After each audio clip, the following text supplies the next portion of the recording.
Day 8 in Malmo, Sweden, and a couple of teams have been galloping towards the top of the table. Look, the horses here, they're nearby the ground. They might need some helmets because Ankit Gupta, the Centurion from yesterday, he'll be batting first up this morning. Huge day of cricket ahead. Mr. Maximo here, and Rico Full is joining me for a full day today, and this is the FanCode European Cricket Series Sweden Malmo, and it starts right now.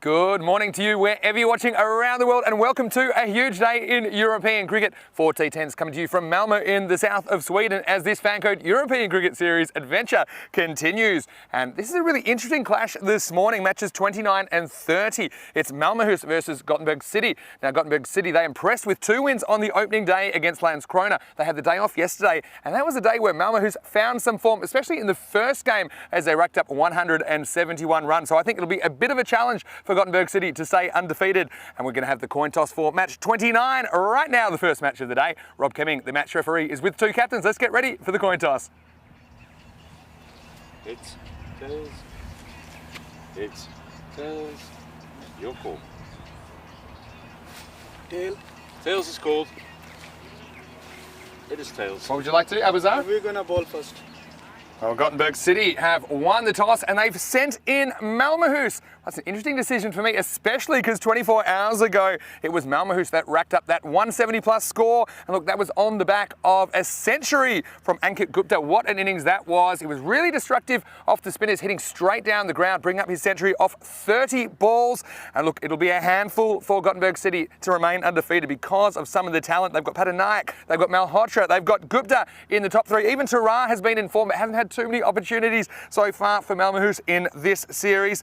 But look, it'll be a bit of a gamble, I suppose, because Gothenburg City, they have some good players of their own. Now look out for Rahim Safi and Abuzar himself at the top of the order. Abuzar, he's a pretty stylish left-handed batsman as well. Also can contribute some spin for Gothenburg City, who are 2-0. And well, let's just see how we go in the morning. And I can tell you a little bit about the conditions today in Malmo. Landskrona cricket ground here. We're loving the conditions, but we're always kind of dodging Mother Nature at the moment. Now, we're expecting a fair bit of clear weather in the morning, but we do think in the afternoon, once again, there's the threat of a storm. We might just have some interruptions due to the rain, but hopefully not. We're expecting a maximum temperature of 20 degrees, and currently it's about 16 for the first ball of the day. The pitch, well, we talked about it a lot, haven't we? The blue pitch. We are loving it, and what I'm hearing from the players, there is a spot slightly on a good length where the ball can take off. It can be a little bit unpredictable, but I think all things considered, Group B has shown us that big scores are possible, and expecting some more of the same. Well, this is a very exciting day because we get Rico Full for a full day here on day 8 of action, and he's in the commentary box ready to go. Let's get ready for the first match of the day. Over to you. Namaste, salam alaikum, Sassari Akal, and Ibo One. Thank you very much, Vinny Sandu. Lovely introduction there. And welcome to Malmo, Sweden's 3rd biggest city, located near to the southwestern tip of Sweden in the province of Scania. And I'm certainly looking forward to this match today. And, well, it's an interesting one because behind Lund, who are top of the table, are these 2 teams. Gothenburg City, they've played 2 and 1-2. And they're 3 points behind the leaders, but with games in hand. Malmöhus, well, they've played 4, 1-1, lost 2, and they had 1 no result. So this is a good time for them to, well, stamp a little bit of authority in their intent in this competition. Just having a look at that fantasy dashboard. Well, of course, we all know Ankit Gupta, why he's right up there with those fantasy points. Superb century from him yesterday, 104. Of just 32 deliveries, and he was well supported in a partnership of, for the second wicket, of 153 by Malhotra. But well, Gothenburg, they've got some good, exciting players themselves. Abuzar, he's been scoring good runs, 39 to his name. Also Manib Sachin, and but they will be missing the top scorer, Kasir Mahmood. He's not playing in this one, but this is going to be an exciting contest. And, well, we had plenty of exciting cricket yesterday, but like I say, that match with that 100 was scored. Well, what a match that was. Well, Malmo was scored 175 for 5, and Landskrona 122. But they were going well as well, Landskrona. But unfortunately, though, the second time round, as we see so many times, the difference between the first match and the second, it was Landskrona's turn to win. And that's why this is a very important match for Malmo. And we get ready to start here. It's going to be that man, Sachin. He's going to have a ball first, so first ball of the day. And it's going to be a wide ball. He just doesn't get his line right.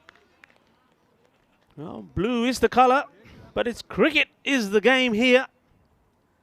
This Landskrona cricket ground.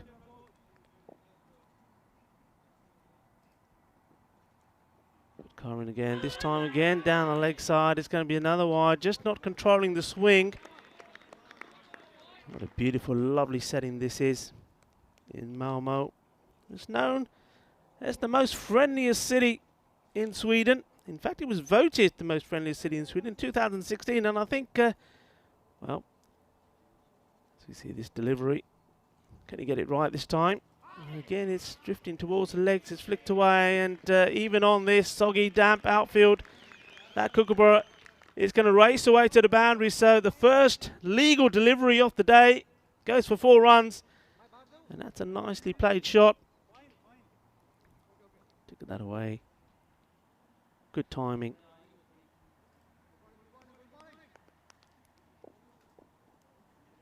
So Malhotra gets off the mark. And this one's a better delivery. He's got this one in right areas. Batsman rush. Good communication between them. Very good backing up from Dennis Carrera. He now goes on strike. Yeah, so this multicultural city is brimming with life and laughter and has the friendliest people in Sweden as well. And of course, that's going to continue with this FanCode European Cricket Series here. On the leg side again, asking the question. The bowler thought there was something on that, but I think that was just the noise of the batsman's bat just brushing across his own pads. So another wide, 3 wides in this over. Yes, I think the FanCode Cricket Series being here and lots of people following the cricket. Certainly got a lot of people, the locals excited. It's a happy place to be. That's better. That's a much better delivery. And there you go, the benefits of getting the ball in the right area, hitting the seam. And good bounce, good carry through to the keeper as well. Nice take there from Omar Usman.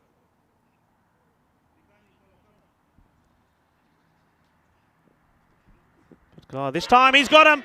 And he's knocked him over. Jagade Hutte style. And the first wicket has been taken. It's taken him a while to find his line. He's straight 3 down the leg side. But the last 2 balls, particularly this one, was much better. And the batsman, he's showed his intent straight away. But unfortunately, well, it wasn't the best of shot from Dennis Kira. And he has to go. And he won't want to look back at that. He is disappointed as he walks off. Just he committed too early, lost his shape. But I think he got to a point there and he knew quite early on in that shot that he wasn't going to get there, and he would have been far better off just electing to push at the ball and change his mind and change his shot. Decided to continue with it, and he's, well, lost his stumps. 8 for 1. A good comeback from Sachin Patkar. Really has been a good one. And you see there the benefits, as we always say, bowling at the stumps. In once more. And this one was full. And probably fingertips there, which have slowed this ball down. So he has saved his team 2 runs there, and he's applauded by the bowler, Patkar. Nice shot. In these conditions at the moment, I think temperature out there about 16 degrees right now. It may creep up to perhaps the 20s, but it's going to be one of those days similar to yesterday, unfortunately. Up in the air and just dropping short of the fielder, but he's not able to get anything onto it. Well backed up. And there's a good throw there.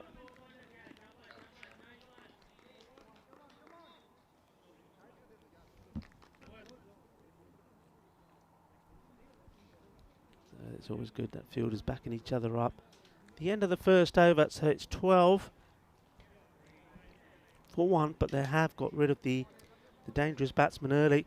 And what a fine time before the start of the second over of the day to welcome into the commentary box Vinny Sandhu. Good morning, Vinny. Good morning, Rico. Good morning, everyone. Very excited to see this contest first up this morning as well. It's wonderful to have your company, whether you're watching on FanCode in India or whether you're watching on our YouTube channel, ECN European Cricket Network. Well, they tried Dhanasekaran at the top of the order. Didn't really work out. Didn't see him batting in the top 4 generally yesterday. It's a very exciting player, Dhanasekaran. I'm sure we'll see him with the gloves later on. Asker Khan to bowl the second over. Not just yet, though. Yeah, so, I mean, I think that Dhanasekaran was a bit of a wild card to go and swing the bat, but you've got Patanayak, who opened the batting yesterday, made a really good 35 in quick time. And then you've got Dheeraj Malhotra, of course, as an opener. You've still got Gupta to come. You've still got Rizwan Tara to come. So I don't think they lose too much. I think Dhanasekaran was told to go throw the bat. Didn't work out, but still 12 from the first over. This one is a lovely shot. Just whip this away. Too much down the leg side. Beautifully played and thumps into the European Cricket Network banner. That's a fine shot. Yeah, I think you're right. I think, though, in this, I think that's a good gamble to take in this format of the game. If you've got a couple of good batsmen in there that do like to hit, they're aggressive, we'll put them up there early. If they click, they click. But in this time, Dhanasekaran wasn't able to. Goes for a duck. Next delivery. Once again, it's on the legs, and that certainly is not going to be out. And one of the golden rules of LBW, it's got to pitch in line, and this one's pitching outside the leg stump. Doesn't stop you being nervous, though, if you're batting, because, as you say, sometimes seen them given. Yeah. Good umpiring, though. These umpires, not going to fall for that one. No. First shot that he played across the line, actually, probably outside off stump, actually, when he hit it, but still got away with it. Good reply from the bowler there, saying, well, okay, let's see if you can play this one on the onside. And, well, it's good whippy action, isn't it? Really sort of whip that through. He's got to be careful where he follows through here, the bowler, because he could get himself into a position where if he does strap the pads, the umpire's not going to be able to give a decision because he can't see. I can see that one, okay. That's going to be a wide. Once more down the leg side. Look, I don't know, I'm watching this action, Vinny, and then the first thing that comes to my mind is, well, you can see where the ball's ending up. Down the leg side, he's got that leg side line. Why doesn't he try bowling over the wicket? Why come around the wicket? Yeah, I think you're exactly right. He would be effective over the wicket, especially that spot outside of stump where there can be some extra bounce. And there you go. This time, Gandhi ball, and rather than take the wide, the batsman decides, well, you know what? I'll take 4 runs. Malhotra, no trouble with this one. And he's just not getting it right. Only the one ball, really, that he's got in the right place. Yeah, it's right where you don't want to be, isn't it, really? It's a zero risk shot from Malhotra. The ball's pitched outside leg stump. If he hits that well, it goes for 6. If he doesn't hit it so well, it goes for 4. Yeah. Maybe he gets a tickle on it, it's going for 4. So, yeah, some bowlers just prefer bowling around the wicket as well. But I think to Malhotra, you've got to get him out. I think your best chance of getting him out is probably going over the wicket. Bit of a gamble, I thought, like I said at the toss, for Gothenburg to decide to field first in this game anyway. And there you go. There's your reward from Khan. You get the ball in the right place. Yeah. It's a different ball game altogether. Well, look, I mean, if you are going to go around the wicket, then this is the line you have to bowl, and you're almost act a bit like a left armer, getting a natural angle across the right hander, but you've got to pitch the ball on the stumps and get it going away.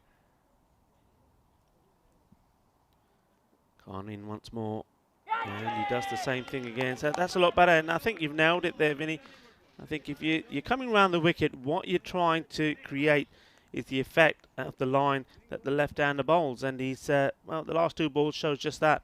Yeah, let's have a look at the run rates by day if you're looking at what might be a pass score. Now, we've seen it kind of rising in general, which is what I thought. I thought that there'd be around 11 and over would be a pass score, and that's the way it's been in the first 2 days of Group B. You see that 11.2 and 11.4, they're the 2 days of Group B action. You can see it was a bit lower in Group A. Overall, it's 9.9 across this tournament now. So I guess you would say 100 is about a par score. My prediction was, yesterday that was 9.6 overall, that it was heading above 10, and it does seem to be moving in that direction.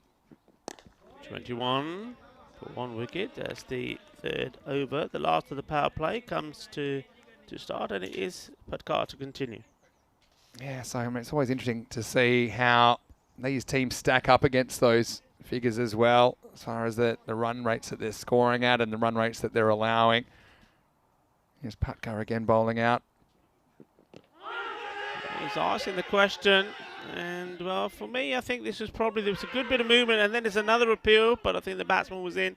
Good bit of movement here, I think, moved quite viciously, perhaps going to go on to miss leg stick.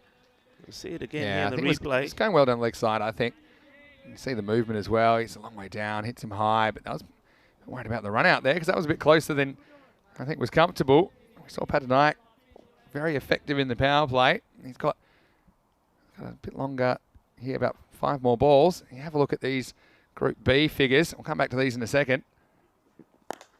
Well, that was well bowled, and now that he's in trouble, no. I don't think he's going to get back in time. If the good throw's in trouble, I think he's going to have to go. Yes, he is. That's a marvellous bit of cricket. Well, first of all, there was the bowler who slipped trying to get the corner bowled. Well, that then rubbed off onto the batsman. He slips. He couldn't get back. Direct hit, and he's on his way. We'll come back to those run rates in a second. Let's talk about the slip rates here. Diraj Malhotra. So let's have a look here. He's out by, I think, a metre. Yeah, at least. And you can see he's clearly out. Just couldn't get back. And what happened here, he just taps it down, and there's some indecision. I mean, the non-striker kind of has to go back because he's careful about this end, and then Malhotra slips, and the slip's what cost him in the end, but had to be a direct hit to get him. So how about that for a bit of fielding? So outrageous dismissal.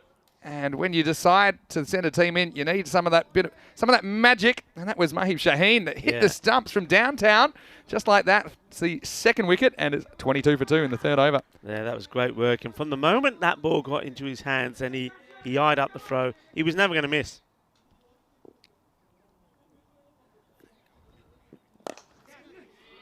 It's been well hit, and that's 4 runs. It's a nice shot to be playing inside the power play, and well, they're coming to the end of it, and they haven't really made the most of it. These sort of shots will help.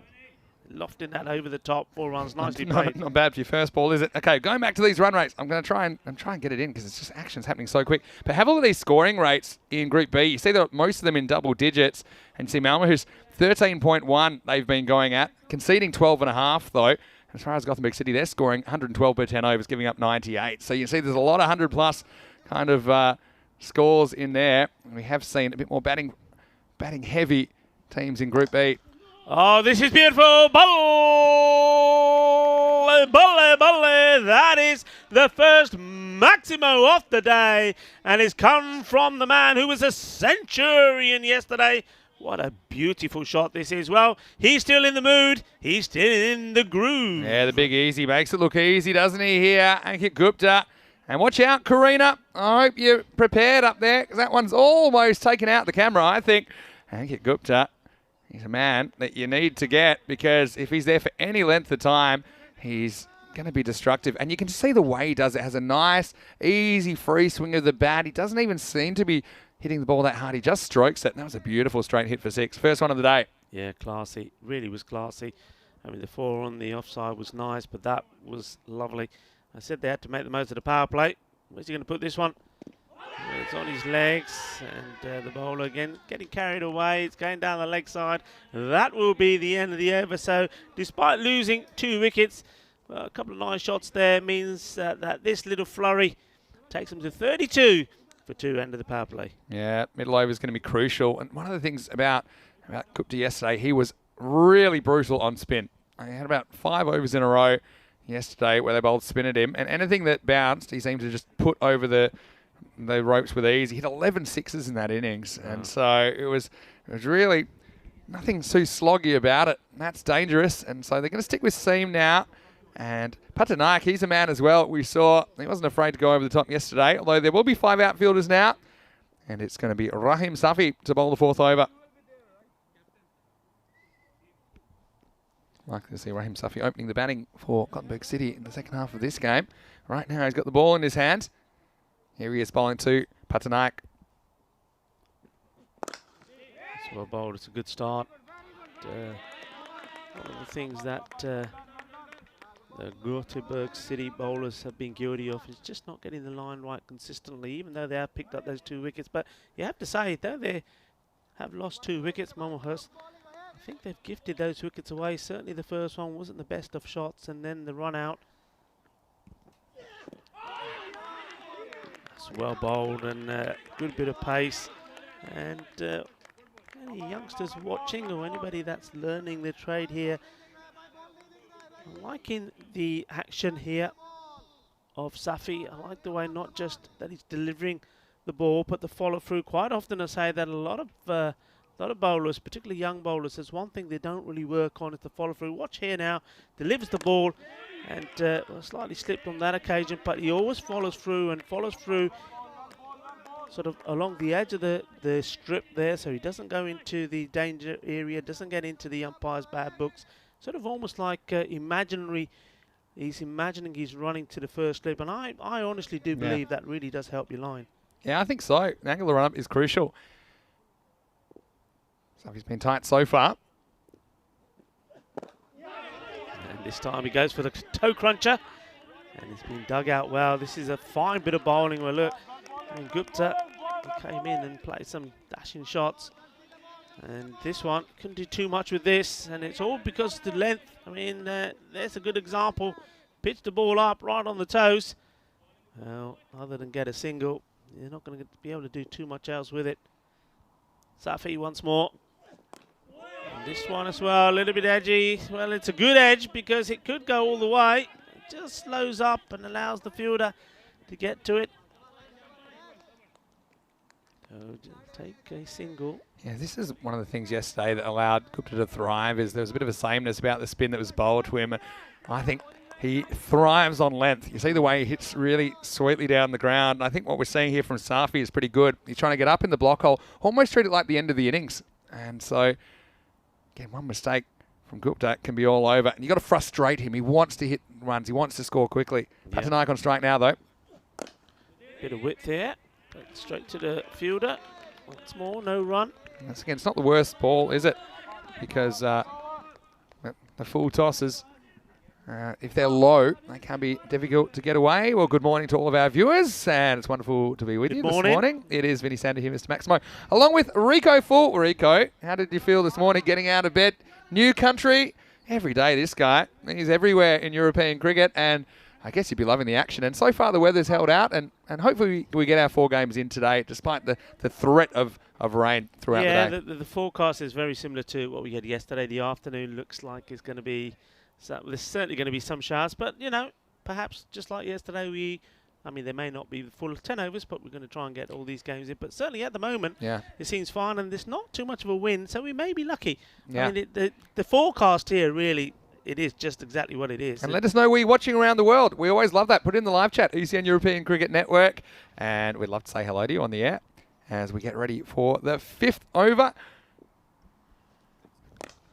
Sliced away. He's got chase on for the fielder, and that's well, as soon as that one hit the deck, it's just accelerated away.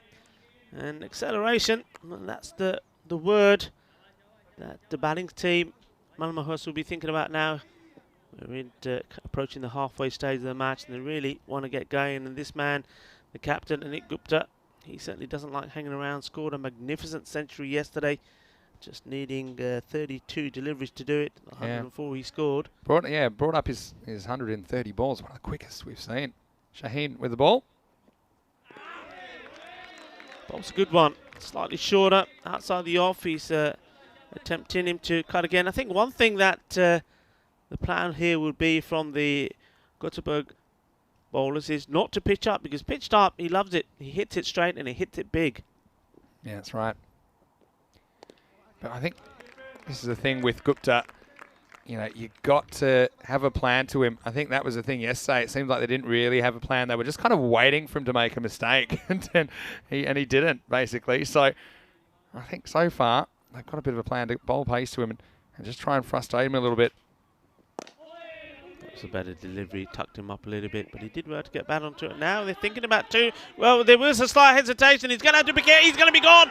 I think he's going to be gone in a direct hit. And yes, the umpire takes his time and then puts the finger up. This was a brilliant bit of fielding, and it's just that slight hint of hesitation about the second. They take the single okay, and then both batsmen, when they got to the other end, they just that split second of a pause to say, shall we or shouldn't we? And by the time they decided, yes, we should, well, the fielder, he got the radar spot on. 2 direct hits, 2 run-outs. We want to talk about big moments in the game. They don't get any bigger than that. Again, it had to be a direct hit. And can you believe it? I mean, we'll have a look at this on the replay. Just that slight hesitation. Then he's ball watching a little bit, Gupta. And then he's going to be watching the rest of this innings from the dugout. Can he believe it? And you know who knew that? Umar Usman, the keeper. He knew straight away where that was heading. And he knows that's a big moment in the game from Gothenburg City. Well, Batman would have been proud of that, Gotham City. And now it's 40 for 3, but 2 incredible direct hit run-outs. And the fielding making the difference here in match 29. Yeah, wow. Back to the action. And we were saying they just started to put the foot on the pedal, didn't they? Malmo, and then 2 run-outs. Well, it's the bowler. Well, he got the first run out with a direct hit, and now off his own bowling, the fielder rewards him back as well. This is fantastic stuff. Oh, that's very well bowled. But Abuzar, the captain, leading from the front. I mean, that was just a real half chance, if that. I mean, even despite the hesitation from Gupta to hit the stumps from that kind of range and to do it twice in an innings, Gothenburg City. What a performance so far as we approach halfway point. Sliced away, and there's going to be a chase on air, but this is going to be 4 runs. We said before, this outfield is super quick, and even with the showers, the rain that we had yesterday overnight and a few this morning, that ball goes past you. It's going to the boundary, and that is what they need here at the moment. It's acceleration, as that is the end of the 5th over. So halfway point, 44. I mean, 10 did come off that over, but again, they got the prize wicket off the captain, the danger man. Maybe that was the only way they were going to get him out. Yeah, well, yeah, you never know. But they did bowl well to him while he was there, I would say. Even though, look, he goes for 2 a ball, 16 off 8. But Mahib Shaheen and Abuzar with those run-outs, really crucial. You think those are the 2 players yesterday. Malhotra made a half-century in his corresponding fixture. Gupta made 100. So to get them out that way is sensational work. But there's plenty of work still to do as we head into the second half of this innings. It's going to be Daniel Siddiqui to bowl the 6th over. But the kind of action and excitement, you'll only find it here in the FanCode European Cricket Series. Here's Siddiqui for the first time. That was slightly over pitch, but the batsman not quite able to get good man on it. Well, could there be another run out here? Well, not this time, and not me, says Tara. He said, I'm not coming. You can stay there. I'm not throwing my wicket away. And I think he was wise to put his hand up and shout no there. Yeah, I think so. Siddiqui.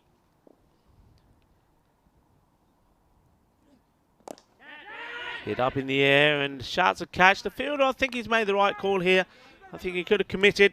He could have found himself being beaten by the bounce, or, well, he could have yorked himself with it, could have gone to the boundary. So, yeah, he just decided no. It's probably more important just to keep it to the 1. Yeah, I've got a lot of questions about where the 3rd man should be. At the moment, it's more of a deep backward point. We saw that edge racing the boundary last over. Slower delivery. Doesn't quite time it. Once more, they'll take the single. Yeah, I tend to favour having them finer. And look, because I prefer the batsman having to play a good shot to get a boundary. You don't kind of mind a good shot getting you a boundary. That's why, and I'm a bit like you, I like to have the 3rd man in place until the batsmen prove they can hit straight over the top and make them play that shot. It's a more difficult shot than just getting a little nudge on 1 for 4.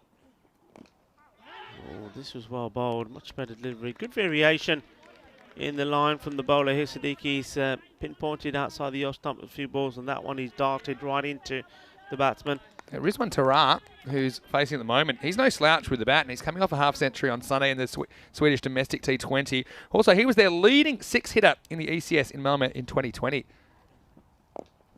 This is 4 runs. It's gone past the fielder, and as soon as it's timed that way, you know it's going to go all the way. We've seen that that's probably the slowest part of the boundary. You saw one slow down there early today, but that one, look, he's timed this really well. He's just gone with the pace of the ball, whips it away, and once that's gone past the man at square leg, it's 4 runs. Nice looking shot. Wasn't a good ball, was it? But yeah, Tara, I mean, he scored 91 runs in that series in 2020, including 10 sixes. So that's 60 runs out of the 91 runs that he scored in that last ECS were in sixes. So if he can stay in, then there could still be plenty of runs ahead in this innings for Malmo. Up in the air, this will be a chance, and he gets himself set for it, and no mistakes at all. Well, that was probably one of the easier catches that he was going to take, and he took his time and taken beautifully by Dixit. Another one goes. Dixit takes the catch, and the batsman has to make an exit. Yeah, and this one, he just went for it.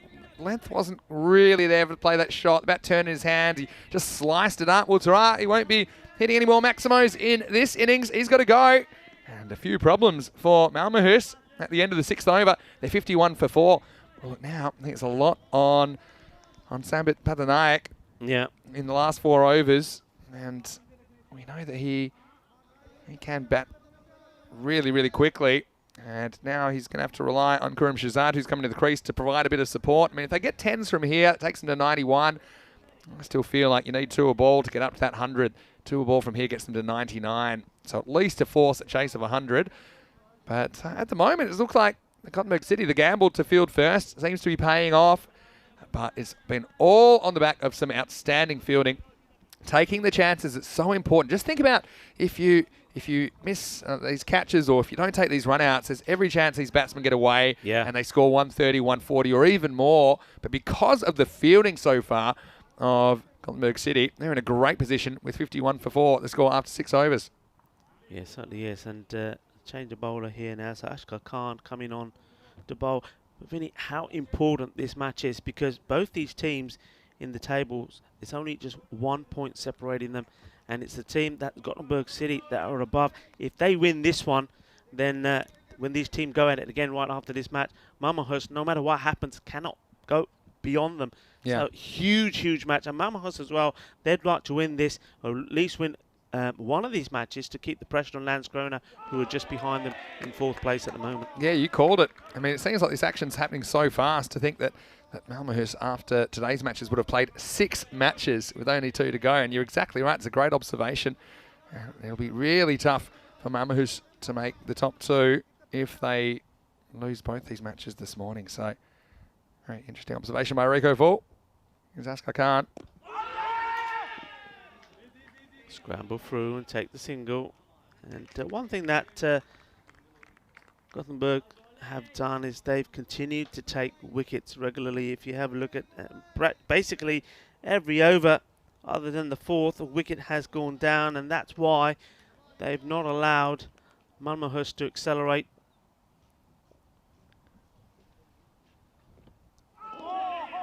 Swing and a miss.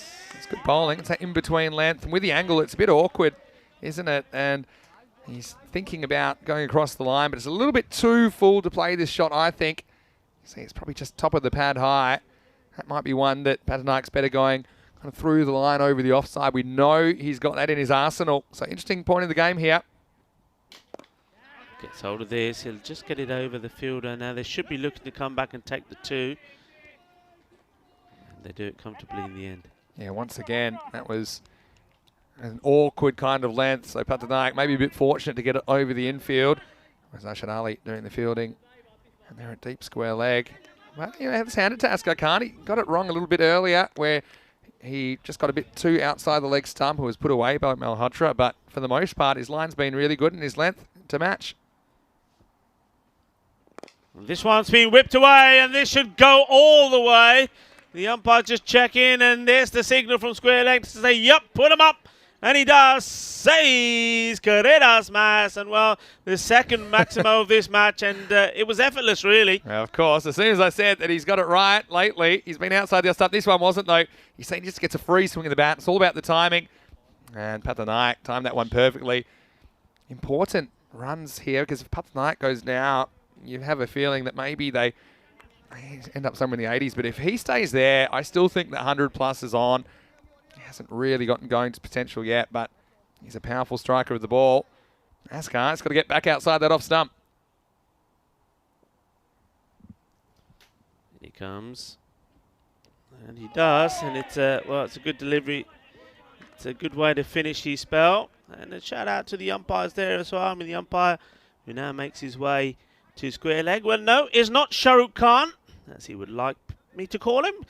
He's actually umpire Ashish, and he's joined now by umpire Ajish, who makes his way to the bowler's end, doing a fantastic job. And I tell you what, something else that's going to be fantastic, Vinny, is what we have there on the screen in front of you at home.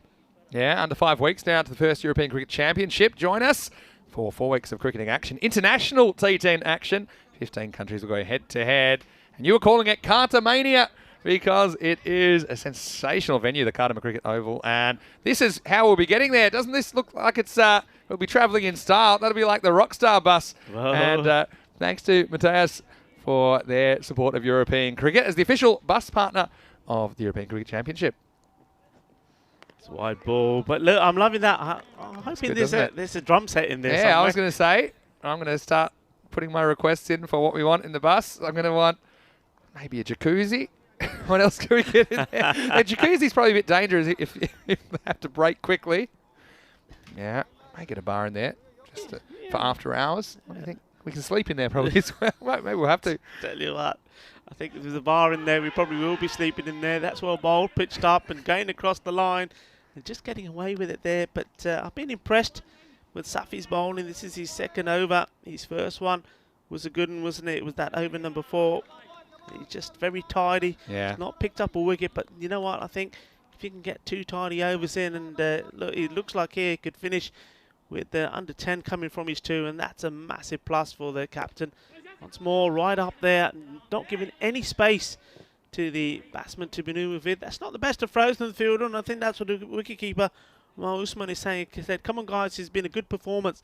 Let's not start throwing the ball away. Get it to me in my gloves. Yeah, and it's very obvious to me that they've got a plan. And Safi in particular, he says, no, I'm going to bowl these balls and they're difficult to get away. I'm going to Yorker. I'm going for the Yorkers. If I overcook it slightly low full toss, still not a bad delivery at this stage. Whipped away, and this one, you've done it again. You mentioned it's not a bad delivery. And Maxi, what's going on here? 4 more. Well, it's typical. Anyway, commentated long enough to know that if you give someone a wrap, it's still not the worst delivery. I mean, if he misses that, he's probably LBW or bowled. But it just gave a little bit of length, and Shazad put it away. That was really well timed. That's the other thing. When you are bowling at a decent pace, then you just have to time the ball. That one still raced away to this boundary. Yeah, both these batsmen from the shots that we've seen from them are both very strong on their pads. And that's more the reason to try and keep this ball outside the off stump. Fielders just coming I'm backing position. I'm backing Safi to come back with a good Yorker here. Yeah. I got a good feeling. All right. Here comes Safi. And it does go for that Yorker as you predicted, Vinny. He's a good bowler. He's the one I was saying earlier on, wasn't I? Just watch his action, it's very nice. And that one, I think the batsman's probably, well, he's gone down a little bit. Maybe just adjusting his pads. But again, it's this is going to be a very good finish. But let's, yeah, that was tonight. What happens here? Does he just hurt himself? He looks like he's. I think that last 2 steps, he just seems to. Yeah, it's holding the top of his thigh, isn't he? Yeah, it looked like it was just above the knee. So I don't know if that's cramp or. He certainly wasn't really under pressure. Hopefully, it's not anything to do with the knee. And so it'd be a big loss if they lost him at this stage. But it was just a couple of steps before he reached the crease. So yeah, it looks like he's putting stuff on. But I don't know. Well, I'll probably have to see a bit of medical advice. And well, they certainly don't want to lose Patanaik at this stage. Oh, Rico's looking very intently. I don't know what your medical qualifications are. Well, I was just saying, you can see him, he's rubbing the top of his leg here. And I think, obviously, as he's ran there, it just probably overstretched like the muscle. I think quad it's muscle. Yeah, probably as he walks around a little bit, that crampness will go. So it's not too serious. If it was a bit lower down, I would have been a bit more concerned. Yeah, of course. It's still a nasty injury because obviously it's a muscle used quite frequently, and of course runners aren't allowed. Well, we might have to get out the pixelator if we're gonna show the magic spray. But no, Sampa Patanaik hopefully can continue. Like I say, at this stage, it's still about a quarter of the innings remaining, and he is the set batsman. He's a batsman that is a genuine top order batsman, and I think they've bowled really well to him. They bowled really well to all of the Malmo batsmen today, and You see there, he's just stretching it out, and he's on his own 2 feet. It's obviously just a little bit of a niggle, just an annoying kind of an injury, I think. He's got those very lightweight pads as well, so that shouldn't take too much effort to get those back on, and hopefully it's not causing him too much discomfort. But I do think we'll see him bat on, and look, they're going to have to really make a fist of these last couple of overs, Malmhurst, because got to hand it to Gothenburg City on the back of some good bowling and taking some half chances in the field. And we talk a lot about the fielding, don't we, in the FanCode European Cricket Series. We see some fairly average fielding, but if you can get it right, it can make a huge difference in this form of the game. Yeah, for sure. And the other key thing here is, of course, that, as you said, these two teams are right at each other again after this. So I think it's wise to take the time to sort itself out, to be fit. He's got to, well, this one's down the leg side. It'll be bowled again. Yeah, that doesn't look good though, does it? Yeah, I mean, he didn't go by halves, did he? He still swung pretty hard at it. But you see, because he ends up on his right foot, which is this sore one. See here, all that weight is on that that part of the body, which is probably the worst shot you want to play when you're pivoting on your back foot. And I think he has to maybe not worry about his footwork, just use his eyes, swing the bat, try and stay on 2 feet. Safi. That's a glorious shot. That is a beautiful shot. And Safi, I think, there has gone for that Yorker length delivery. And I think this is, well, a delivery that the batsman, he sort of predicted it's going to be there. He was ready for it straight away. No problems playing this one away. And, well, he's in a bit of pain. But that one will bring him some delight as well. That's what I said, though. You can't put too much weight in that right foot, which is the back foot. And so I think he has to concentrate on standing, maybe trying to get on the front foot. It's a funny one, but he's got such great hand-eye coordination and get away with it like that. And that was an excellent shot. Beware the injured batsman. That's normally what they say. Yeah. Beware for Patanayak. Last ball of the over. This is up in the air again, and there is a fielder there, but he can't do anything about this. This has gone all the way for 6 runs. Shakalagya. Oh, it's gutsy stuff. Gutsy stuff. And he's staying out there, and he's in a lot of discomfort. You see, once again, he's got most of the weight on that left leg, which is the front foot, and the hand comes off the bat. Look, he's going to swing. He's going to go for the fences or get out trying, and at the moment it's effective. So 4 and 6 to finish the over. After 8 overs, Malmhurst, they're 79 for 4, and 19 runs came off that over from Safi. And he looks, I think you jinxed him because you said it looks like he's going to go for under 10. He ends up going for 21 off his 2 overs. It's amazing, and all of that happened in like the second part of that over. I think a couple of wides there as well. He straight on the leg side, and a beautiful shot was played. And it just goes to show, and that over sums up T10 cricket. Anything can happen in a split second. So now, well, 10 and over from here would be getting them around about to the 100. If they can go at the rate that over went at, they'll be looking at eyeing up 110, 120. Short, and well, he's gone for the straight clubbing drive, but he's picked out the fielder. He had a bit more width on that. It's a shame he couldn't negotiate it out the offside, but anyway, what he does is he does get Patanayak back on strike. This is Mahib Shaheen with the ball. He's a key batsman as well for Gothenburg City. This one, he's gone right across. And once more, you see, every time he's trying to play the ball across the line where he's putting weight on his right leg, he's in pain. And I think, Vinny, you're right. He's far better just taking a couple of steps down the wicket, trying to hit straight. Yeah, even if the ball's not there for it, just go for it anyway. At this stage, we're into the 9th over. They've got plenty of wickets in hand. But Shaheen, his first over went for 10. He's got an important job. We're in the 9th, and it all happens in the 9th. And, missed out on this. I was saying before that I believe that his strength has been on the legs, but maybe again because of the injury, not able to get there freely. Certainly concerning, isn't it, with the second match? And he's a key batsman for Malmhurst. And, well, we'll have to see. Even I can't imagine he'd probably be fielding in this inning, so maybe they'll give him some time to recover, but yeah, they would be worried about his condition. And, well, he's decided to come down here and have a go at Shazad, but couldn't get anywhere near this. It just goes over the stumps. Could have, well, not that far from nipping the bails. This is very good bowling, and that's exactly what his teammates are shouting out to him. Shaheen doing the job at the moment here for his team. And, well, this one here, interesting, because from the action, he's banged this one in, and you thought this is going to be coming up into being quite a short ball, but it doesn't come out at all, does it? No, it doesn't really bounce. You get the old one little skid through. This pitch, there is a little bit of variation in it. That's the thing. It's not completely consistent. So Shane doing a good job. Last ball of his over. And this, if the fielder can get to it, will be a chance, but it doesn't. And now he's going to try and pick it up cleanly. The batsman. They're never going to get two, though, are they? No, because of the injury, right? Yeah. Yes, we'll finish the over. And then Patanaik cops the ball as it comes back in. Wasn't ideal. You see here, Patanaik, he's really struggling. I do think if he's able to swing the bat, it's probably worth him staying there. And then just, you know what, when you're injured, you know what the worst thing that can happen? Ball coming and whacking you. Hey, what's going on there?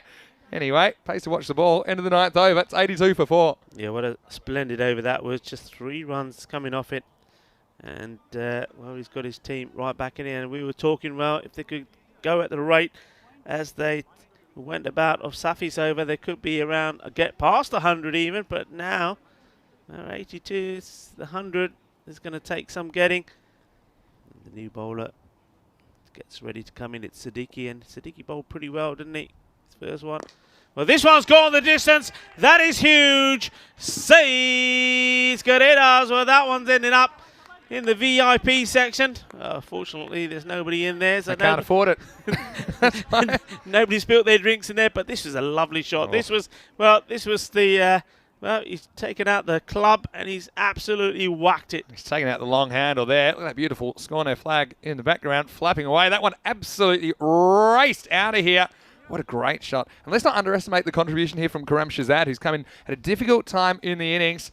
Now he gets into double figures. Who's still eyeing off that 100 plus.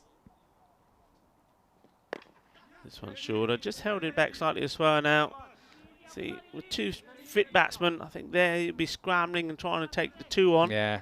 Look, the calculation is there here, though, with the batting skills of Patanaik are worth more than the fact they might miss a couple of runs in the last over, 2 to 4 runs of running 2s, and they're backing him to hit a 4 or a 6. But let's see if he can do it against Siddiqui. I think if he's smart, he should get him on the back foot. Yep. It's gone up in the air a long way. I don't think he's got the distance, has it? 1 bounce, and it can't stop it. And he couldn't stop himself either, the fielder. The hat comes off, and, well, the bandana stayed on for a minute until he whipped it off. This is a nice shot, and 4 runs, valuable runs, gets them into the 90s. Yeah, once again, you don't see him really putting the weight on that back foot. And he hit that, and he wasn't really looking to run, was he? Was praying that ball would go to the boundary. Fortunately, he gets there, and eventually just cruises through for a single, but Patanaik gets the boundary. Here he is again.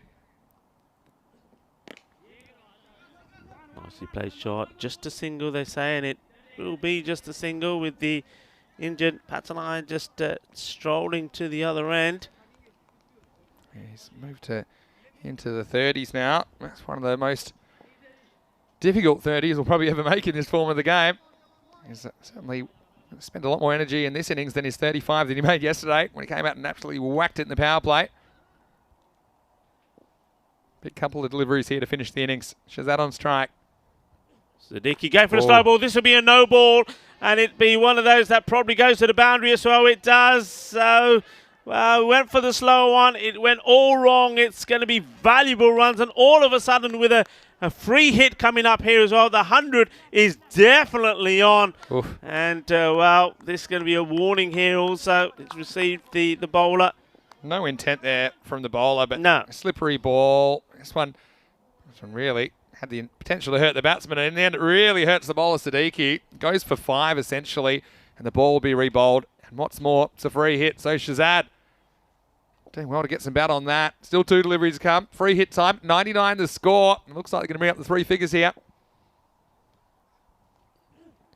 And, well, he's got a bit, and, well, enough on it. I said a bit, but a bit was enough to get it past the fielders. 4 runs. It would have been a wide, but it doesn't matter. It brings up a boundary. And this is lovely stuff. This is exactly what they needed at the end of the innings. And we were saying, well, it doesn't look, well, they're going to have to do something special with the score at 82 at the end of the night to get to the 100. Well, they've got there. They've still got a ball to go.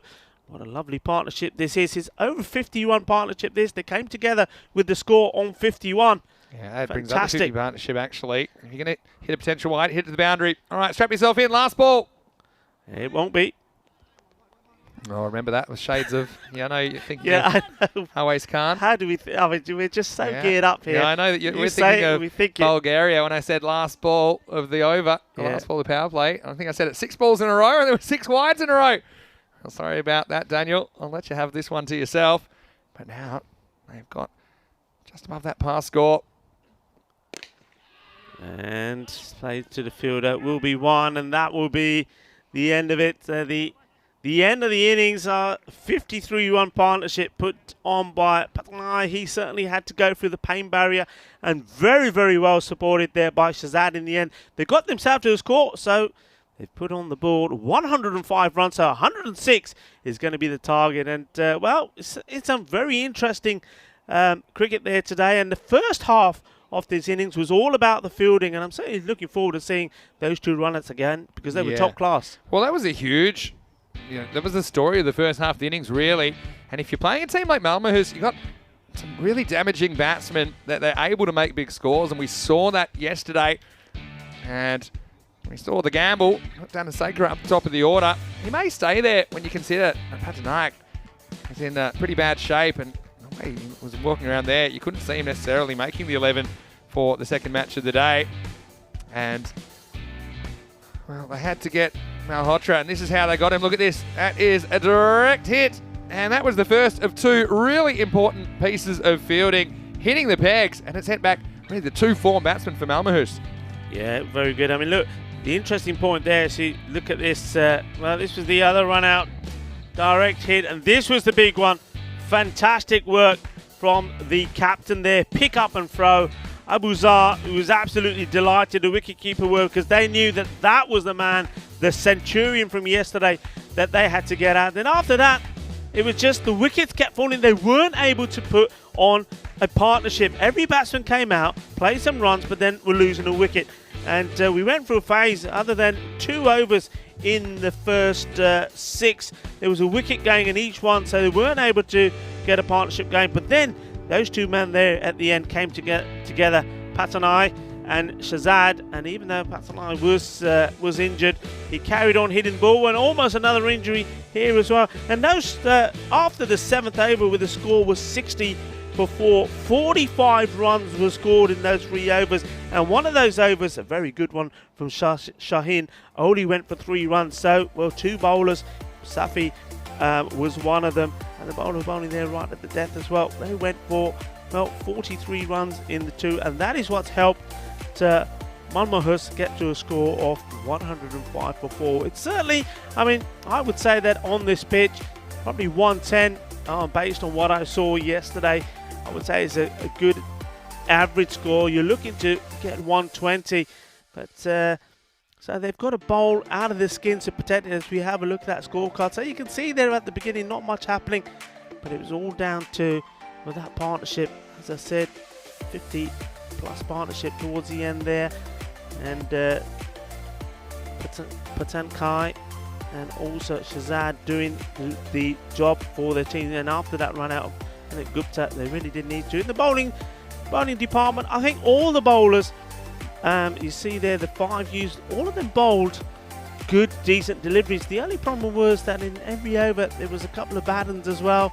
And even Shaheen, who, well, no 12 runs went off his spell. The second over he bowled was expensive, and of course that one from Siddiqui right at the end, another expensive second over, and that's given, well, a ray of light. And as we talk about a ray of light, a ray of sunshine is at the moment shining down on this ground, which is good news. That's what we want to see. For the mid-innings summary, 106 will be required by well, Gothenburg to win this match. And Patanai, well, didn't he do well? Went through the pain barrier for his team, 31 of 21, and Shahzad played a brilliant supporting role.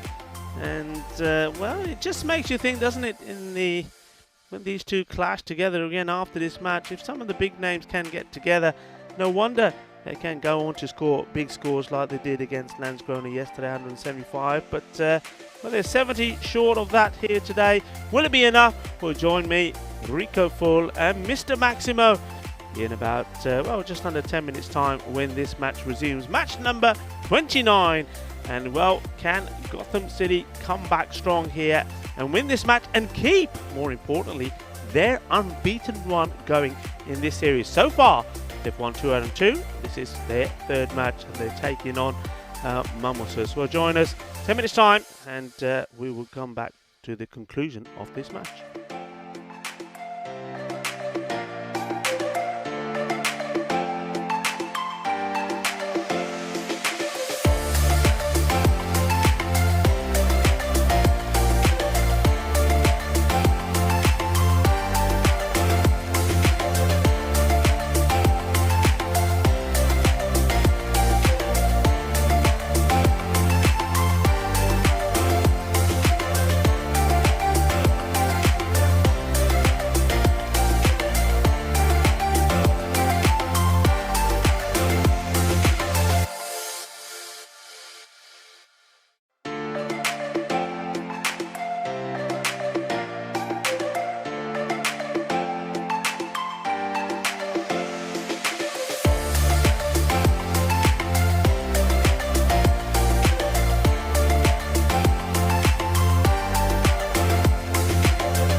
Hello and a very warm welcome back to you, our global cricket family, wherever you're watching from around the world, and whether it's via our very own YouTube channel or whether it's in the sub-Indian continent, watching through FanCode. Namaste to everyone. And we've certainly got an exciting start to the day. Malmo have, well, thanks to 23 coming off that last over from Siriki, they've got to 105 for 4. And Gothenburg, they've got some work to do, and they'll be relying on the likes of their captain Abuzar, who scored 39 runs in the series so far, and also Mahib Sachin, 43 runs, and they're going to be key because they are missing the top scorer Kasir Mahmood in this one. He's got 45 runs in the series so far. And the umpires, umpire Ajish and umpire Ish, have led the Malmo's team out. Well, it's going to be interesting also to see how Patanayak does out there. He has picked up that injury, And we may see that at some point, perhaps the 12th man may have to come on. And for me, it's all about the power play here. As the two men, well, they played quite a key part with the bowling, didn't they? That are coming out to bat here. I think Umar Usman, he bowled very well and very tidily. Then, of course, we've also got Shaheen. Shaheen was involved in the first of the 2 run-outs, the direct hits. So they've already played a big part in keeping Malmo down to a below average score, you'd have to say. And the man who's going to start the proceedings with the ball is going to be Malhotra. And he wants to be right up there straight away. They've got to try and make this, if you like, a winning power play for the bowling side as he bowls the first one. And it's launched into straight away by Safi. And that's 4 runs. Now Safi, he's not hanging around. As we see, well, a lovely shot of a load of birds. I would say the geese flying above the ground here. I don't know if our production crew can get a shot of that, but they've just come from nowhere. They're obviously on their way somewhere. There you go. So be warned out there, players incoming. Well, there may be things incoming from below, but there's things outgoing on the pitch. The kookaburra is out of here. This one has gone all the way. Well, geese, be careful. Well, maybe that's why they are going. They're getting out of here. They're saying it's too dangerous to be around this Landskrona cricket ground at the moment because the kookaburras are taking charge. What a lovely shot that was. So 10 off the first 2 balls, 2 boundaries. Malhotra, what can he come back with? Well, this one's been hit long and hard as well. The fielder, he can't get there. He didn't have too far to go, but this was a thunderous shot. And Tara, well, didn't have far to go, but this one has sped past him like a rocket. What a start this is. Well, this is incredible from Safi.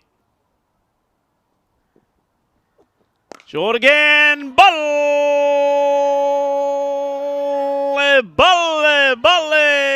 Says Mas. Well, sweaty. Ground the pitch. Patake chalpe. Well, there's nothing like boom. Wonderful stuff. What a shot. Absolutely launched into this.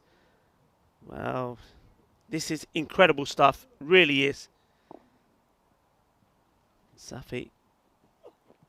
This time, he's not giving his wicket away, has he? And, well, it was a sliding attempt from the bowler. He sort of launched himself. He slid along the ground, but couldn't slide there quick enough. Here we go, watch. He goes down, says, come on, get there. Couldn't. Stretching his hands out. Well, wouldn't he have loved to got that wicket? Well, Raheem Safi went for 19, didn't he, in that 8th over? Well, he's made up for that already here, hasn't he? He's hit 20. So he's +2 in this game. Malhotra, the slower delivery, and well, this is good for Malhotra. That's a good comeback. He almost had his man, then gets the slower ball in, and I think he's realised straight away, and if the captain's watching, the captain has to look up and see this, and Gupta has got to try and take the pace right off the ball. Well, what a time for Mr. Maximo to come back. Well, normally you come back into the commentary box when there's a wicket or 2. Well, I don't think it's been a while since you come back and 20 been blasted off the first over. Yeah, a bit safer in here. At least got some of the protection from the 10. There were cricket balls flying everywhere on the way back. And some powerful strokes. But you're right. You know, he's going to give you a chance, though. That's the thing about Safi. It's going to be exciting while he's there. Second over coming up. Razmania is going to bowl it. Considering they didn't go for Adam Sarton at the start of the innings. A tall in-swing bowler. Here's Mania. He wants the strike, doesn't he? And he gets there. Very good running. And that's the way to do it, isn't it? It's a quick shout, and he's making sure the batsman on strike has heard him. I'm coming. Get going. It's his call, and he's got every right to do it. He's running to the danger end and gets there. Yeah, he does get there. He wants the strike, doesn't he? You see that he was on his bike straight away. Gets home. So here's Safi back on strike. And Munir slightly held this back, but that's the area that I certainly wouldn't be looking to bowl to Safi at the moment. I think he's trying to hit this perhaps too hard. He has a look at his bat and after he's played. Nothing wrong with that bat. He thrives on that good length ball, doesn't he? He just tees it up and just lifts it out of the ground. It's going to be an exciting power play. This has caught the ball on the bat, but goes straight to the fielder. Munir just holds it back, doesn't he? You think it's kind of come out a little bit quicker, but it doesn't. It's sort of a tantalising sort of pace, and maybe that's what outfoxed Safi as well. He's known for his little cutters and slower balls and his little variations in his consistency. This one is cut into the batsman and just swinging and missing. I was having a chat with Samit Patanayak as well about that injury, and he said, he's felt like there's something that's gone in that kind of up towards the hip or the quad region, and don't think we'll see him, or he's not going to be fielding this innings. I'll have Anwari, the 12th man on the field, and he's not selected for the second game today, so they're just going to have to keep an eye on him. There's a long season ahead domestically as well, so just can't risk it at the moment. It's pretty brave of him to stay out there, though, and he was saying kind of what we identified and couldn't play any shots off the back foot. And that's a real shame because we were only just starting to see the best of him yesterday. And it does look, I'm no doctor, but I would say that I'm unlikely to see him on the park again this week.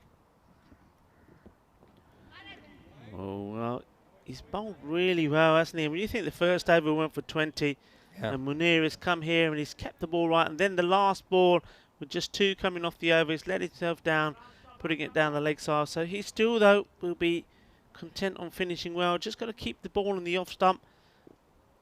And this one has been hit pretty well, and it's gone past the fielder, and it will be 4 runs. A little bit too short. I think it was just, as we said, just trying to finish well.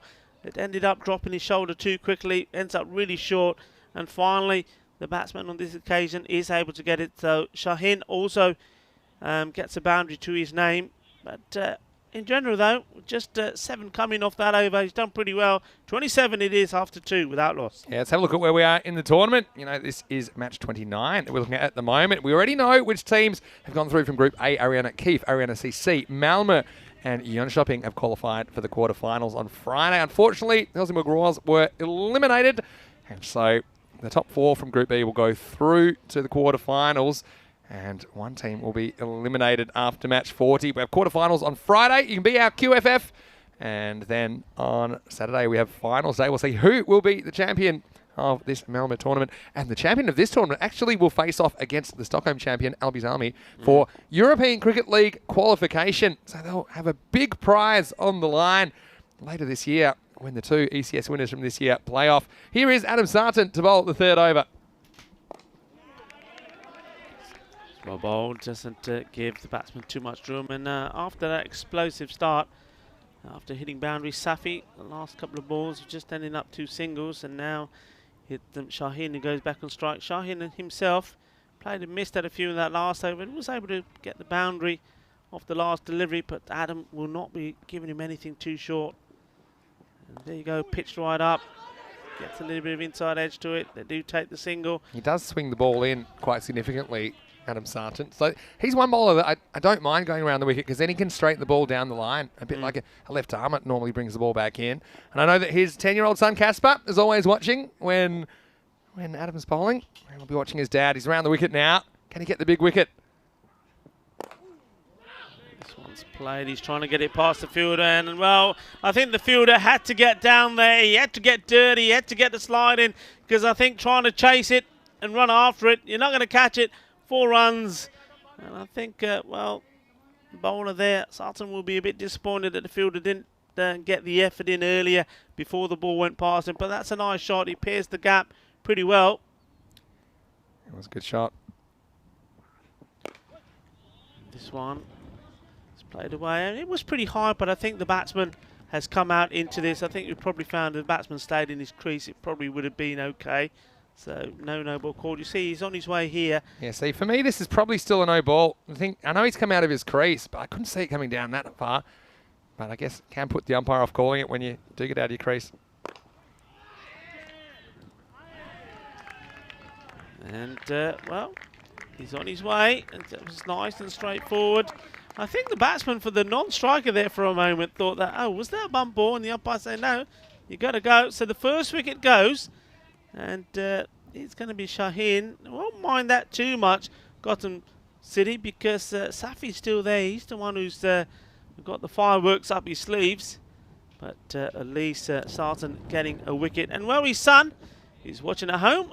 I'll give your dad a clap, give him a cheer, give him a shout. It's a wicket.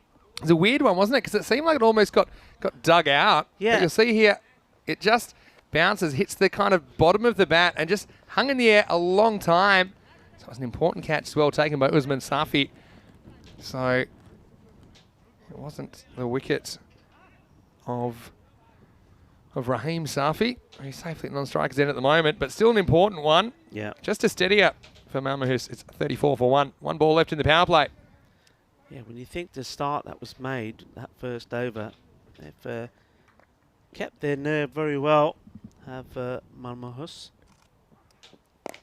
This one is going to protect in that same area again, and the fielder doesn't really attack it, but the batsman weren't really showing too much intent to try and take the single. And this is an interesting one for me in terms of the man behind the stumps. Danasekara. Danasekara. Yeah. Now, Danasekara, when I saw him this morning, we were chatting away, and he's a lovely character.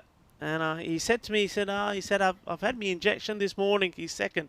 So Oh, he really? said, he was showing me his arm, and he had obviously had the little plaster there. He said, so I won't be keeping wicket today because it's still a little bit sore. Yeah, and he sure. said, you know that I like diving around. I can't be diving on it, but they obviously decided, look, sorry, but you've got to go behind the Of course stump. he is. So it'd be interesting to see if we're going to see him dive around as much as what he normally He does. won't be able to stop himself. He's got more flips than an Olympic gymnast. Danasekara behind the stumps. That was a good over by Sarton. And I do think with Abuzar, the left-hander, coming to the crease, Sarton's a good matchup for him because he does move the ball away from left-hander. So I think we might see Sarton get a second over after this one from Faraz Munir, who they've decided is going to bowl out in the 4th. Yeah, he bowled very well, didn't he, Munir? And he's got to get the line right to the left-hander first. Let's see if he does. And it was on the legs, but it's just been clipped away. It's one of those, isn't it, where I think a clever batsman would just step inside that, take the wide and say, yeah, I'd rather have the wide. I think unless, like we say, unless you're confident that you're going to be put that away for 4 or 6, going to go to the boundary. Yeah, instinct for you as a batsman is to hit the ball, though, so I Yeah. get that. But see, they're going for Munir here. I think they probably like to hold him back a little bit, but I think it's that kind of the game where you've got to throw your best weapons at the opposition because otherwise you might not even make it to the end of the innings. That's why I think we might see Munir, we are seeing Munir bowling out. We might see Sarton coming back in the 5th over. Launches into it, it's going up in the air, and the fielder will see it just bounce past him. 4 runs. He had some way to go, and I think this for me, this over, I think it's going to be hit or get out. I don't think Raheem Safi is going to hold back here. I think he's going to try and take it on. I think he's seen what's happened in the last 2 overs, and he doesn't want to allow the opposition to get back into this match. And this one, he's hit thunderously hard. It was the back off the hand, but it's gone the distance. It's 6 more runs, and this was what we were thinking is going to happen here. He picks this very well, and one thing that I like about Safi, unlike some batsmen, he stands absolutely still. He doesn't give the game away. He doesn't distract himself. He's just there, watches the ball, and then absolutely smashes it away. That's a really good shot. Picked it, didn't he? And shakalugya, that was out of here. He doesn't move until he starts that swing, though. And, well, you can't hide it.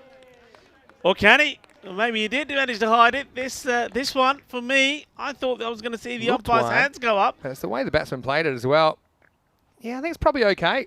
I think it was pitched pretty much on the popping crease, and I think it was just inside at that point. So, perfect delivery, really, from Munir. He goes for it again, and the batsman says, no, you don't this time. And over it goes. Manos arriba, arbitro. Eso es 6 carreras. Yeah, well, dealing in Maximos at the moment. And Ujwal Gadaraju is in the chat at the moment. Well, Uji, hope you're well.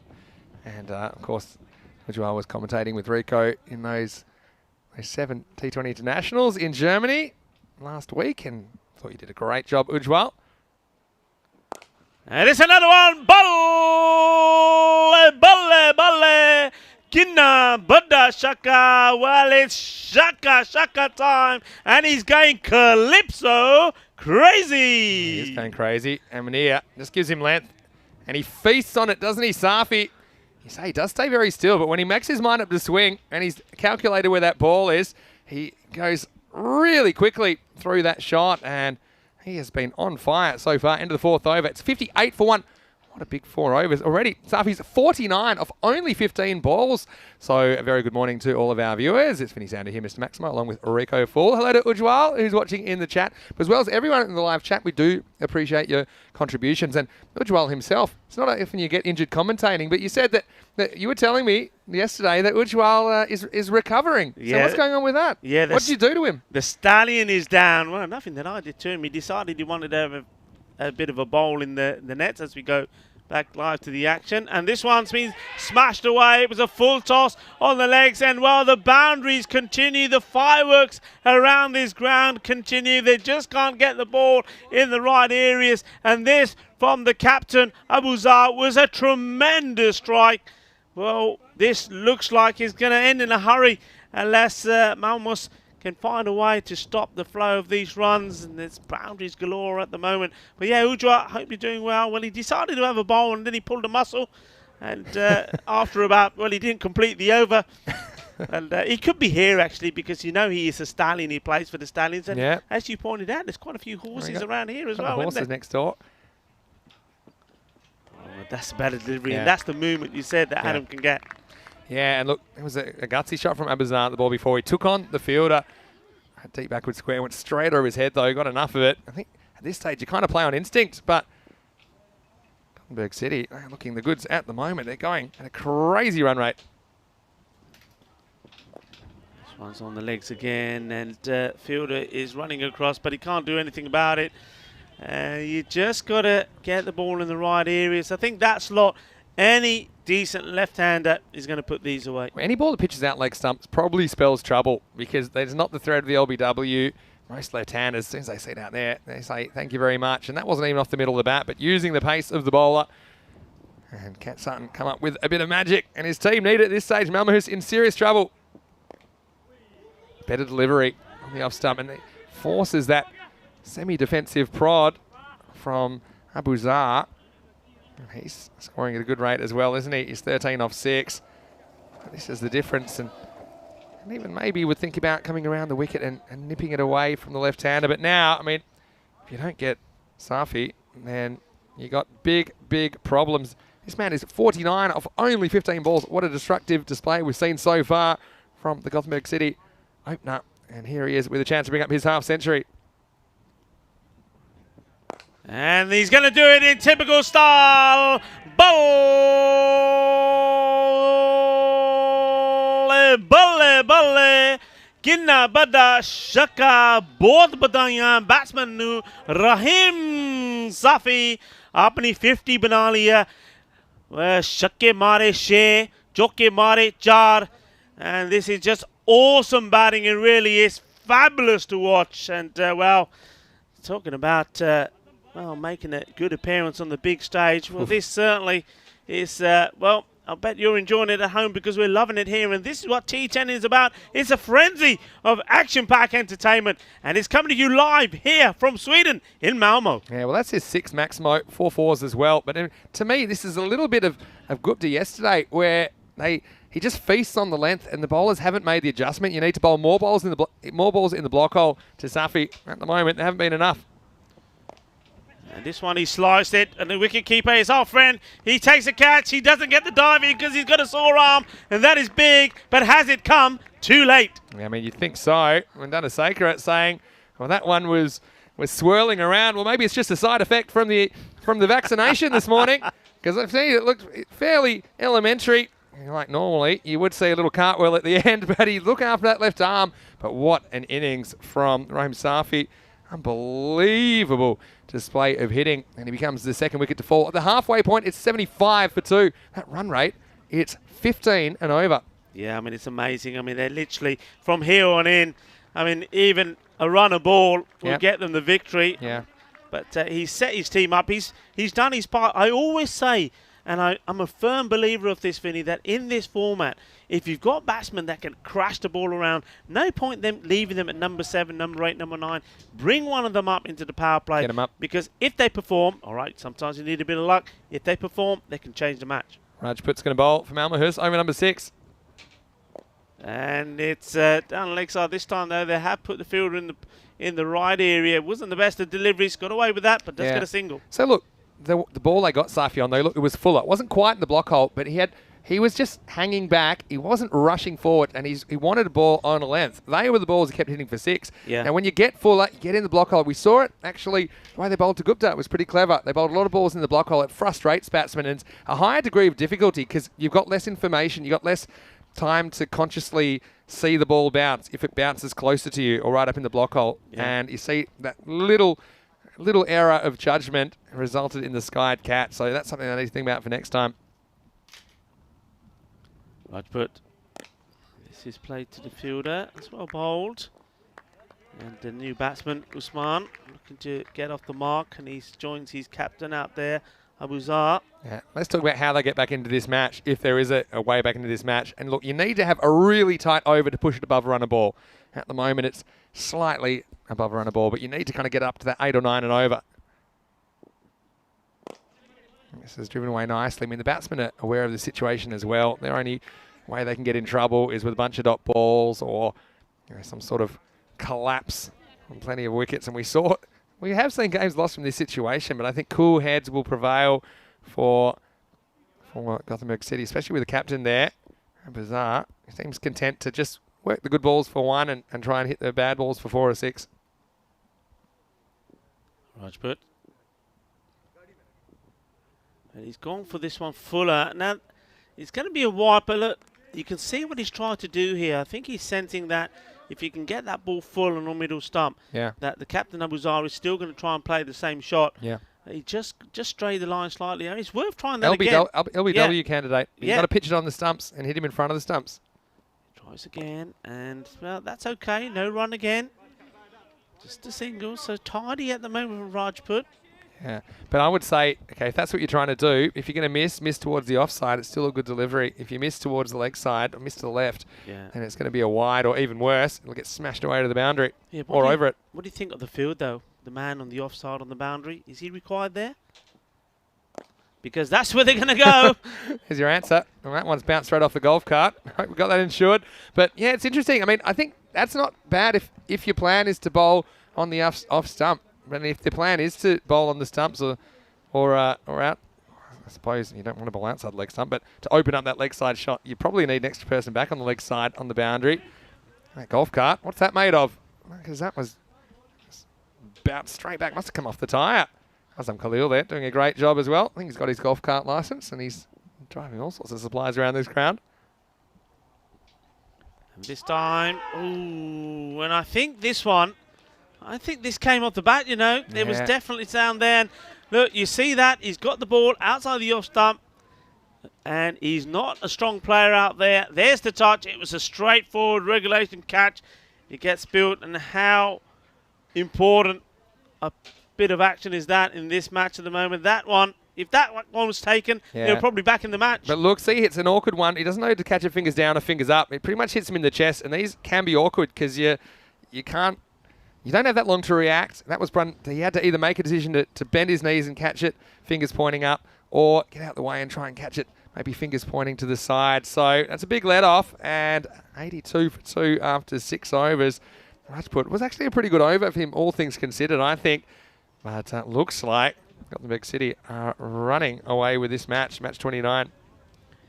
Yeah, it does. But again, I mean, when you were saying how did they get back into this match, it's that sort of over. Yeah. If you think about it, if that wicket was taken, I mean, normally it would have been straightforward catch. Pressure is on. 6 runs and over, that's run a ball. Yeah. You get a good over in, well, you know, anything can happen. Yeah, exactly right. Rizwan Tarat, here's the new bowler, over number 7 coming up. And this one's whipped away. Fielder's got work to do here. Batsman, will they push for the 2? Didn't run the first one as quick as what they ought to here. They don't want to get too complacent. They don't want to be thinking that this victory is in the bag and not take the runs that are available to them. Shows you how hard it is, though, because that was a pretty good last over. Still went for 7, Yeah. which is above what they need. So you need something. And look, you need to get the set batsman. That's the other thing. I think what we're seeing is if Abrizar stays there, they will make these runs comfortably. Yeah, still don't think this field is right. I mean, that one has been smashed away, and I think it's going to be a no ball as well. So, and that's going to hurt them. It's gone for 4. So 4 is signalled, but it's going to be 5 with the no ball, and the next one being a free hit. And when the batting team only need around 6 runs and over, well, I was going to say I'm pretty sure that was hit hard enough to go for 6, and then the umpire has quite correctly given the right signal. So that's how you get 7 in cricket. That's the absolute worst case scenario. It's a no ball plus 6. That's 7 runs for free. Doesn't even count as a delivery because the ball has to be re-bowled. Worst case for us as well, because I thought we lost the ball. Although I think Azam's done well to fish that one out of the trees. Or maybe Azam Khalil should be my caddy when I'm playing golf, because there's a fair bit of looking for balls in the trees when I'm make the odd appearance on the golf course. And Tarat just gets it completely wrong there. Now with a free hit coming up, you'd have to say, let's warm up the fat lady, because I feel like there's not long to go on this one. Yes. Well, can he come back with a good one here? Tarat, he would have been very disappointed. He's deciding he's going to try around the wicket to the captain, Abuzar. Free hit. And it's well pitched up. It's better delivery to a man that likes to whip everything down onto the leg side. Gets a single. But you can see here now, Malmo Hus, they're just going for the motions, aren't they? They're feeling a bit down, a bit dejected. One of their men is down as well. As we were saying, the injury to Patanaya, that's going to be playing in their mind as well. The other thing, Rico, is that we'll see in a second when we look at the fantasy dashboard that in the next game, Gothenburg City, they've won the toss and elected to bat. So they get to continue this momentum all the way through. And you think that they'll get Safi back, they'll get all their wickets back. I think they'll be feeling pretty confident after this effort. Certainly will. This one be thumped really hard, and fielder's done very well.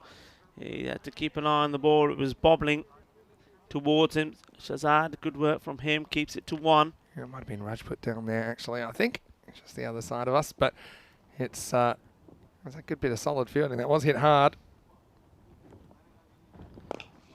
This one as well, and that's a good stop. He's got a hand onto it. Keeps it to just the 1. And the captain, Anit Gupta, hasn't he got some thinking to do as well? Yeah.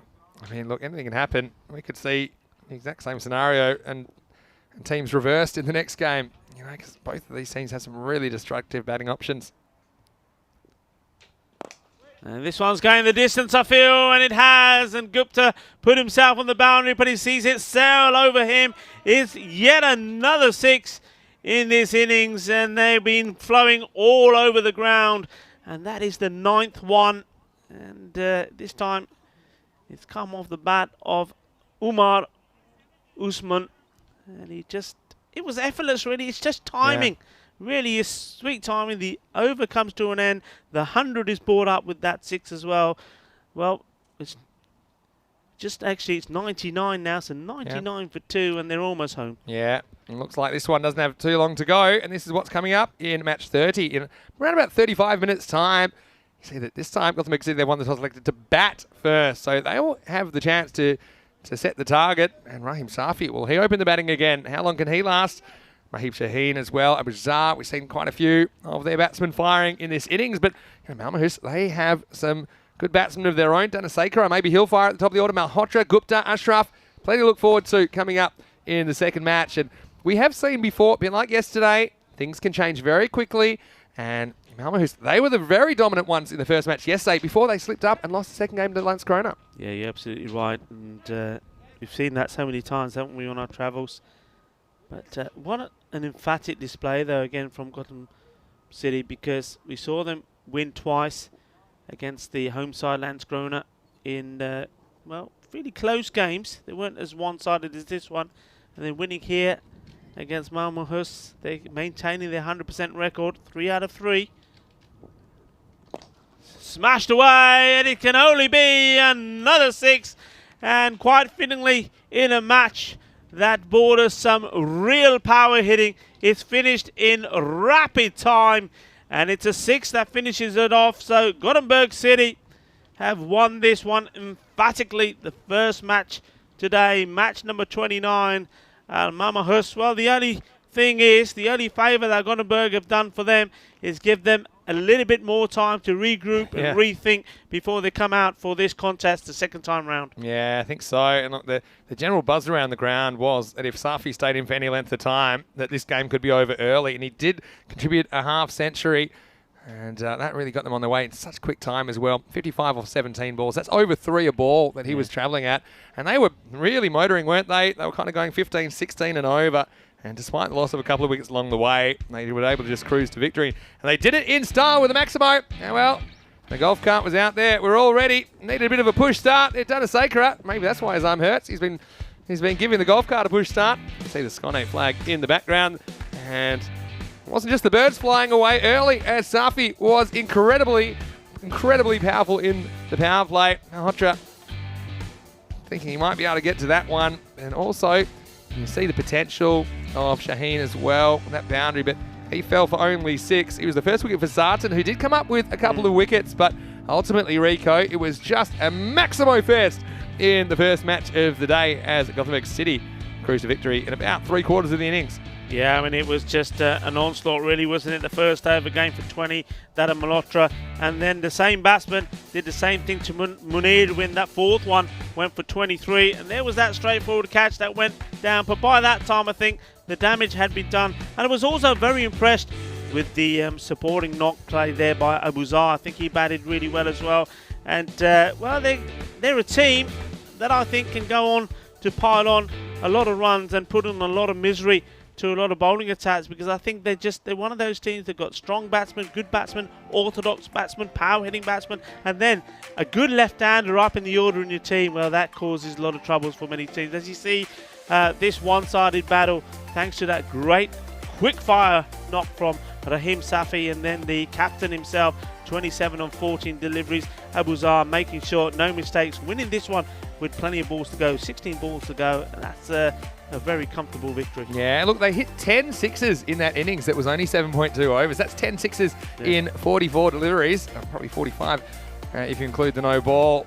But Malhotra, well, he was obviously quite expensive. I think Sargent did chip in with a couple of wickets, showed that he can remove the key players. He was also a little bit expensive, though. Rajput, look, I like his work with the ball. He only went for 7 off his over. But for me, when I look back at this game, what was the critical factor? I know we'll focus on the batting of Safi and some of the 6 hitting, but for me, it was the fielding from Gothenburg City in the first half of the game, removing the key batsman for Malmo with 2 direct hit runouts. And I think that if it wasn't for that, they could have been chasing something like 130, 140 based on what we saw yesterday. And then this game maybe doesn't get won by Gothenburg City despite the heroics on the batting of Safi and Abuzar. So that tells you there's actually not that much between these two teams. I think it'll be a fantastic reverse fixture when we return in approximately half an hour. We'll take you into the second match of the day, match 30. You might want to go to our website, EuropeanCricket.com. Check out the match preview article there. Also, you can check out the fantasy dashboard on our social media at European Cricket. But for now, it's Vinny Sandu, Mr. Maximo, along with Rico Full. Hope you're having a wonderful morning. Well, the sun's out for now. Hopefully it stays that way. The only thing that's been raining has been Maximos this morning. See you shortly on ECN for more FanCode European Cricket Series.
Hello and welcome back to Malmo in the south of Sweden. And now it's time for the rematch. It's match 30 between Gothenburg City and Malmohus. The match referee Rob Kemming is with the two captains. Let's get ready for the coin toss. It's tails. It's tails. Your call. Tails. Tails is called. It is heads. What would you like to do? We're going to bat first. This time, Gothenburg City, they've won the toss and elected to bat. So Abazar will get the chance to put the score on the board with his team, and then we'll get to see their fielding. And wasn't that really important in dismissing some of the stars of Malmohus in that first match? But Abazar himself, he's a key player, I think. And look, let's take nothing away from some of the stars for Gothenburg City. Rahim Safi, I like the way he goes about his work as well. But Malmohus, Gupta and Malhotra, they missed out in the first game. Let's see if they can go big in the second game. Rico Full is in the commentary box. Let's get ready for match 30. The news from the toss. Gothenburg City, they've won the toss. They'll be batting first. Thank you very much, Vinny. And yeah, as you heard there, Vinny was absolutely right. Rahim Safi and Abuzar, they were in top form as we welcome you back to this Landskrona Cricket Club in Sweden, in Malmo. And one thing I can tell you, that match will certainly go down as one where there was plenty of fireworks. As we have a look at the fantasy dashboard, and well, Rahim Safi scoring 55 in just 17 deliveries. He hit 4 fours and also 6 sixes in getting to that score. And what I can tell you that after that match, we have reached and passed 250 sixes hit already in this FanCode European Cricket Series in Malmo, and we've gone past 400 in the number of fours in boundaries, and that's just amazing. So you can work out the percentage now. We're almost like over 60% of the runs being scored are in boundaries. And well, if the weather stays as it is, and this outfield, well, it's rapid, isn't it? I think we're going to see a lot more runs scored, and that average score that we were looking at, well, maybe it's going to be around about 120. Well, I think that's going to go up as batsmen are going to get their eye in and get used to this pitch.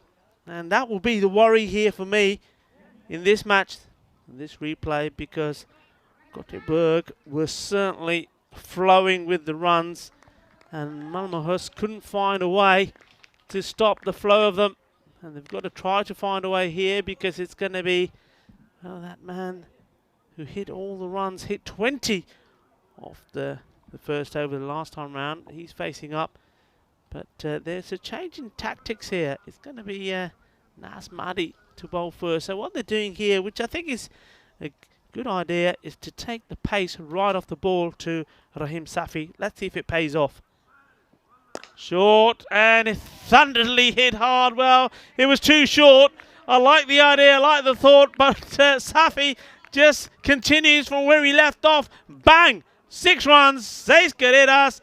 And this was exactly the start in the first match, and he's done the same here. Smashes it down the ground for 6. Stands and delivers. Well, you see what it says on his bat. Ton. Well, he got to the 50, didn't quite get to the ton, but I tell you what, if he sticks around for 7 overs, he will get to a ton. This one's a better delivery, flighted up, but it still gets what it deserves. A thunderous shot. 6 more. 6 carreras más. Well, I'm liking it, and I hope you're liking it as well, wherever you're watching around the world, the European Cricket Series here in Malmo. And right now, there's a little bit of sexy cricket going on.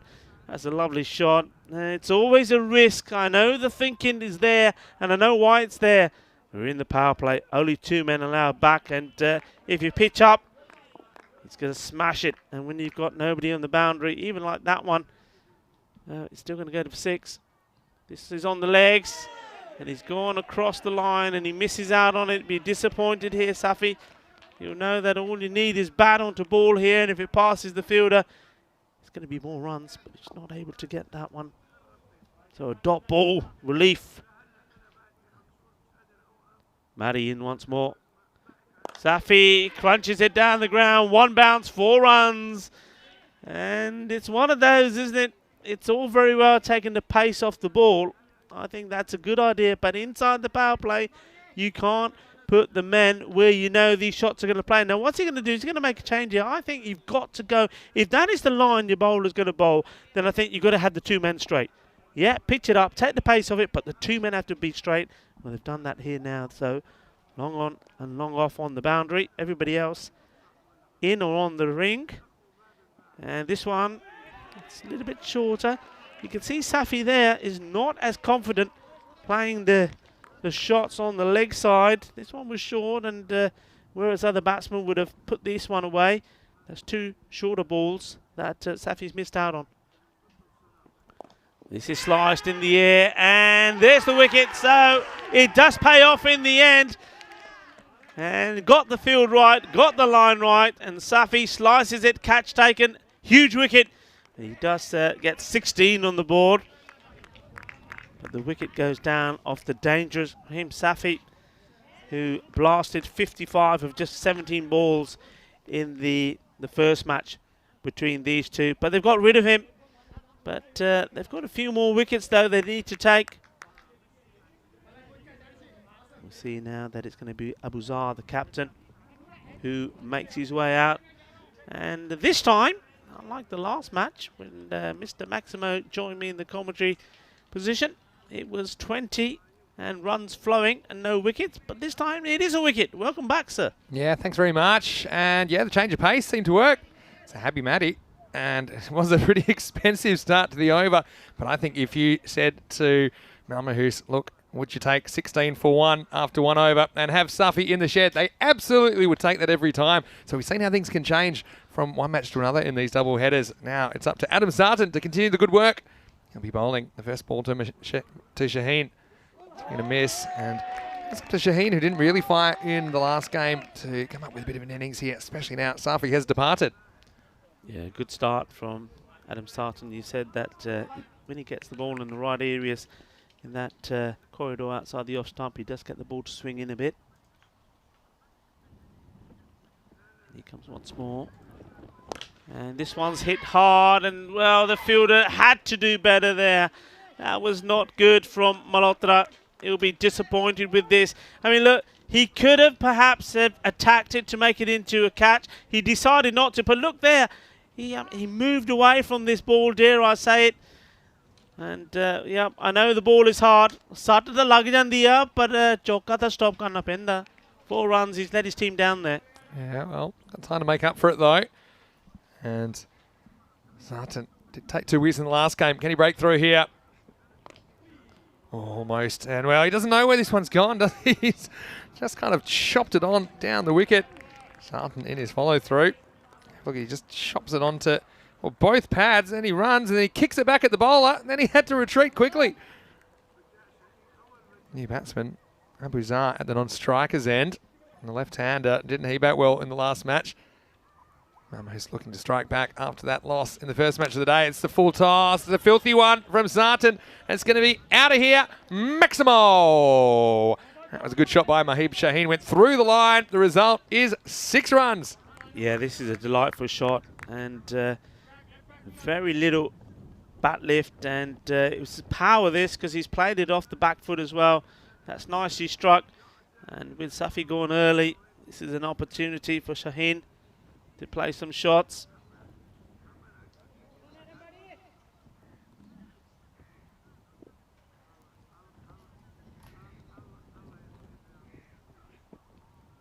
Going to miss. This will be called a wide though. Good morning to Taranjeet Singh, who's in the chat. Hello Taran, I hope you're going very, very well. And just a reminder, you can always join us in the live chat. ECN European Cricket Network. And if you haven't already, why don't you subscribe? Because we are heading for 230,000 subscribers. We might even be there already. Be very close. Sarton continuing. Goes after this one, but it'll be called a wide. And that's just the threat, isn't it? You've got Sarton, who's like a natural in-swing bowler. If one doesn't swing, it can miss that offside wide line, and that one didn't really shape back in. Good morning to you, Tarzan. How are you? Taranjeet Singh, Tarzan as I call him. A quality player, and also gives very good knowledgeable information on the chat. Goes after this, but this is sliced, and it won't be an easy catch. No, and he doesn't get there. It was just sliced in the air, and it was spinning viciously, I think. And he just got back a bit too far. He found himself 2 metres back, I think. He called it early, but then realised he was backing back and he couldn't change direction. So, once again, it's a piece of fielding I think that Malmo won't be entirely happy with. Yeah, there won't be. Look, when those opportunities come up, you've got to take them. And I think that, again, probably goes down as the fielders not walking in, not being ready, not moving. They're sort of planted on the feet. And when the ball goes up in the air, they've got a bit of work to do. But you've got to give 100% here. You've got a dangerous man out, but there's still other danger men there. You've got to take these chances. Sarton this time, this is being creamed. And chase on for the fielder. He won't get there 4 runs. Just a little bit too much width this time to the left-hander, to Abuzar, the captain. And he gets to the pitch of the ball here beautifully. And playing a nice shot. Once again, these are nice shots to be playing in the power play. You're just looking to get into line and hit over the top. So the end of the second over. And the score has moved on to 33 for 1. Yeah, let's have a look at these two teams now, adjusted after that last match, match 29. And you can see Malmohus, they are scoring at a really good rate, 12.4 and over. So 124, their average score, but they're conceding 12.9. So that's something that I'm sure they'd be a little bit concerned about. Hey, look at Gothenburg City, though. They're scoring a pretty decent rate themselves. About the same, 121 per 10 overs, but the difference, they are restricting teams to 10.0 or 100. But across the board, what we're seeing in Group B is just higher scoring all round. This one's been hit up in the air out in the offside, and there's a chase on for the fielder. He's not going to be able to take the catch, but he is able to stop the ball from going to the boundary. Really had to give that some chase, did Rajput. I think we were saying, weren't we, that because that slightly longer break was the early finish, it was a good opportunity for Malmo House to get together as a team and regroup. Yeah. I think they made a very good conscious decision to change the bowling with Maddie starting off. It worked. It did the trick. They got the wicket. Maddie did what he had to do. Now Malhotra, let's see if he can fit into the game plan as well. And he can, because he's taken a wicket. He's knocked him over. Well, there you go. They took time to regroup.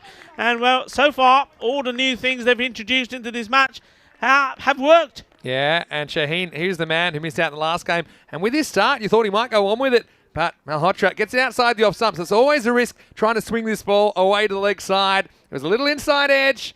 You see there, he got front on. He opened himself up, and he opened himself up to that mode of dismissal. So Dheeraj Malhotra gets a big wicket. And now that is 2 down for Gothenburg City. They're 35 for 2 in the third over. Yeah, I mean, Shaheen, when I see some of the shots he played like that 6 on the offside, he's a talented player. He's got some really good shots, but I think he's got to focus on staying there, staying out in the middle. He's getting himself out too early. I mean, we're not playing, it's not a 5-over innings, it's 10 innings. He's got to pace himself better. Got to stop throwing his wicket away. Yeah, well, I'm sure he'd be disappointed to go in that fashion. Now, Usman, who we saw struck a lusty blow in the first match of the day, he's in quite early, still in the power play. A real crossroads now in this innings. Malhotra continues. Sit firmly, and this time one bounce, well fielded, in comes the throw. And that's what you like to see, that's what you want your fielders doing. And Maddie there, who got the wicket. Oh, he did get a bit of punishment, 16 he went for, but he got the prize wicket of Safi. They're doing some good fielding there now as well. Yeah, it's certainly something they've consciously wanted to do from the start. And of course, if you're taking wickets, it's easy to keep that kind of enthusiasm up throughout the innings. And now, this will be an interesting one, as Abuzar is on strike to Malhotra. Well bowled. And one thing that we did see in the first match between these two, as the throw comes in, and all of a sudden, they're on a high, they're on an up, the energy levels has gone up, they're fielding well, but they didn't bowl well, I don't think, to Abuzar, and they've got to do a lot better. And so far, it's been much tidier. And have a look at the scoring rates by day. You see, it was quite a quiet start, 8.0 on the first day. These first 5 days are all Group A. Now, Group B, the scoring has been higher, and based on what we've seen today, I think the first match, it was over 11.4 in total. So you can see that it looks like, for me, as this tournament goes on, the rates are going up, and it'll be interesting to see how Group B and Group A match up in the finals. Yeah, this one didn't quite get hold of it well enough, but once again, Maddie doing some very good work. Just a single. Yeah, not quite getting hold of that one. But It's incredible how often these double header fixtures we see a reversal of fortunes, and one team is particularly keen to square the ledger. Malmo is that team on this occasion. As this one's up, and away, and this is a good counter punch from the captain, Abuzar Maximo. That's a powerful end to the power play. End of 3. Gothenburg City there, 44 for 2. What a beautiful shot this is. This is all about rhythm. It's all about using your feet. It's all about getting to the pitch of the ball, not trying to hit it too hard, just getting through the line of it. Just play that away wonderfully. And you can see there's quite a handy power play. And even though you got one of the big hitters gone, 44 for 2, it certainly puts you in a good, well, at the moment, they're in a good position to go on to score big runs. And Vinny was telling you there and showing you the graphics about how the runs have gone higher and higher. And obviously, weather permitting as well, I get the feeling that we're going to get to a stage where, 130 and 140 is going to be the par score, because the teams are getting better, the players are getting more competent, batsmen are getting used to this blue pitch. Yeah. So 130, 140 is going to be, I think, the average par score. And you can chase it. You can chase it down. Yeah. It's all about batsmen getting in and staying in. Here is Rajput to bowl the next over. This is hit hard, but it is a chance, and it's taken. Great catch. Excellent catch by Dheeraj Malhotra. This was travelling. And look, it'll look easy on TV when you're sitting in your lounge room, but this ball was whistling at Malhotra. He held onto it clean as a whistle, and immediate success for Rajput in the 4th over. It's 44 for 3. Yeah, this was a really good catch, and you can see it was going to hurt, and it's still going to be stinging. But what he did here, unlike earlier in the field in that same zone, he got himself in the position. He made sure that he was going to take this for his team. He made sure that he was going to put his team in a good position. And with that wicket going now, I think all the concentration now has to go into how they can remove the left-hander, Abuzar. I think if they can get him out of the equation now here, then they can really, there's been a good power play. There's plenty of runs on the ball, but they can get themselves back into this game by taking a couple more wickets. Yeah, that's exactly right. And look, there's shades of what happened in yesterday morning's games, except Malmo, the shoe was on the other foot. They batted really impressively in the first game, and not quite as well in the second game, as some key players were dismissed. Rajput, I like him with the ball. He's got 1 for none. And follows up outside the off stump. And I do like him as just his control, and he's just quite a clever bowler. And we know that he took 8 wickets in 6 matches in last year's series, and took 3 matches yesterday. So, again, he's certainly one weapon which Malmo's captain, Ankit Gupta, is happy to have at his disposal. Straighter this time, just worked away on the leg side, but there's a certain enthusiasm about Malmohus that you felt wasn't really present, and it was hard to be that way because Safi came out and absolutely smashed them all around the park in the first half of the innings in game 29. But here, it's a different story in match 30. Yeah, you're spot on there. You can see they're up for it. And it all started with that the wicket of Safi. From there, you can see how important it was. The celebrations for Matty and the fielders around him showed that. And they're just now, well, they've upped the level of their game. And they're supporting each other. The fielders are throwing themselves around. But this is the big one. This is the man they've got to see the back of. He goes leg side, and he punishes it. It looks to be in the gap. It doesn't go to hand. It was a really quick bit of work from the fielder down there to keep it to 1. And it was quite an impressive stop. Rajput just risking it there, because one thing we've learned about Abu Zat, you don't want to get outside the leg stump to him because he's very powerful, as are most left-handers in that area. Yeah, one thing that Malmo House have also observed and learnt after this delivery. In the air, and this one, I think it's going to carry the fielder, is it? Yeah, just sneaks over. Maximo! Daniel Siddiqui goes bang. It was just picked up off a length. Took the chance, got enough bat on it, gets 6 more. And that brings up the 50 for Gothenburg City in the 4th over. Yeah, big shot, nicely played. It was all about the intent there from the batsman. He made up his mind that he was going to go for it, and he did. Oh, what can Rajput do about this? And this is one of those balls, Rico, you mentioned. probably get a wide if he gets inside the line of this, Siddiqui. But instead, it will be a single to finish the 4th over, and it's 53 for 3 after 4.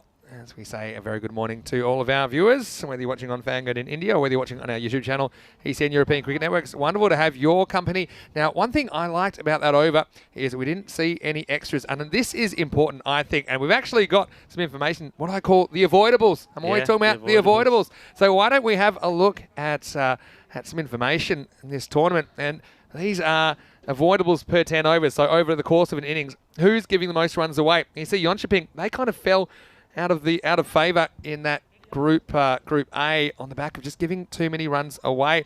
The Hissingen, okay, look, they're well off the chart, but they've only played the 2 games, so maybe that's a little bit unfair.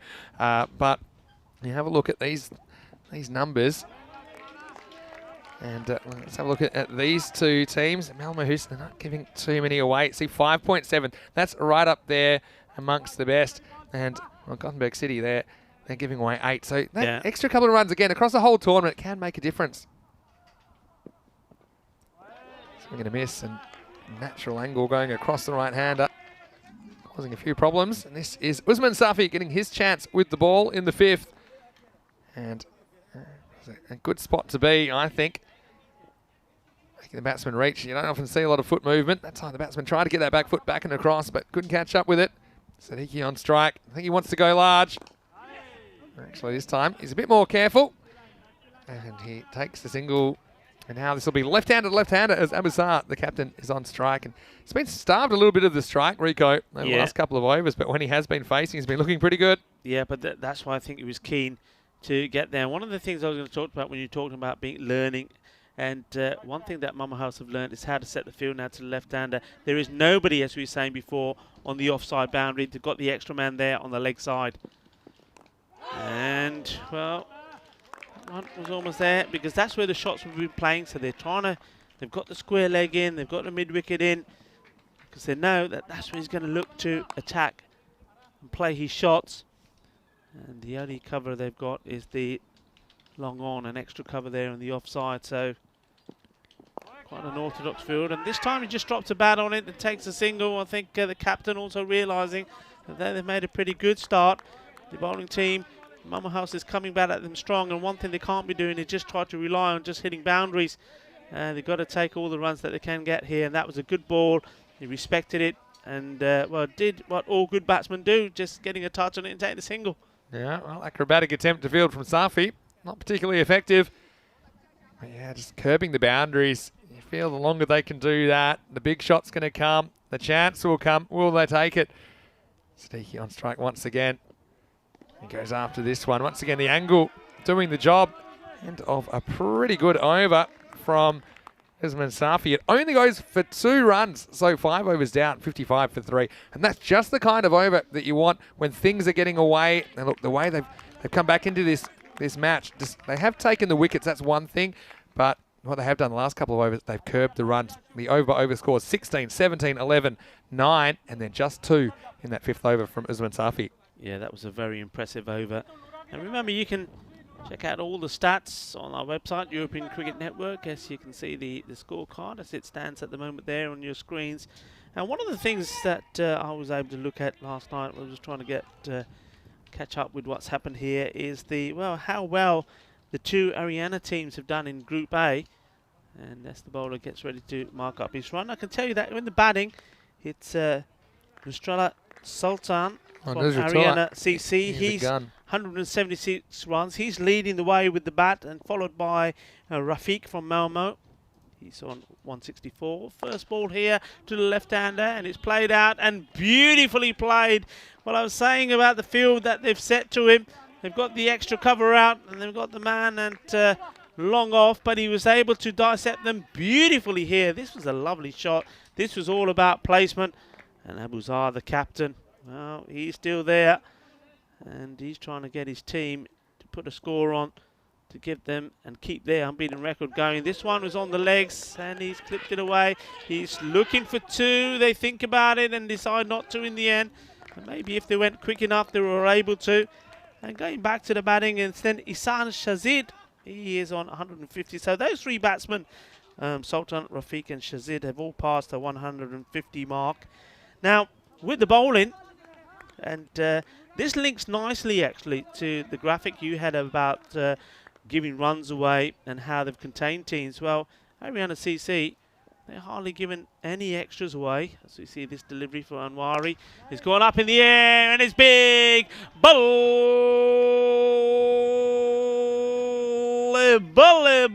That was a tremendous strike. Really was a lovely shot this from Siddiqui. Here's 6 more. Well, there's something in the air today in Malmo. Well, we know it's one of the friendliest and one of the happiest places in Sweden. Well, certainly the batsmen are happy today because the runs are flowing from their bats, especially the boundaries. Another big 6. So what can the reply be here for Anwari? Siddiqui now hitting big and beats him outside the off stump, and that's a good reply. Don't put it back in the arc. So just going back to Ariana CC, all the top 3 bowlers. You've got Dawood, Shazad, Yusuf Sahak, and Ayubai. They are the bowlers there. So 14 wickets to Shazad. Sahak is on 13. Ayubi is on 11. And as we see this one hit down the ground, the fielder should stop it on the bounce and does. In comes the throw. Maddie again doing a great job. And don't forget, there was also that splendid hat-trick from Yusuf Sahak as well when he took 5 for 6. Amazing stuff. Yeah, that was an incredible one. And actually, he never finished his second over because they had 5 down at the start of that over. He took wicket. And then the 5th ball of the over, they scrambled a single and got run out coming back for the 2. And they had to do that because that would have made it 6 off the last ball to tie. That was an innings we'll never forget. Malmo losing 8 wickets for 4 runs to absolutely botch a chase to snatch defeat from the jaws of victory. End of the 6th over, and it's 68 for 3 right here in match number 30. And you can see at the moment they're going just over 11 and over. Look, I think the way it's going, I'm going to be starting to a ball. 48 gets you 116. I think it's pretty competitive. Because, you know, anything can happen in the second innings. They could get a lot more, of course. Just the 2 wides in the innings in 6 overs. That, to me, is very good. Kind of doubling down on what we were talking about before, about Malmo, who's not giving too many runs away in the field with those avoidables. Yeah, certainly changing things around in this one. Malmöhus, first of all, Maddie bowling, keeping the pace of the ball to Safi. That worked. And then the field setting to the left-hander. And now also using a different bowler. So the first 6 overs, you've had a different bowler bowl each one. This one is nicely bowled. It's on the stumps again. Usman Safi, he does come back now to bowl. He's second. He bowled a tremendous one, the 5th over, where only 2 runs came off it. So really trying to keep the pressure on. And well, we knew that Sakara wouldn't have to wait long before he gets a roll in, and he's probably got himself up and said, ouch, I should have done that. He's had his second jab today, early this morning. So his arm's probably feeling a bit sore. This one's short. He wasn't able to capitalise on it. A one-hand pick up and throw. Very good work. Good cricket there all round. The batsman, good calling, good running. And how about this for a pick up and throw? Really well done. It gets the ball in his hand. The only thing was because he was on the way down, he wasn't able to get the throw right where the keeper would have wanted. But I think the batsmen, because they ran early and ran well straight away, were always going to get there. Abuzar moves into 20. He's going at 2 runs a ball. And he certainly will be looking to take the attack to Usman Safi, who's bowled so well so far. He's been really important in just keeping things back under control. And the other thing I think Malmöhus will know from their experience yesterday when they won the first game comprehensively, then got done in the second game by Landskrona, they'd know how easy how it can turn around. So that would have given them some motivation, I think, to do it themselves this time. But this one, it's not an easy catch, but it's taken. And that's a really nice bit of work. Ankit Gupta in the circle, and he's a really good fieldsman. And he had to take the most direct route to the ball on that occasion. So it's captain gets captain. That's the big wicket of Abuzar. He goes for 20. And Gothenburg City lose their 4th wicket at 70 for 4 in the 7th over. Yeah, that's a great reward for a captain who was on the receiving end in the first game. Well, he's got his troops together. He's talked to them. They've rallied round. They've come out. They've changed things around. And everything that they've done differently, everything they took on board from the first match, they put it into practice, and it's working. This is turned away nicely. And Siddiqui get a single here. He's been joined at the crease by Manoj Ravanth. I'll get a chance to face his first ball now. But take nothing away from the bowling of Usman Safi. Deserves that wicket. And it was the big one, wasn't it? And now he's got 1 for 4 off 1.4. He's really kept things tight in these middle overs. Crucial contribution. Yeah, and the catch was outstanding as well. They're one of the difficult ones to take. They're just changing the field here now, realising that the left-hander's gone, so they can go back to a more orthodox field. Fielder goes back on the boundary at square leg. It's well bowled, and that wasn't very far away from the edge. And, well, with the ball to go, what a superb effort this has been. Taking the wicket off the danger man, but also, as it stands at the moment, only 4 runs have come off. He's 1.5. Got to finish it well, though. Here's last ball of his spell. It's a pretty good one. And now they're going to go for one. Be out if he hits. Or even if he doesn't hit, I think this might be out. It's very, very close. Well, this to me, he ended up Gupta deciding to throw it to the bowler. And we'll have a look at this on the replay. I think this is pretty close. I don't think they've made a final decision yet. And so he goes to the bowler and, to me. Have a look at the bat. He's not grounded. And Bale's coming off here. Bat He's is out in the air. fairly comfortably to me. Yeah, well, if he survives this, he's very, very lucky. I mean, it just seemed like one of those ones. It looks like, to me, it was just out. The bowler couldn't believe it, could he? The bowler couldn't believe it. He's saying, what do you mean he's not out? Yeah, bowler wouldn't know because, of course, he's not watching. But we'll have a look at this on the replay. But look, to be fair, this is what the umpire sees in real time. But it looks like the decision's been made and he's gone. Yeah, the decision has been made and he is run out. Look, this is the thing. Ultimately, Rico, sometimes if there's something that is clear-cut, and look, the main thing for me is the right decision is made. You've got to reward the fielder for the good bit of fielding. And so that will be the 5th wicket to fall. And it's 71 for 5 at the end of 7 overs. Good bit of fielding, though, by the captain. And again, he assessed the situation. I thought, well, he's going to have a big shy at the stumps. And if he hits, he'll be clearly out. But actually, he had time to go to the bowler. This is what we're looking at over the next few weeks in the FanCode European Cricket Series. You see that we're in Malmo. This is the 2nd week of action. We're in Dresden in Germany next week, and you'll be there with Danny, and I'll be popping in for bits of that series in Dresden, the east of Germany, before we go to Capella for the final ECS from the 30th of August, before the ECC, which starts on the 13th of September. Then we do plan to bring you some more FanCode European Cricket Series after that. So plenty to look forward to over the next few weeks on the European Cricket Network. Here's Malhotra, who continues.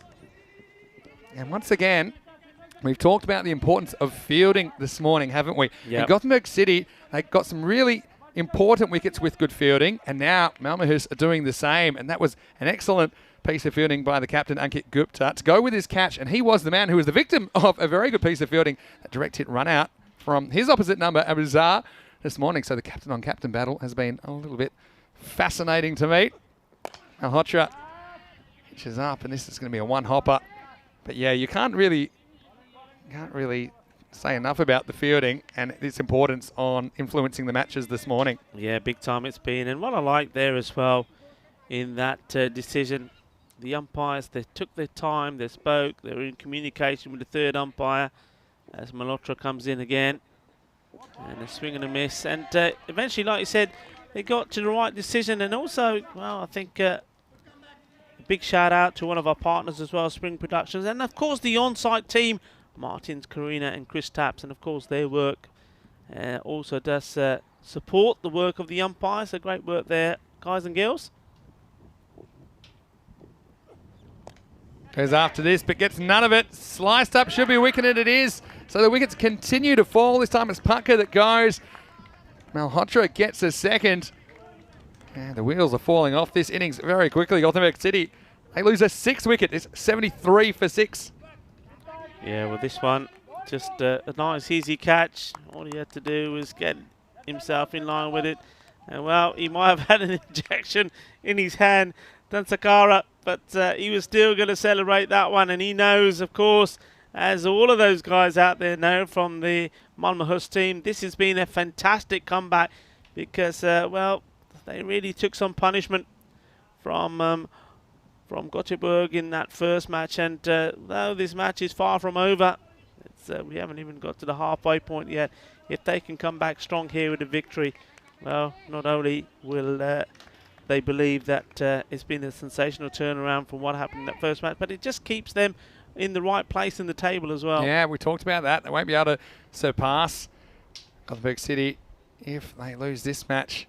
Malmöhus, here's Malhotra, and he gets another one. Oh, this is spot on. New batsman just, actually Siddiqui, of course, because he crossed while that ball was in the air, so that's an even bigger wicket with Siddiqui going. His footwork went a little bit away to the leg stump, and this ball is fairly straight. Look at this, you see, he's just moving away from the ball, Siddiqui, and he leaves his stumps exposed. Missed out. Malhotra right on the money, and that's 7 down now. Gothenburg City 73 for 7 in the 8th. Yeah, great bowling from Malhotra. He's come on, and like all of these players have done this time round, they've certainly shone for their captain. And Malhotra finds himself on a hat-trick. And, well, we also got to Berg now. They've got 2 batsmen out there, new batsmen. And that's certainly putting pressure on them. Both batsmen haven't received or faced a delivery yet. And it's the time when they'll be looking to accelerate.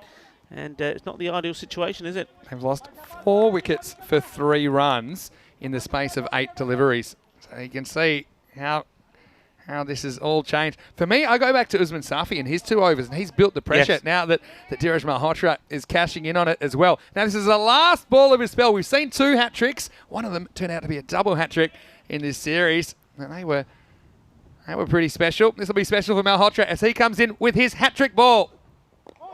Not a bad one. Pushes him back. And now it's Gothenburg CC on the defensive. End of 8 overs. It's 73 for 7. This is what I love about this format of the game. And just cricket in general, Rico. The fact that you can get the same 2 teams, the same 2 players. You put them out there, essentially the same conditions, and you can get a completely different match. Completely different feel to a match. And right now, Gothenburg City, who decided to bat first, you wonder what they'd be thinking about that decision.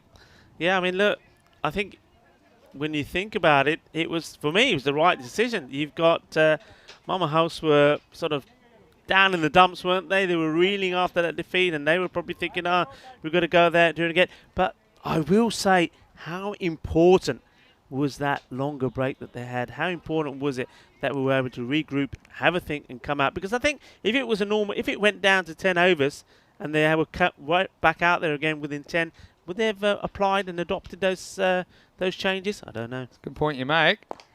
Right now, this one's almost taken out the umpire and the stumps, and maybe Ashish Rajput as well, who's back on to bowl the 9th over. And just have a look at this one. This one actually is pretty close to kneecapping the umpire. Whoa! That's how umpires, they've got great reactions, don't they? Yeah. It goes after this one, and this one is going. It's gone! Maximo! What a way to get off the mark. And Ashad Ali says, yep, thanks very much. I don't worry about the game situation. I'm going to swing the bat. He got a bit of length, and he gets 6 of the best. Yeah, that was a good shot, wasn't it? He just helped this ball along. I like the way he managed to get himself right underneath it. Got the right elevation. And there's a fielder there. No hope. Change of angle. He does get it outside the off stump, which is a key, I think, if Rajput's going to go around the wicket. The other thing is Rajput normally doesn't bowl too many length deliveries at this stage of the innings. And I talked about last time, they bowled his 2 overs out pretty early because of the match situation. But he's a really useful person to have up your sleeve because he's a good death bowler. Batsman now. And Vikas sticks it. We'll be facing now. Side off stump. This is well fielded by Gupta. And, well, this is out, I think. This is an amazing bit of fielding. He's back flicked it. First to stop it. Oh, this is absolutely world class from Ankit Gupta. He knocked it down. He didn't have time to throw. Just have a look at this. Look at the way he gets rid of the ball here. Well, he flicks it backhand style. And the batsman, he was ball watching. And he's gone. Yeah, Dixit thought here, there's no way he thought that he's in any danger. There's no way that the captain, Gupta, is going to get this throw in. Well, Yeah. you were wrong. What a good decision as well. Yeah. What a good decision by the umpire. Well, look, he nearly was kneecapped the umpire there. And that, of course, that is umpire Suprit with one. But he stayed on his feet, and it's just as well because he got himself into the perfect position to give that. Because really, if he was anywhere else, he was not going to be able to give that decision. What a great piece, but what an outstanding bit of fielding. And we've talked about the fielding in both matches today. It's been sensational. And Gupta, well, the work he's done, been brilliant as we go back live to the action. But you didn't miss anything much there. It was a wide ball, very wide, in fact. Look at the way he gets rid of this ball, though, Rico. Look, it's just a casual flick. Now, he's probably maybe trying to get to the bowler, but happens to have the good fortune, I suppose, to hit the stumps. I mean, that's an amazing bit of fielding. Unbelievable. Well, you know what over it is. It's the 9th. And this is a filthy full toss. He called a wide. Yeah, 2 wides in the trot here. That's not what you need. You need to keep going. Just can't let it slip. And so even though that might pitch off the surface, it's behind the line of the stumps, and so it'll still be called a wide. That's the correct call from the umpire, so it won't be a free hit. Ali is the batsman. The left-hander would love to get onto this, but that was better. He managed to get this in the right place and just kept his shape better, stayed straight. Really 4 for 8 now, so they're running out of wickets, running out of time. Once again, it's the fielding. Really find it quite remarkable. You can have the best of the best and the worst of the worst all in one competition. But that's the excitement that you'll get here in the FanCode European Cricket Series. Rajput, last ball of his spell. In the air. This isn't going to carry to the fielder. And now it kind of makes you less likely to take these dicey twos, doesn't it, when you're running out of wickets. That's the end of the 9th over. Rajput finishes with 1 for 21. The score after 9, it's 85 for 8. Yeah, what a performance this has been. What a comeback for Malmo so far. And other than that one huge 6 that was hit, they've really contained the strong batting lineup of Gothenburg. And they've put themselves in a really good position here. So this final over, how important it is for them just to continue, not to believe that the task is finished. Because we've seen in the previous match, the last over went for, I think it was 23 runs. And that here would be very, very well welcomed for Gothenburg at the moment. Got to keep it tight. And the bowler that is called upon, and no surprise here, is going to be Munir. He's bowled pretty well. I think he bowled in the first match. But this one, it's got to bowl one, and it's got to be spot on straight away. Now this is right where he needs to be. And, well, a bit of an appeal. I think he's back. Yeah, well, Siddiqui got hit for 23, and that took the score from 82 to 105 in the previous game. So similar situation. Let's see what... Oh, he's out for a little bit. He's just got a little bit of that shoe behind the line. Lucky he did that. Yep. Well, that's one of those breakdancing moves that you see on the dance floor, isn't it? Rasibur Rahman. It's pretty alert work by the keeper, Raseka Dhanasekara. So 5 balls remain now. Oh, really good bowling. Good Yorker. Munir comes in and shows his death bowling credentials. And he gets it full, he gets it straight, and he gets the 9th wicket. Gothenburg City, they're 85 for 9. Yeah, this is good bowling. Certainly at the end, this is what you're looking to do, get it right there. You saw the batsman, he was trying to, he moved forward. He was almost like he was expecting a shorter delivery here. If he stayed where he was, he would have played it pretty well, but by going back, he's ended up yorking himself, and off he goes. So they're down to their very last batsman. Munir is the sort of bowler you'd expect to get 2 overs, but just the way this innings played out, and even Matty, he won't get a second over as well. Remember, he went for 16, but he got the big wicket of Safi first up. But Malmo is showing they've got some really good bowling depth. We're having a look at Askar Khan, who will probably see opening the bowling for Gothenburg City in the second half of this match. He's coming out to bat at number 11, and now it's a matter of just scrambling maybe half a dozen off these last 4 balls. Maybe you can get the score up in the 90s. That's been a dramatic turnaround, just a bit like yesterday where we saw the second match have a very different feel to the first. Plenty of interesting contests in Group B so far. So Munir, pretty good delivery. And there's this spot outside off stump where the bounce can be quite substantial. It was a swing and a miss. Yeah, he got slipping on the way on the follow through, but he's managed to get every ball in the right area. It's exactly what you want from the bowler. Bowling the last, and this one, well, somehow, I don't know how he's managed to get this to go where it is. The fielder's chasing it. It does get there and stop it. They'll come back for 2. Well, I thought this was going to be curtains. I thought this was middle stump going. Yeah, I thought so. We'll just have a look. I like the run in between the wickets here of Asghar Khan. I'm not sure how often he gets out there in the middle. It's it was just a little bit of a filthy inside edge. And as he comes back, he's we'll come back to live action then. Firstly, this is in the air, and actually this could be curtains. And Rizwan's under it, but he drops the undroppable. And they haven't really run here. And Khan, well, he'll move to a briskly made 3 with this. Well, because, I mean, you don't expect this to be dropped. And Rizwan Tarai is a key fielder. He just took that one a bit too easy. Too easy. He was, well, it was like, oh yeah, no trouble. It was so, he was, I think overconfident is the only word that comes to mind. I was overconfident for him. All right, here we go. 2 snowmen, pair of 8s, 88. Last ball in the air. Well, who's going to catch this? Gupta. Well, he's probably not going to reach it. They'll probably go for 2 here, and they'll probably get it because there's a slight slip from Malhotra. So, well, in the end, they did scramble to 90 in unlikely fashion. But despite the chaos of the last couple of deliveries, you've got to hand it to Malmo, who's for a much improved effort in the field. Their fielding, their bowling, it all seemed to come together for them.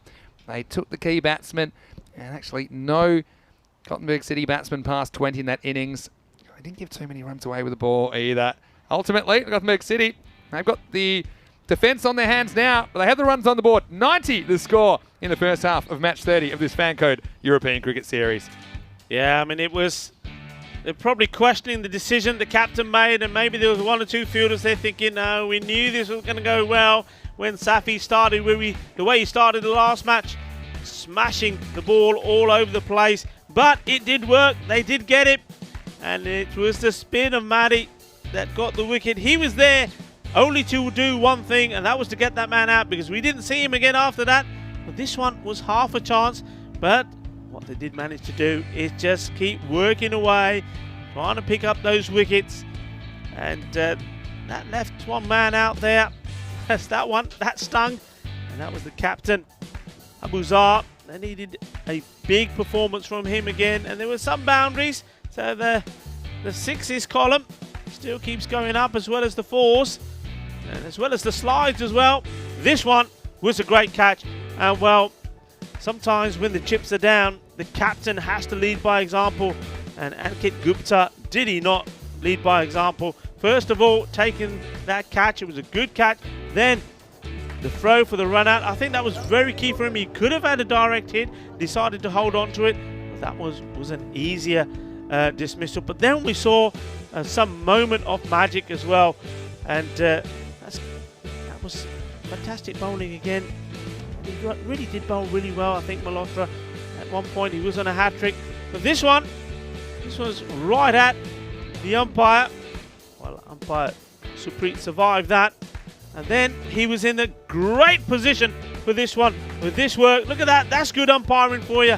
Rather than just standing behind the stumps, you can see running backwards, keeping his eye on the play, keeping his eye on the line, and then deciding, yep, you got to go. Great work, and what a fine bit of captaincy from Ankit Gupta at worst. Changed things around, he's got his team in a good position. But right at the end, there was a little slip up. That one, it should have been curtains, and it should have been all out. But they survived, because the next ball after that also went just for a single. And they managed to get themselves to 90. But look at that scorecard. It started with blistering pace there at the top end. But him, Safi, he did go, and he was gone to the bowling of the spin of Maddy. And then, well, Sahin, he's a batsman that I think he's got plenty more to give us, plenty more to show us. He's just not able to occupy the crease long enough. Abuzar, he was a key man. But once he left, a lot of pressure was on the shoulders of Siddiqui. And Siddiqui, well, he wasn't blistering away. He was just trying to keep the innings going and alive, but eventually did fall after 15 balls for 18. And with the bowling, look at the number of bowlers that were used there, 7 of them. But the pick of the bowlers there, Malhotra, 3 for 13. And don't take away the excellent bowling from Usman Safi. His 2 overs before, when they just couldn't get him away. I think that's what created a lot of pressure. I think that's when the captain there, Abuzar, was there, who made 20 of 11. He was feeling the pressure. He knew that to get over this 100+ score, somebody had to go after him. He tried, wasn't able to. And as a result of the pressure from those 2 overs, I think the rest of the wickets fell very quickly. So good comeback this is.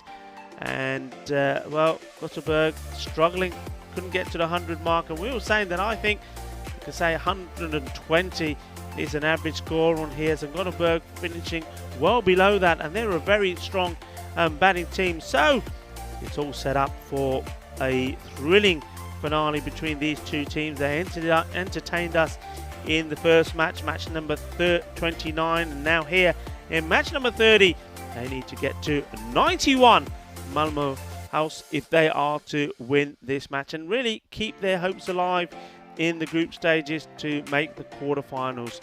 So join me, Rico Full and Vinny Sandhu, in just under 5 minutes time when we come back to the conclusion of match number 30.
Hello and welcome back. The two umpires are Men in Black. Umpire Supreet and Umpire Rafi are making their way out. And they're being followed by Gothenburg team, and they've got some work to do because they struggled along to 90, losing 9 wickets getting there. And now they've got to try and stop Malmo from getting to those runs. And Malmo, well, remember they've got some pretty strong batsmen in their top order. Now one man they will be missing, who picked up an unfortunate injury in the first match. It was the Malmo batsman, Sambit Patanik. Now hopefully that's not going to be too serious. It was definitely a muscle injury, and that's why he didn't take part in the field in their innings in the fielding, and we know he's not played this game. So hopefully the rest will see him further in this series. So that just means that they're going to have to change things around slightly with the batting order. So it'd be interesting to see what happens. I mean, whether the captain himself, Ankit Gupta, takes responsibility and says, well, okay, well, maybe it's time for me to, well, the same way you have to admit that he did in the field. Led by example, he was outstanding. The catching, the throwing, the run-outs, he was involved in 2 of them. On an amazing direct hit, which I think, well, that one will be on social media for some time. It's going to be Rahim Safi. Well, we know what he can do with the bat. He's quite explosive. Or can he be explosive with the ball? As he's going to bowl the first delivery to Diraj Malhotra. And it's short, and he could have gone first ball. And, well, it's so important, isn't it, I think, for fielders. You've got to be on your toes. You can't just be stood still. And I think that, again, is the reason why this one just dropped short of that man. Just not walking in with the bowler makes all the difference. It gives you that start. So Malhotra survives, gets lucky. And asking the question, I think it was more the bowler, and then the wicket keeper sort of was an afterthought. Umar Usman, I think a big smile on Safi's face in the end. Tells you that it wasn't. Look, there's good movement here. Look, there's plenty of daylight between bat and ball. Nowhere near it.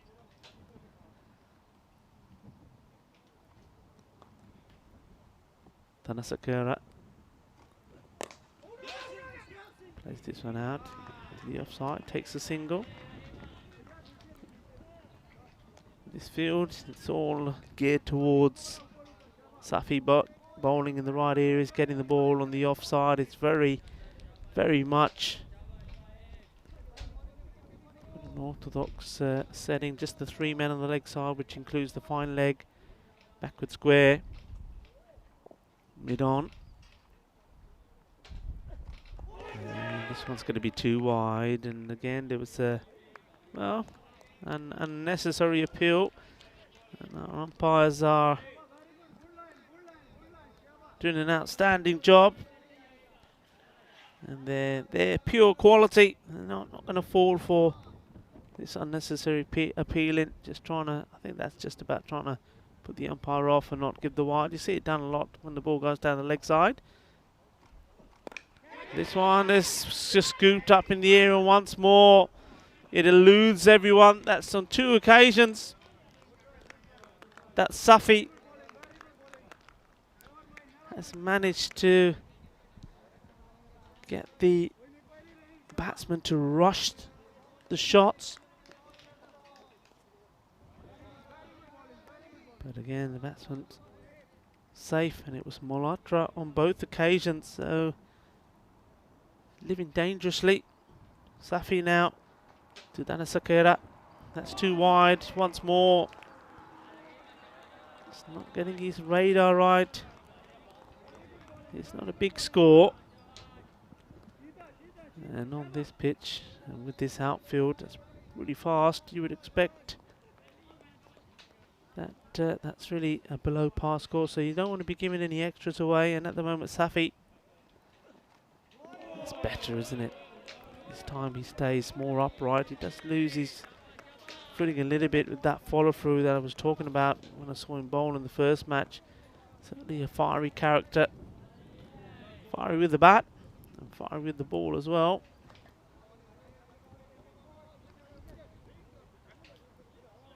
Sakura. He's got to try and give his team a good start. And if him and Malhotra can put a good partnership, a steady partnership together here, he'll be doing just that. But he's not going to help himself by backing away from the ball. You can see he's almost walking away.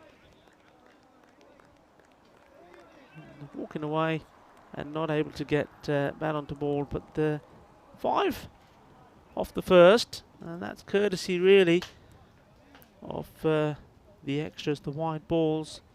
Just not able to get the ball in the right areas. The 2 wides that came in that.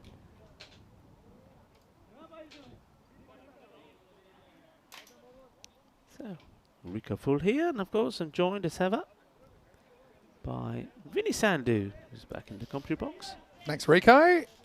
Hello to all of our viewers. Hope you're going well today. We're certainly enjoying the weather being kind to us. There's always a threat of Mother Nature intervening, but so far we haven't had any rain. Here's Shaheen to bowl the second over. Stick inside edge to start. And this will just be a single. Malhotra gets the other end. Yeah, but it's given Danasakara another opportunity to open the batting. And I think there's a fair chance that if Patanayak was fit, Patanayak would resume his spot at the top of the order in this chase. But it gives him a chance. I don't think he has to go so crazy, though. I think he can be aggressive without trying to hit everything.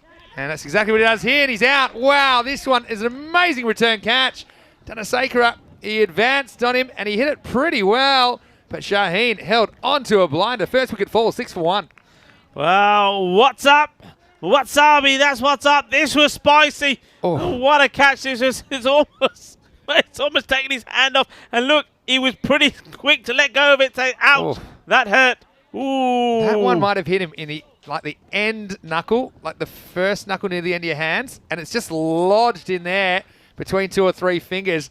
That's a nasty one. Well, I guess we'll have to see, because it did go quickly. Have a look at this again. And it goes to his bowling hand. That's the concern, you see, because it's his right hand that lodges in the end of, and they're the fingers you use to grip the ball. Ouch, but sometimes you can get some pleasure with some pain, Rico, and that's exactly what has happened there as we see the first wicket falling, 6 for 1. Yeah, so, well, he's gone up the order. And you said, when you were saying he's quite an attacking, he doesn't have to be so attacking. But you know what? I think that's a shot you would have played all the time. It seemed to be a safe shot. What a great catch. I think he may have saved the umpire as well. And this one is being flicked away. He follows it up with a bad one. Yeah. And he knows it as well. He's on the leg side. And that's a gift to the new batsman. And Tara says, thank you very much. And says, ta-ta to the ball as it goes for 4 runs. Exactly right. Well, Mayan Mahmood said, world class. And yeah, no, this was the risk, I think, because he's taken that blow on the fingers. Gripping the ball can't be that easy. And interesting that they've gone for Tara, giving him an opportunity, who's a very capable batsman. But I think that Gupta has just thought, well, I'll give you a chance first. See if you can put a dent in this score. Following up with another loose delivery outside the off stump this time. And that's a kind of balance you need to find. Like, you need to still be performing well and winning games, but if you can try and give more opportunities to your batting unit, you don't want to always be relying on the same 2 or 3 batsmen. And so Tara gets his opportunity at number 3. And he goes up and over, and he's going to get 4 here. It's a really nice shot. He just went with it, and he hits his second boundary in quick succession, right off the middle. And you see that too short, a little bit too wide, and with no protection out there, that was easy pickings for Tara. Yeah, it's a slight bit of concern, wasn't it? When he played, he thought, oh, I haven't, have I? He thought perhaps he'd put it straight into the hands of the fielder jumping up in the air, but he got enough into it. I think it was all about the positioning and lofting it enough 4 runs. And it was a nice looking shot. It's certainly one that will make him feel a bit more confident about his innings.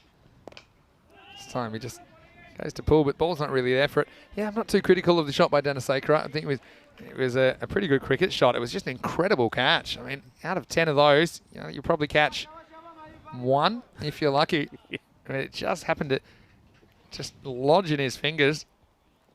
And he goes this time, but he gets a lot of elevation. The fielder's going right back, has the play on it. No, it's gone all the way. That's gone all the way. Maximo Tara living dangerously. And the fielder, who's a very good one, Raheem Safi, just found himself a little bit inside the rope. But I still think you have a look at this. Oh, I mean, maybe if he's right back on the line, he's got a shot, but still all his momentum would have carried him backwards. Maybe he can stop the 6. I can't see him at least catching it. And just a reminder to all of us and all of you out there as well, as we get to the end of the second over, 21 for 1. You can join our WhatsApp and Telegram groups. We also have a channel on Telegram. All you need to do is either scan those QR codes or you can use the phone number +49 170 954 1799. At 99, that would be familiar to Taranjeet Singh, who registered, I think, the only 99 out that we've seen in the FanCode European Cricket Series this year. We do encourage you to get involved. Now, this one is not a good delivery. It's overcooked by Safi. It's a high full toss. It's also gone to the boundary. This isn't just above the waist. It's almost above the shoulder. But Malhotra, wow, that's 21 jump shots right there. He gets both feet off the ground. And he gets 5. And the free hit's coming up. So a horror start for Safi. Yeah, and the 2 umpires just coming together and saying, okay, and the square leg umpire making sure that the captain knows that that's the first and final for the bowler. Free hit, pretty good one from Safi to follow up, and that's what you expect from him. Always sometimes the first delivery, you never know what you're going to get from the bowler. But Malhotra, it was really smart how he played that, because he knew he didn't need to swing at that high full toss. He just made sure he got some batter and it was always going to fly away to the boundary or over. Oh, and he knocks him over. And it's a slightly slower ball that really swings. Tara was playing across the line. But what a clever bit of bowling from Safi. It seemed to come out slightly slower, didn't it, compared to his stock delivery. But sensational bit of bowling. I'm going to try and pick this one for you. Not an easy one. It might have been a knuckleball. It might have been one of those ones that just doesn't really rotate. Have a look at this. Yeah, and just completely bamboozled the batsman. An important wicket, and the second wicket is down, 27 for 2. That was a very important wicket, like I said, but also I think it was a brave delivery from the bowler. Look, he's once come out wrong. Yeah. He was given a no ball, first and final warning. And when that happens, you then try not to do anything like that, because you know it comes out wrong. If it ends up being another full toss, you're off. You're out of here. Yeah, high full toss, yeah. No doubt about it. All right. This is where the rubber hits the road for me, Rico. Ankit Gupta's coming to the crease. What a game he had in the field. He had a lot to do with this score being only 90 that they are chasing. And here we go. Draw card versus draw card. Gupta goes leg side, first ball, and he gets the boundary. Well, this is good power play batting. We still are in the third over. It's a confident start from the Malmo skipper, who just flicked that one away over leg side dismissively. And he registers 4 runs. Safi, real mixed bag this over. Yeah, I mean, this guy, though, the captain here, Ankit Gupta. Now he gets a full toss. Once again, you've got to be careful. If that's above the waist, it'll be curtains. I think this one's fine, though. Looks to be around knee height to me. And let's see if the pictures stack up with what I think. Yeah, for me, that's just below the waist. It's definitely inviting trouble, though, with those full deliveries. Still has an over to go. Don't forget Safi. Couple of balls at least. This one is going to be a called no ball. And this one, yeah, it's just a couple of deliveries to go. In fact, he won't even get to bowl them now. And this one, he's just overcooked it again. Again, it's at the waist. I think it's probably a fair call from the umpire. Have a look at where he plays that from. And so, unfortunately, that's Raheem Safi out of the attack with 2 balls remaining in his spell. So someone's going to have to come on and finish this over. And then they're going to have to deal with the free hit. So this is a bizarre over, really, when you think of all the things that have happened. And this is the thing. I mean, you can argue one way or another about whether it may be slightly above or below the waist. But I think the umpires, if they're in any doubt whatsoever, they should be called, because it's not in the spirit of cricket to be receiving those deliveries. They are dangerous for the batsman. Yeah, I mean, look, Safi knew as soon as he bowled it and it was called that he was off, he started walking away straight away. But the umpire's there making sure that he understood the reason, and also I think the captain now. So this is, remember, this will count as a complete over for the bowler who's going to be bowling it. And it's Dixit, so he's got to just get one ball in here. And it's smashed away. It was a free hit anyway, and it's 4 runs. So, well, after losing that wicket, and it was an important wicket, the runs have started to flow. And all of a sudden, well, Malmo will be starting to feel a lot better about things. Yeah, I think so. Sydney's has had everything so far, hasn't it? Well, if you can sort this situation out, they might call him Mr. Dixit. Can Dixit fix it? Vikas got 1 ball to finish this over. And this is also will count as a complete over as far as him bowling. So if they do want to give him a second over, he'll only ultimately bowl 1.2 overs in this innings. Power play with the ball remaining, 41 for 2. Another full toss, plenty of those. This is going to be a thick outside edge. It's going to fly away to the third man boundary. And it's Malmo who are flying away after the power play. They're 45 for 2. What an over that was. 24 runs have come off that. And, well, it did contain a beautiful delivery as well from Safi to get a wicket. And but other than that, there was also some great shots. But just go back to the captain. I mean, for every time, I mean, you've seen more of him than I have, but as soon as he goes out there, he just has so much confidence, sees the ball so well. Yeah, he seems to see it really well early. Saw in that the side-by-side Manhattans in the way that Gothenburg City just completely kind of fell off the pace in the middle of their innings. And there was an over. There were 4 consecutive overs. There was 2, 13, 3 and 2. Of course, the 13 was the over from Nuriali Anwari, who didn't actually bowl again. But it was the work of Safi, who only conceded 5 runs off his 2 overs. Malhotra only going for 2 in the 8th. The last over only going for 5. They were running out of wickets at that stage as well. And right now, they're halfway to the total and only 3 overs down. But we know that a lot can change. And this is Hasibur Rahman coming into bowl the 4th over. Now, he'll have the protection of 5 outfielders as we are at the end of the power play. Just adjusting his field here at the moment, trying to get it right. And here he comes. Big swing. And I think this is probably a good move to go to a bit of spin at this stage because they just don't need to disrupt the rhythm. But I tell you what, when I say that, I said that, then I realised who's at the other end. Gupta, who was hitting 6s for fun against pretty much all the spinners. But it was left arm spin that got him out in the second game yesterday. A little bit of the pause. Just trying to upset the batsman's timing. And the fielder, well, he was always the one who would have been upset if that one got past. That's Siddiqui down there. What do you think about this as a tactic? That's the old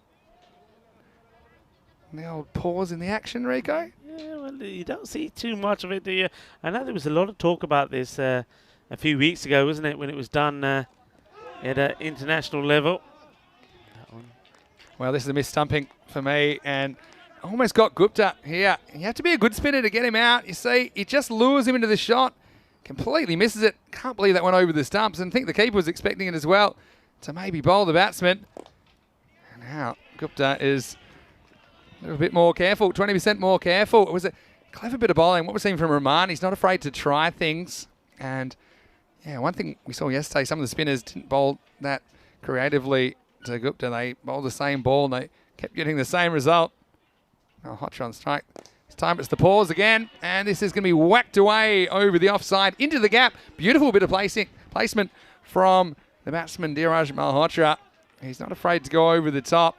It's just a good-looking cricket shot. Holds his shape and he gets a boundary. Yeah, that's what was good about this. It was all about waiting for it. He got himself in position, you saw. The footwork was there and waiting. And then at the last minute came in through with the blade of the bat, smashing that over in the vacant area, 4 runs. Nice-looking shot. Well, if Hasibur Rahman was a computer, you'd reset him because you'd think he's frozen. Anyway, here's the last ball of the over. And Malhotra just pushes this away for a single. And this takes us to the end of the 4th over. And at the end of 4, it is 53 for 2. Let's have a look at what we're seeing so far. And what we're seeing so far, I think, is a highly entertaining contest. And it surprises me how often we've seen two teams, the same conditions, the same format, but you can get a completely different result. And that's what's so exciting about the FanCode European Cricket Series. Yeah, I mean, I think the key thing you say about there is the conditions. Sometimes we know it's the same teams and it's the same players, but conditions can change. And with that, the way the pattern of the game does. But here, it's exactly identical, and yet we're seeing a complete change around. And but you know what? It comes back to the same thing again. A couple of wickets here, everything changes again. That's what we said about the first innings. That's exactly what we saw, and it proved dividend. And the same could be here. A couple of wickets here, especially these two batsmen that are set. Get these two out, game on. Yeah, absolutely. So it's going to be a crucial couple of overs ahead. I mean, in particular, that Gupta, it'll go down as a missed stumping, I think.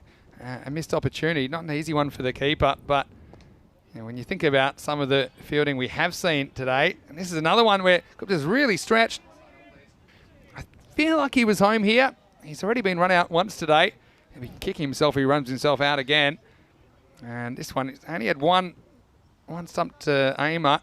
I think Gupta was just home. And now we're seeing Asghar Khan.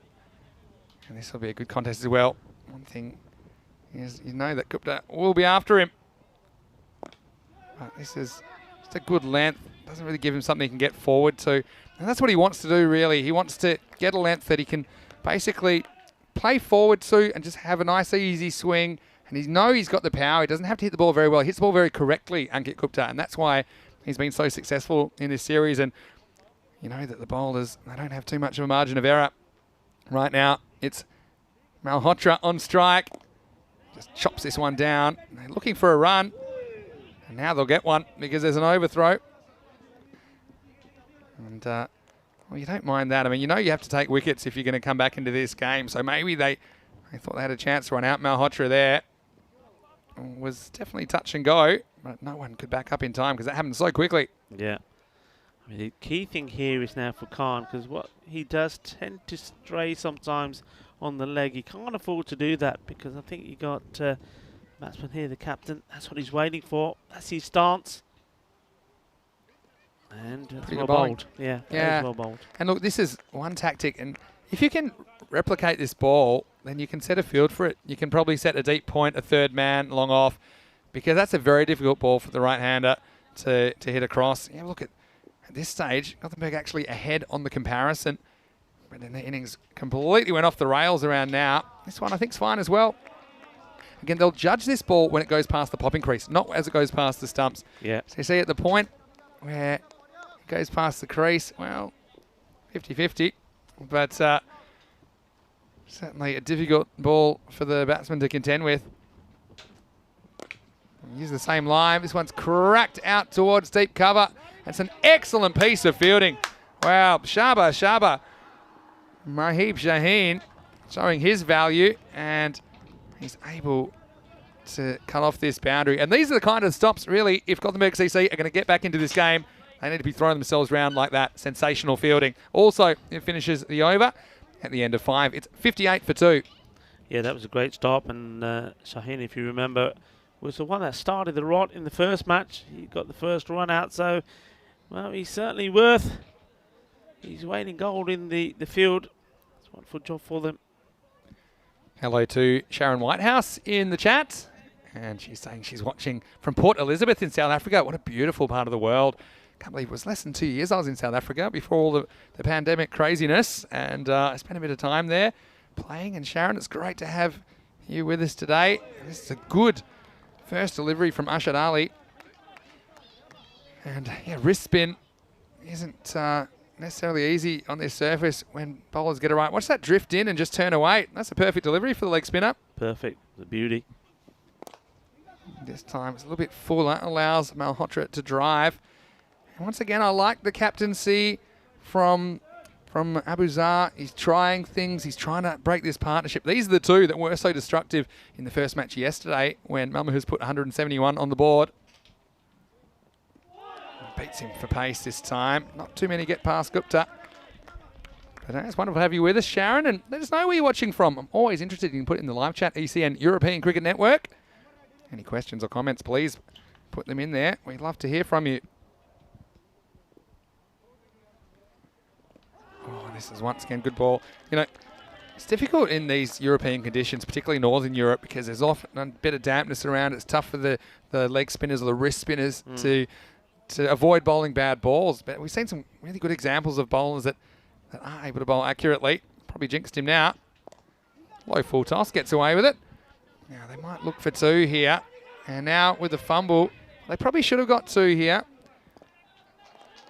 And it was Gupta that didn't really come back looking for the second run. You can see he might have some flashbacks from this morning when he got run out from out this part of the ground. But you see here, you got to run hard, and then when you see the fumble, you got to be ready to go. But he put up the big stop sign and said, no, not interested. Been a very good over. Last ball of it. And, it's a full toss. And just, I think, almost the back of the bat on that. Otherwise, he missed that. He was stone dead. End of the 6th over. A very good one from Ashad Ali. It only goes for 3 runs, and the game swings again. It's 61 for 2. Yeah, like we said, a couple of tied overs. The only thing that they haven't managed to do is get a wicket. I mean, close. I mean, that one there, you saw going across the line. If you missed it, he was in trouble. The captain as well, Gupta, he's turning down the 2s. He doesn't want to risk any unnecessary runs. He's not the best of runners between the wickets. I think we've got to be fair and call that. He could have been gone a couple of times with direct hits. So this is, well, an interesting phase of this match. We know that at this point, both teams were more or less on the same amount of runs. Askar Khan to bowl his second. Gets outside the leg stump. That normally spells trouble. It's a long chase for the man out there, but still they'll only get 1. And Gupta will be on strike. I want to say hello to Phil G in the chat as well, who's watching from the Czech Republic. We know there's a lot of exciting T20 international cricket coming up, and I know that Czech Republic are going to be going to Romania very shortly. And I hope you're well, Phil, as well as Maya, who's watching from Germany. Gupta has to reach for this one. It's called good. Once again, we'll have a look at the point at which the ball passes the popping crease. Yeah, I think that's fine. Yeah, I think it's not that easy to judge, but I think that as the ball goes past the popping crease, that one is inside that line. You got to imagine if you stuck a stump in that, where that wide line intersects the popping crease, is it going to be inside the stump? That's one way that I kind of explain it sometimes. Now he goes up and over, and this one could be a big moment in the match. It's a catching opportunity, and it's held. Wow, how about that? And he persisted with the off-stump line, and Gupta, he ran out of patience. He got a fair bit about on this, but it went higher than it did long. And it's Askar Khan that gets the big wicket of Gupta for only 11. He never got going in that innings. Clever bowling plans from Gothenburg CC. And that's a big wicket lost for Malmo. They're 62 for 3 in the 7th over. Well, this is going to make it exciting. This is the partnership they had to break. And not only have they broken it, but they've got out the man who could have, well, in a matter of a handful of balls, could have changed the way this match goes. Well, he's out now. So somebody else has got to come out there and be the hero. Well, look, it's good batting at the moment from Malhotra. He was there right from the start. And there's certainly a little bit of weight on his shoulders now. He's going to try and carry his team home. Well, he does. Does ramp up the pressure on him. And we've got Askar Khan, who's bowling to Malhotra. Can he remove this danger man? Well, he goes in the air, but there's nobody back here, and that's carried all the way. Maximo! Say, Skareras Diraj Malhotra. He knew there was no one back on the leg side, so if he got something straight, he was going to go for it. And he got just enough to get it out of the park. 6 important runs, a steadying 6 runs for Malmahus. Yeah, I mean, he's the key man, isn't he? He's got to play the shots, Malhotra. He's got to get the win for them. That's very nicely played. And now, field change. The fielder goes back. So, somebody now goes to mid-wicket. Making a few changes here. So, look, 2 men now waiting there. So you've got cow corner in, long on. Just wondering about the 2 men on the offside. Not too many have been played straight out on the off. I mean, you got long off all the way back. He hasn't had to play too much. I can understand the extra cover, so maybe they could just get one more in there. That's where a lot of these shots are being played. And this time he just plays it down, takes a single. That's clever batting. He's not overcommitting. He's taking his time. Not to throw the ball away and give the game away. It takes a single. Yeah, well, they're all important now. I mean, that 6 runs is huge. Got to get through Malhotra and just hope for a really tight 8th over. I mean, I'd like to see the spin of Ashad Ali coming back in again, although with the left-hander, it does kind of change those dynamics. Last ball of the over coming up. It's been a very good contribution from Askar Khan, bowling a bit later in the innings, but he certainly has delivered for Gothenburg City. And so left-handers after him here. They will scramble a single. It's the end of the 7th over. Despite the direct hit, they'll just get one, and it's 70 for 3. Safi gets off the mark. Vinny Sandhu here with the Rico full, and we've got Mohammed with us as well, and I'm always excited to see new people. Look, Mohammed, looking and wave and say hello to everyone over there. Give him a big smile, thumbs up. You're having a good time at the cricket, yeah? You're enjoying it? And Mohammed, you know, so many youngsters that are getting involved as well, Rico, and we absolutely love it. And look, he just can't take his eyes off the action right now, but I'm sure, and Mohammed, maybe in a few years we might see him out there in the FanCode European Cricket Series. What a beautiful smile he's got as well. I mean, I wish I had that many teeth. I think I'm losing them at my age, but Mohammed is loving life. And there you go, one more time, big wave. There you go, say hello. Look, over there, over here. Doesn't want to take his eyes off the game. He does not want to take his eyes off the game. I need the teddy bear behind the camera to go like, over here, over here. But there you go, Mohammed. We're really happy to have you and so many others like Mohammed who are involved. There we go. I mean, that's not a mannequin. That was a real-life child, if you're wondering. All right, here we go. Back to the action. He goes after this, but he hasn't got it at all. It'll be a wicket, and that's an important one. And once again, they turn to the leg spin. I wondered how Ashad Ali would deal with the left-hander. Well, this is how he dealt with him. He gets him out. First ball of the over. And now Malmo Hoos, they're 70 for 4. Yeah, and look, they're chipping away at the wickets. The main man, as we said, is Malhotra. He's still there. Now, what will happen there is, though there's no run there, they will at least swap over. So Malhotra, because they would have crossed, will be on strike. And it's all about him now making the most of all the deliveries that he faces. I was going to say that he's on strike. They obviously didn't cross because the umpires have said no. Oh, hang on a minute. Oh, or now did they cross? Yeah. Well, just maybe not. They're just having a chat. I think the batsman, he's saying, remind me again, what do you want me to do? He's probably had a load of instructions. He's on his way. Said, hang on, what did you say? Well, Rajput's the man who goes out there. He's going to go and strike. Now, this is where, look, what would you do with the field here? I'd get the field in. I'll put the pressure on. There's only one ball being bowled. And he wants to push and run. Yeah. He's not going to because he's beaten by the turn. And what we're seeing is some genuine wrist spin skill from Ashad Ali. And this isn't easy because there's a fair bit of bounce for the leg spinner. And you see it's the keeper, Umar Usman, who's struggling to deal with it as well. That one really biting off the surface.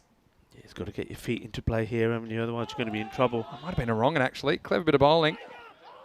And now it's fumbled by the man at third man. Well, Habib Rahman. He'll be upset with that. Hasib Rahman. Look at this one. I think this one definitely, it's at least a top spinner, or maybe he actually just comes back towards the batsman who played it pretty well in the end, to be fair. And that gets Malhotra on strike. And now, well, if they can get Malhotra, you can have 2 new batsmen at the crease. A very, very interesting point in this game now. He's done everything that's been asked of him, Ashad Ali. 19 runs off 15 balls. Once again, it's pretty well pitched, and they'll be pretty happy if they can't get him out to at least prevent him from hitting boundaries. It's a 1, and it gets Malhotra to the other end, and they get another crack at Rajput. What a great game it's been. What a great morning of cricket, Rico. Yeah, it's been fantastic. It really has. Sun's out as well. Malhotra now. He's the key man. And this is on his legs.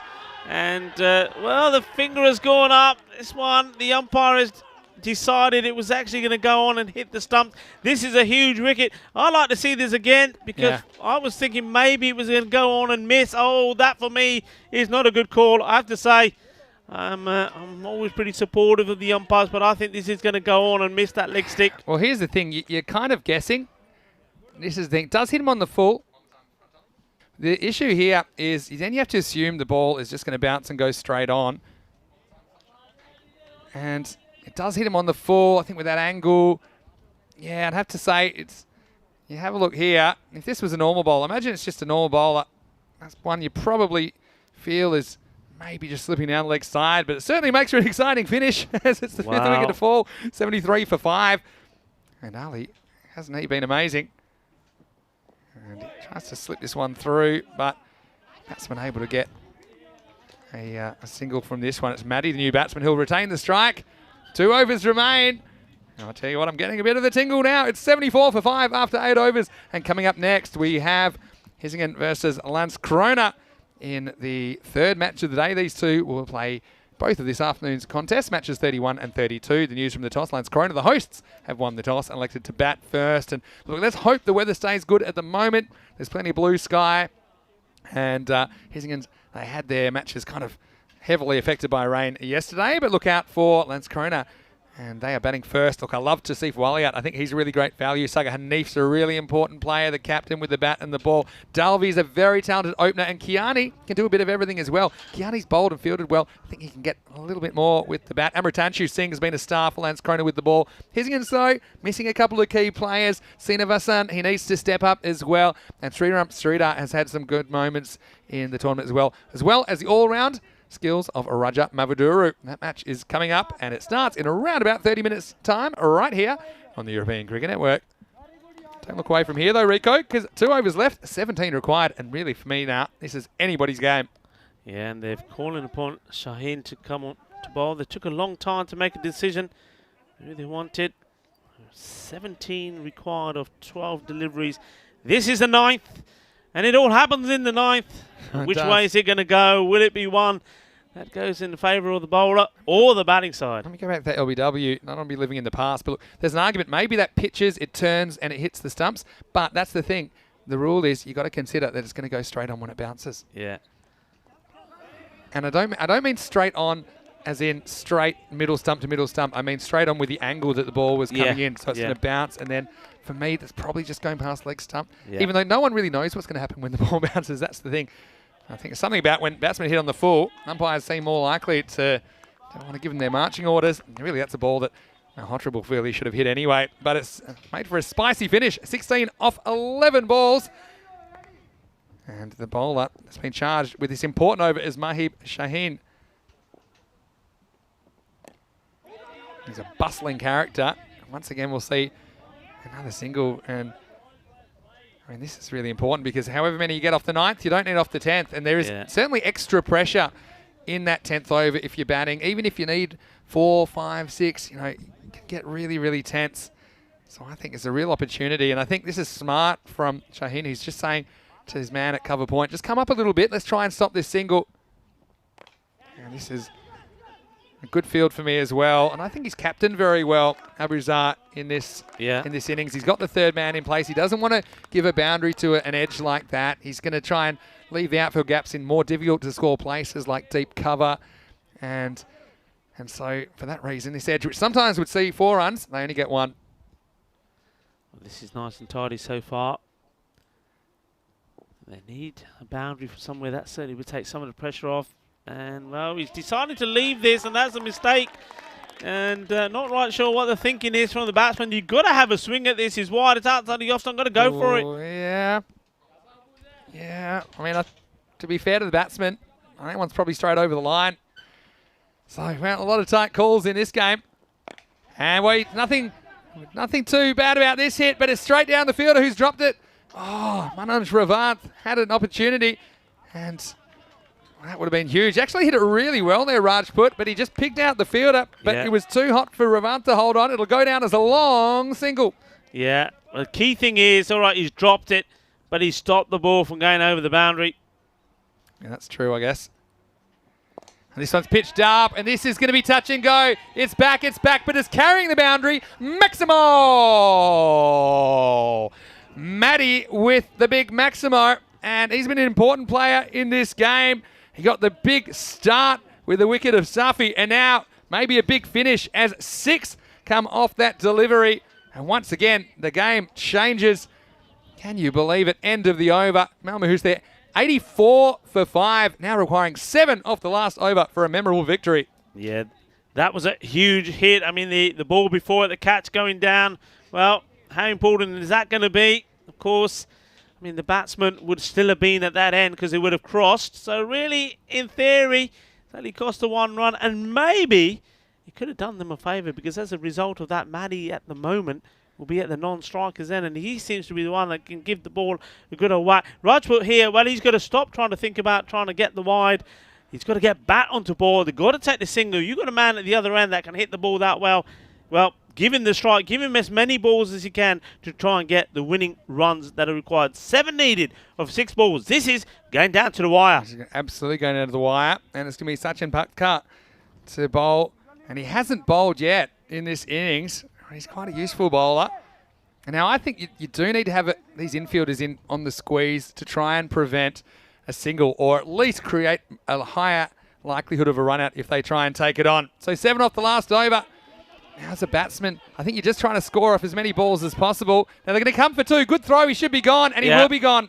So, well, this is also the craziness of the last over, where you just need to push for every run possible. And Rajput, maybe he knew, look, he hasn't really been hitting them well, so to lose him at this stage, they'll get another batsman in there anyway. They've got 5 wickets to play with. That'll go 1 and run out. It'll make it 6 off 5. Yeah, but the only thing there is that you take the single, Matty's on strike.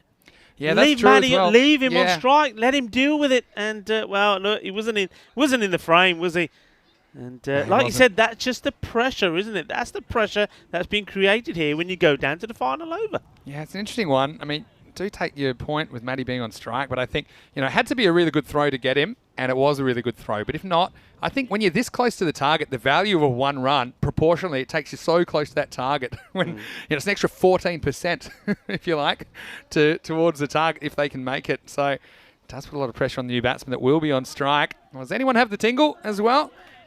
We've already had 1 golden ball in this Malmo series. So 6 runs required off the last 5 balls. Mohammed's still here. He is glued to the TV. He's glued. He's not moving. I think he's got the tingle.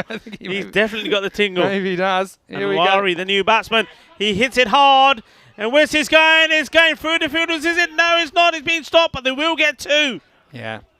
And this is the thing, especially if you're backing your teammates to be able to get bat on ball. That's why I don't think it's a bad call, because it's not like they need 12 or 13. They don't even need a boundary, to be honest, to win this game. They just need to keep scoring. Run a ball now. Yeah, avoid dot balls. So Patkar, pressure. They can win the game with a boundary now. And they miss it. It's a big swing and a miss. And again, this is a slight lack of awareness of the situation. Yeah. Because the only way you can lose it is through dot balls. Even if you get 1, get Matty on strike. But it was Anwari, the 12th man the first game, who's come into a pressure situation, who went for glory. And now I think it's just Matty having a bit of a word, saying, look, you don't need to load up swing and miss, because a couple more of those, suddenly you need 4 off last ball. You've got to score, and you've got to score now. Yeah, I think Matty said, mate, whatever happens, I'm coming. I think Matty doesn't want to leave this to go right to the end. Here we go. Let's see if that's the case. There he goes. Well, this one. Oh, he's dropped it. He's dropped it, and they'll get 2. Oh, well, it's hung there a long time now. They're going to think about a 3rd. Oh, that's unbelievable. And that's Mahib Shaheen, who's such a good fielder. And come the moment, he just wasn't able to hold on. Now, I thought, well, this is fine, because if he gets caught, they've crossed, and at least he gets Matty back on strike. But he shelled it, and they take the extra run. Again, I think at this stage, you take every run possible, and that makes it 2 off the last 2 balls. Single to tie the match now. That's what I'd be thinking. Dot ball this. Oh, well. It's going in the same area. They're going to go, and they're going to win, unless there's a run out here. And they're going to get home, Rico. They're going to get home with a ball to spare. What a memorable chase that is. And again, it's a really good fielder, Mahib Shaheen, who just fumbled at the critical stage. And just like that, well, Nuriala Anwari is a hero. And how quickly things can turn around. And it's Malmo that do it off the second last ball of the inning in a memorable encounter between these 2 teams. They end up splitting the points this morning. Look, for me, that's a fair result, because both those teams, they went out there, they had their good moments, they had their bad moments, they had their miscellaneous moments, but they gave it their all, and they're going to walk away with 2 points apiece from this morning's contest. But what an exciting finish we had in match 30 of this FanCode European Cricket Series. Yeah, and isn't Anwari happy? He walked out there like he was a man on a mission. He was, he went out there the same way. He was holding his bat when he was walking off there, just like a chunk of wood. But he used it pretty well, and he's given his team a well-deserved victory. Well, if you enjoyed that, it was good news ahead, because we've got match 31 coming your way in approximately 20 minutes. Come back to us. And in the news from the toss, Hizingers, who are chasing their first victory in this ECS. They'll be fielding first, because Lance Krona, their captain, Saga Hanif, has won the toss and elected to bat first.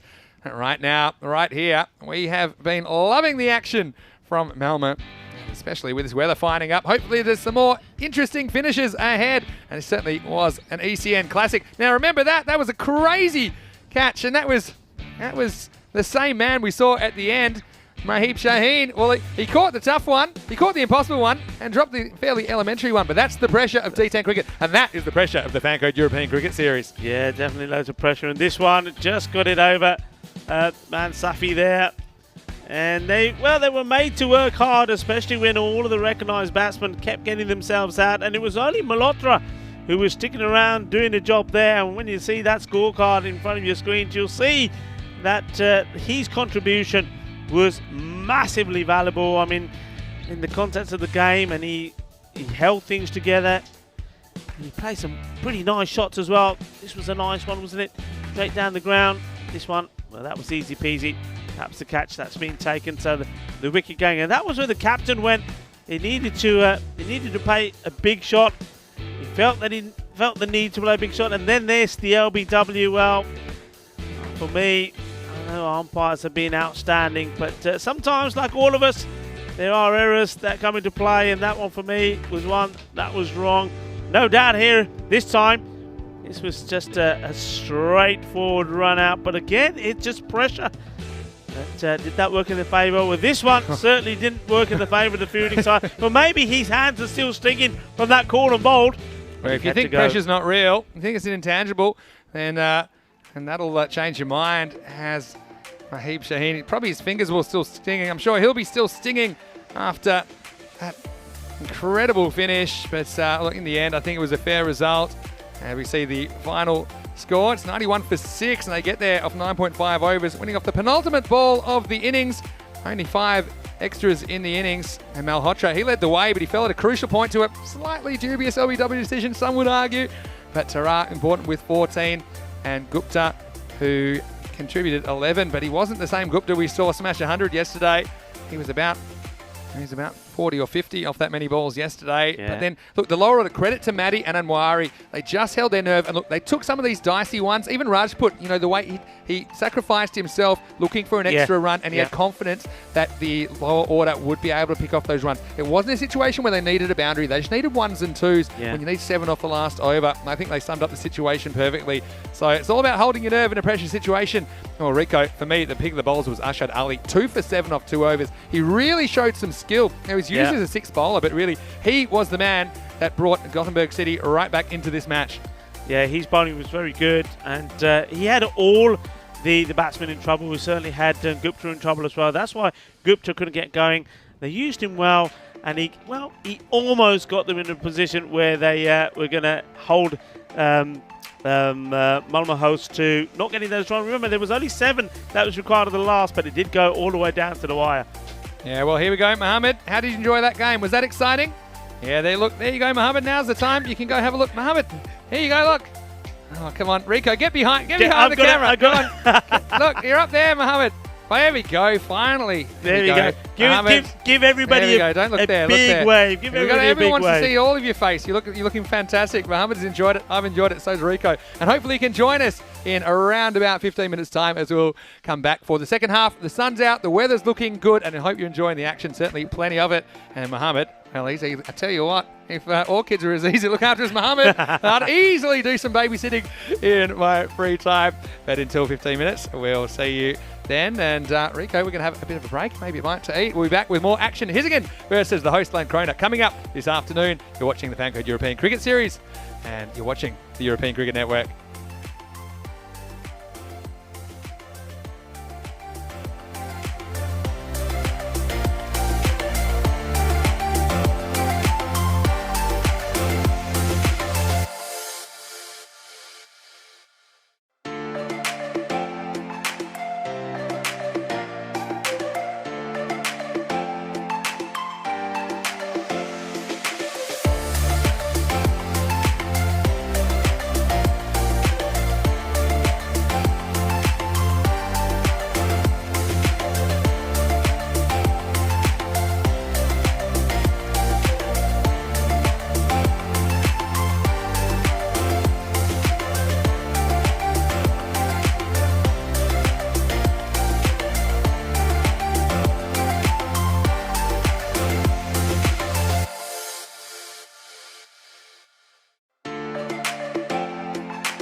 Hello and welcome back to Malmo in the south of Sweden. We are halfway through the action here on day 8. A terrific Tuesday for cricket. Thanks for joining us. And we're heading into the afternoon now, and we have matches 31 and 32 on the cards. It's Hisingers who are here again. And look, unfortunately, they had some rain-affected matches yesterday. Didn't really get a chance to get going. And they are here to take on Landskrona, the host club of this competition. So it's time for the coin toss for match 31 between these two. The match referee, Sir Rob Kemming, one of the most decorated figures in European cricket, has the coin in his hand. Let's go over there for the coin toss. It's tails. It's tails. Okay, your call. It's head. Head is called. It is heads. What would you like to do, Sagar? We are going to bat first. Landskrona win the toss of match 31 and they will bat first. And look, I do like some of the firepower they have at their disposal. You think of some of those top order batsmen, Ramesh Dalvi, Imran Kiani. Kiani hasn't really come off yet. And look, the captain himself, Sagar Hanif, batted very well yesterday. Look, one of my favourites to watch though, Tosif Walyat. He really tries to give the ball a wallop. He doesn't stick around. That is the way he plays. Very exciting in this form of cricket.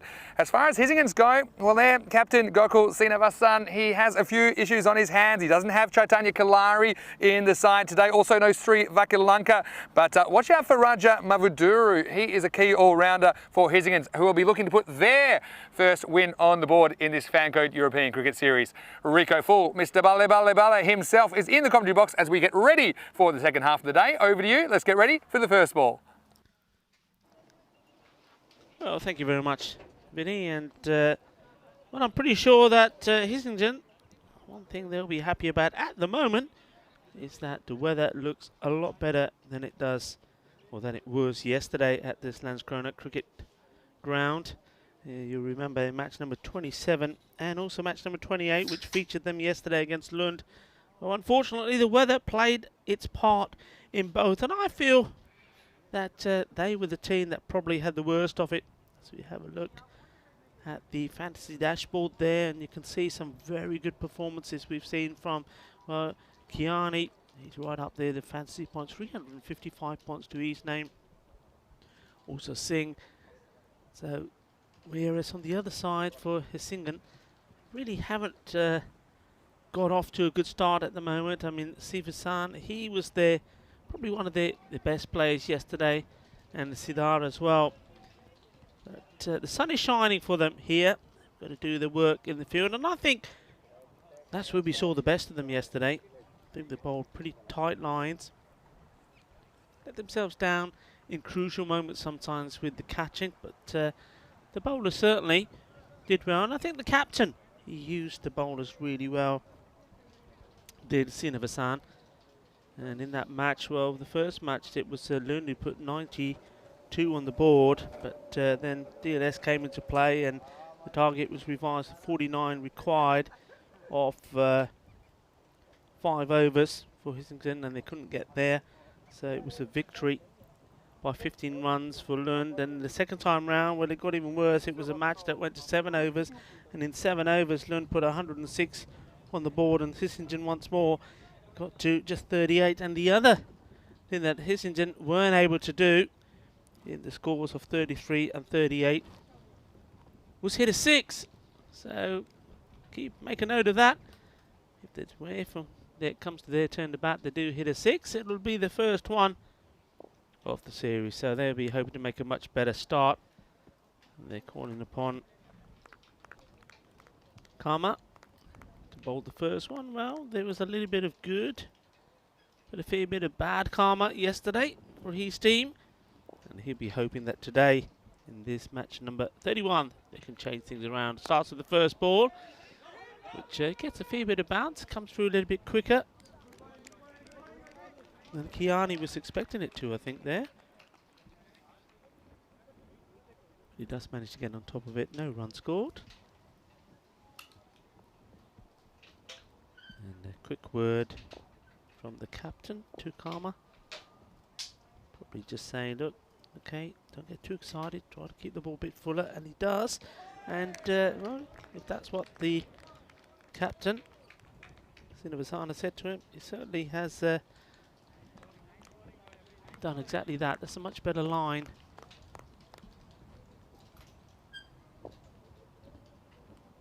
Looking at this field, once again, teams opting not to go for anybody behind the batsman outside the 30-yard, and this one is too wide, and batsmen have run really well. It's good work from the wicket-keeper there. Gets there quickly and gets the throw in. Kavala. They've just gone for the man sort of at the backward point. It's outside the boundary and long on. Only 2 allowed in the first 3 overs. The power play. This is where normally you try and see the batsman trying to take advantage. Certainly saw that was the case in the 2 matches we've already seen here today. But remember, after this, 1 more to come. Both these teams will feature again in the next match. So 4 matches a day come to you from this beautiful city, Malmo, the 3rd largest city in Sweden. That's too wide again, so it's going to be another wide ball. Wide outside the off stump.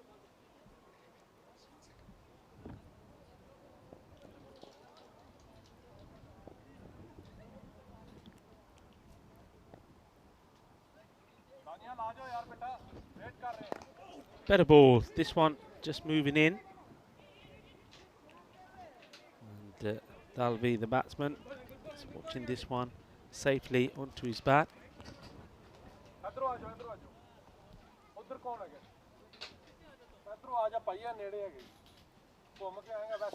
Nice gentle breeze at the moment going across this ground. It's nicely played. Once more to the fielder. That's good pick up and throw, and fielder electing to hold on to the ball. Got ready for the throw. I think he realised that the wicketkeeper wasn't quite in the right position there, Kavala. Holding on to it rather than throw the ball away. Pretty quiet out there at the moment. Fielding side. Jones says maybe just once again the first match here this morning, perhaps a little bit nervy. Also, as you heard Vinny say, missing some of the players that we saw yesterday. So some more debutants out there. 5 on the board with the ball to go, so it's been pretty tidy. Come up, couple of wide deliveries in there. This one's in the air, through the gap, and that's 4 runs. And just too short. And he knows it as he walks away, and a little apology to the captain. And well, he latched onto this really well. That's a nice shot from Alvi. He was patient, wasn't he? He knew that he would get his chance to play an attacking shot, and as soon as he got the whip, plays it away. So good way to finish the over. Score goes to 9. Cracking start. Well, this man impressed yesterday. Mavudura liked his work with the ball and in the field. He's bowling their second over. Starts nice and full. They dart this in towards the off stump. Batsman come through and take the single.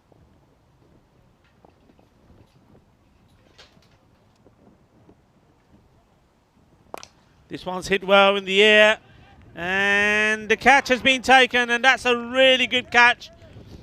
Wonderfully done, and well, isn't Mavudura happy about it? One moment, he started running after the ball as well. It was a nice looking shot. It just didn't get enough on it, and he manages to find that fielder. So the captain, Gokul Sivasan, his field positionings seem to work pretty well. As that wicket goes. So Dalby goes for 5. The 4 deliveries. But, and it's Ismail that takes the catch.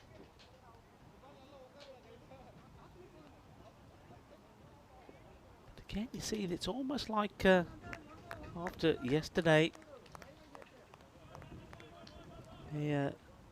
not getting too excited. They just seem to be holding themselves back, and maybe they know, of course, the importance of this match. They want to get themselves on the board.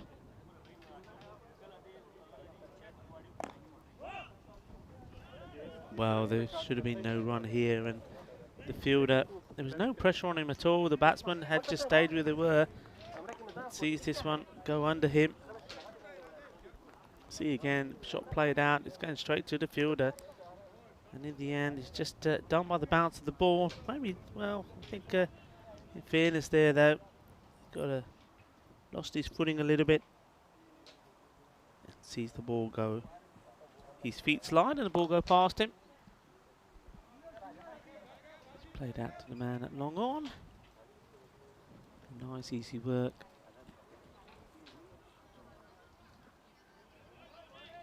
And starting to hear a few voices out there now, and that's what they need to do. They need to keep encouraging each other. Just if we go back to that their position in the group. This one's going up in the air. And, well, he never looked comfortable, did he? It was almost like everybody, well, we don't see this often. Quite often we see everybody running to the ball. As this one goes up the air, everyone stops and says, that can only be yours. He called it, and in the end, he fluffs it as well. It goes down. Oh, that's lunchtime. What an opportunity that was. It goes down. And this one's been played out for 4 runs, as so often happens. Well, he's lucky to be there. And then the next one, bang, it runs. That's the adding salt to the wound, as they say. The over comes to an end. So 2 overs now gone.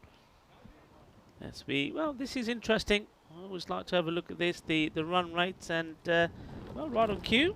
Talk you through it, Mr. Maximo. Yeah, well, Hissingen probably is a little bit unfair because they haven't really played a completed 10-over match at this stage, so their figures may be a little bit unkind to them, going slightly less than run a ball with the bat and conceding plenty. But that was because they played Lund and they didn't really have a great time of it in the rain yesterday. But let's have a look at who they're playing here. Lance Krona, and they've been edging up and up and up. They're towards the 10 and over, averaging 98, but conceding 11.2 and over. So you can see that they'll want to get that under control. But Hissingen, they're going to need to raise their scoring rate if they're going to be competitive in this series. So it's interesting to have a look at those net run rates. Both of these teams are in the red. That's what we're seeing from that. Hissingen quite dramatically so, although they've only played 2 matches at this point. Hello to Asheville Alum in the chat, who's appreciating the catch. And ask a question for Mitch I'll come to after this one. This could be another one. It's gone a long way up. One of the 3 has to decide they want to take it. And he has. And he's almost said, what are you doing, man? This is mine. He snatches his hand in his hand. What a great catch this is. Tell you what, and then he's pretty quick to get away from the captain. Well, he's the man in form, isn't he? Abdul Ismail already took a very good catch. I'm sure Asheville Alum appreciate this one too. But it's just the man in front. And then you can see the captain, Gokul Singh Everson, he was saying, what's going on here? Well, you see this go wrong 9 times out of 10, but this was the one where they didn't mess each other up. Ismail takes a second catch, and now Lance Krona, they're 17 for 2. And that's a big wicket. That's Waliat, who can give the ball a real smash. He goes for only 2. Yeah, what a catch that was. Fantastic. Great action. And, well, Swain, he takes a wicket off his first ball. So what a start for him. And, well, this is the sort of action you can see. This FanCode European Cricket Series. The next ball a little bit too wide. The fielder has to get down. He does and stops it. Otherwise, that was probably going to race away down that gentle slope to the boundary. Yeah, so we've had that question from Asheville in the chat. And he's asking me what I think about Bangladesh beating Australia in the T20s. It's an interesting one. Hurts, doesn't it? A little bit. But, you know, I'm proud of Bangladesh the way that their cricket's come along in the last few years. But they bowled Australia out for their lowest ever T20 international total. And one thing I would say is Australia not really able to field what they would consider their best 11. I don't think that's debatable. But still, you can only beat the team that's put in front of you in Bangladesh. They've shown they've unearthed some real stars. The Fizz. What about the Fizz? With his clever slower balls. I think he bowled 46 out of 48 slower balls in the 2 games that I was watching, but really exciting. So congratulations, and hello again to all of our Bangladeshi viewers. This is in the air. It's just going to be out of the reach of the fielder. And that's Nijamuddin Hamid. Well, even if he traps this under his boot, I don't think it ends well for him. So it's probably good that it gets past him. It's just a single. But T20 internationals, we've seen that does seem to be the format that's developing cricket across various levels of international play. So I'm always just happy to see international cricket going ahead. Short, and this time no mistake. It's a much more confident shot that have been played so far, and 4 runs. They need these runs going somewhere. I've been a little bit surprised with the choice of the bowling here. You've gone for Swain, and look, he's taken a wicket straight away, but maybe the captain is just keeping himself for later on, maybe the second part of these innings. Normally he would come on quite early on to bowl, but he's quite involved there in talking to the players. Srinivasan, the captain, wouldn't he love to get a win under their belt here? It's so important for them to make a start at the moment after their 2 games, the 2 defeats. They're right at the wrong part of the table where they want to be, and this one is well fielded. In comes the throw. They take 2 runs. So Kiani, the opening batsman who's seen those 2 wickets fall, is trying to get a partnership going here with Krishna as the end of the power play is completed. 26 is the score, 2 down, and you'll see there that it's been every time they seem to get going, they lose a wicket, and that's why they haven't really been able to accelerate. I mean, at this stage, I think on this pitch, you're looking to be in the 40s in the power play, and not able to get there as we go back to the bowling of Abidura. Hasn't he bowled well, and he'll be looking to get a good second over in here, and he'll be knowing that if he can just keep chipping away, get another couple of wickets, then he's going to do his team's chances a load of good. Try and get a win. And this one, well, there was a slight chance perhaps there of a wicket. I think it's one that perhaps the fielder, we see this one, it's in the air, it stayed in the air a while, and just wide of that man there at point. And maybe the captain will think about moving Srinivasan a little bit backward point as opposed to the point area. And well, we've certainly got plenty of cricket followers here, and what I love to see is not only is it the adults that are enjoying the cricket, but also the youngsters as well. They're the future of the sport, as this one is going to be a wide ball and will have to be bowled again. And well, maybe gives us an opportunity. It's maybe at the point to go to the commentary camera and for the kids to say hello. And yeah, no worry. We're stacking them up with as many as we can squeeze in here. It's great to see so many youngsters getting involved. Hello, we've got everyone here. And say hello, guys. Say hello to everyone watching out there. And we got, and these are all umpire Adnan's children. And this guy, what? And he's got 7. If we see all 7 in here, we won't have any room left. This one's nicely played. Yeah, and so it's been having a great time with the kids.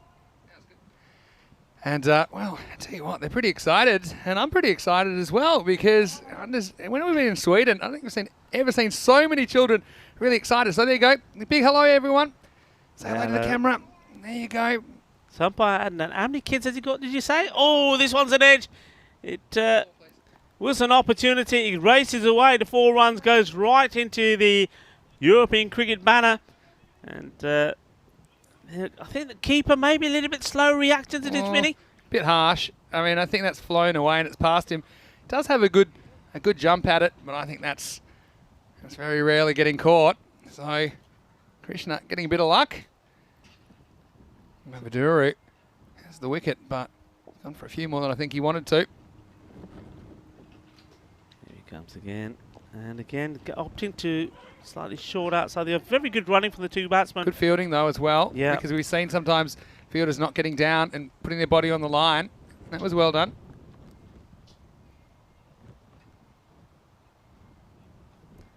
Well stopped. Well, umpire Adnan, 7 kids, and you know... 7 under 10, by the way. 7 under 10. 7 under 10. And no wonder, it must be his favourite number, 7, because as this one, well, it doesn't quite elude the fielder. They take the one. And no wonder that's why he probably tries to always give the 7th ball. He 7 balls and over. He likes the number 7, Well, doesn't he? Certainly, he hasn't stopped at 6, that's for sure. But you guys, look, you're very happy watching the cricket, aren't you? You having a good time? Yeah? Are you all enjoying the cricket? Yeah. Should we give it a thumbs up? Thumbs Yeah, up for the thumbs cricket. up. Come on, thumbs up. Come on, get 'em up. Thumbs up, yes. And, well, who's your team? Who are you supporting? They're all looking at me and saying, well, they're umpires. we're They're supporting the umpires.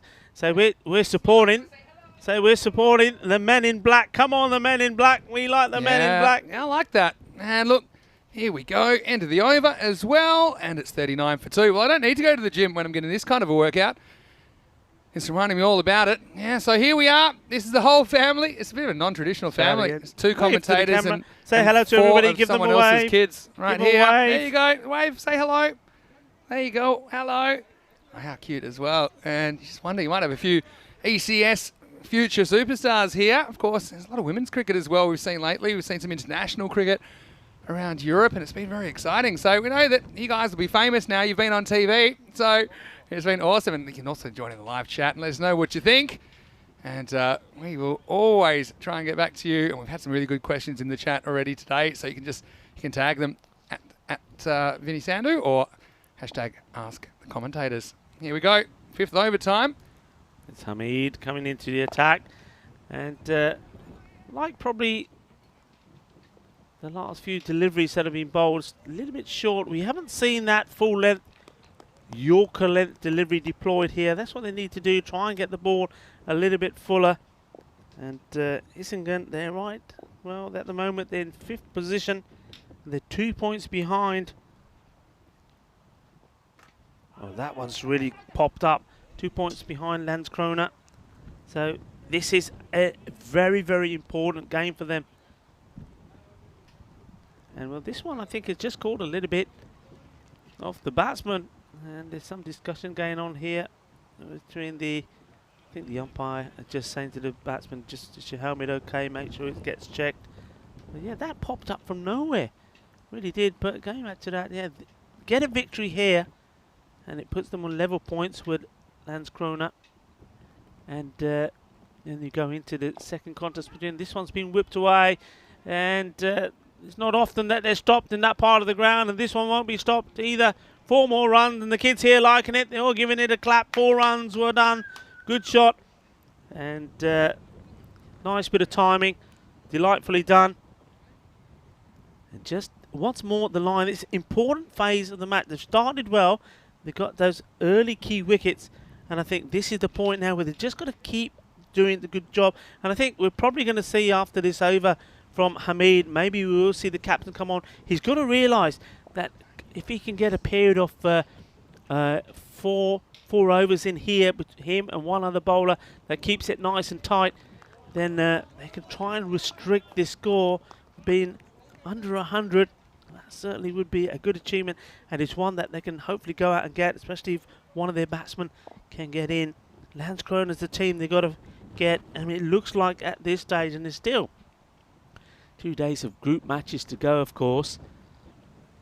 This one's been just played out, and once more the 2 batsmen running between the wicket, between Kayan and Krishna. That's been key here, and they're putting together a good partnership. Remember, they came together at 17. That's when the second wicket fell. So this is the partnership they've got to try and break. Landskrona have played 4 matches. Hessington, this is they played 2, so this will be Landskrona's 5th. Hessington's 3rd. So they have got more matches to play. This one should be fielded. The first thing is to make sure you stop it from going to the boundary to do. Well, one batsman is committed to try and take the second, but on this occasion, Krishna Was the man saying nope? I think he was right, even though the throw wasn't right over the stumps. It would have been risky. And at the halfway stage now, so 47 is on the board. And at this point, we haven't really, I would say that the batsmen, after putting together this little partnership here, just getting to a point or getting to a position when they are able to start to launch and get the acceleration going. And I think that's why wisely the captain of the fielding team, Srinivasan, is going to come back or come on to bowl now. He's first, and that's well bowled. He doesn't really get too much pace into his bowling. I was saying this yesterday. Yesterday also with different circumstances. It was quite wet, so he had to be quite careful of his footing, but he just sort of trots in. But it's all about getting the ball in the right place. He's a clever bowler, gets the ball to move around, doesn't put too much pace on it.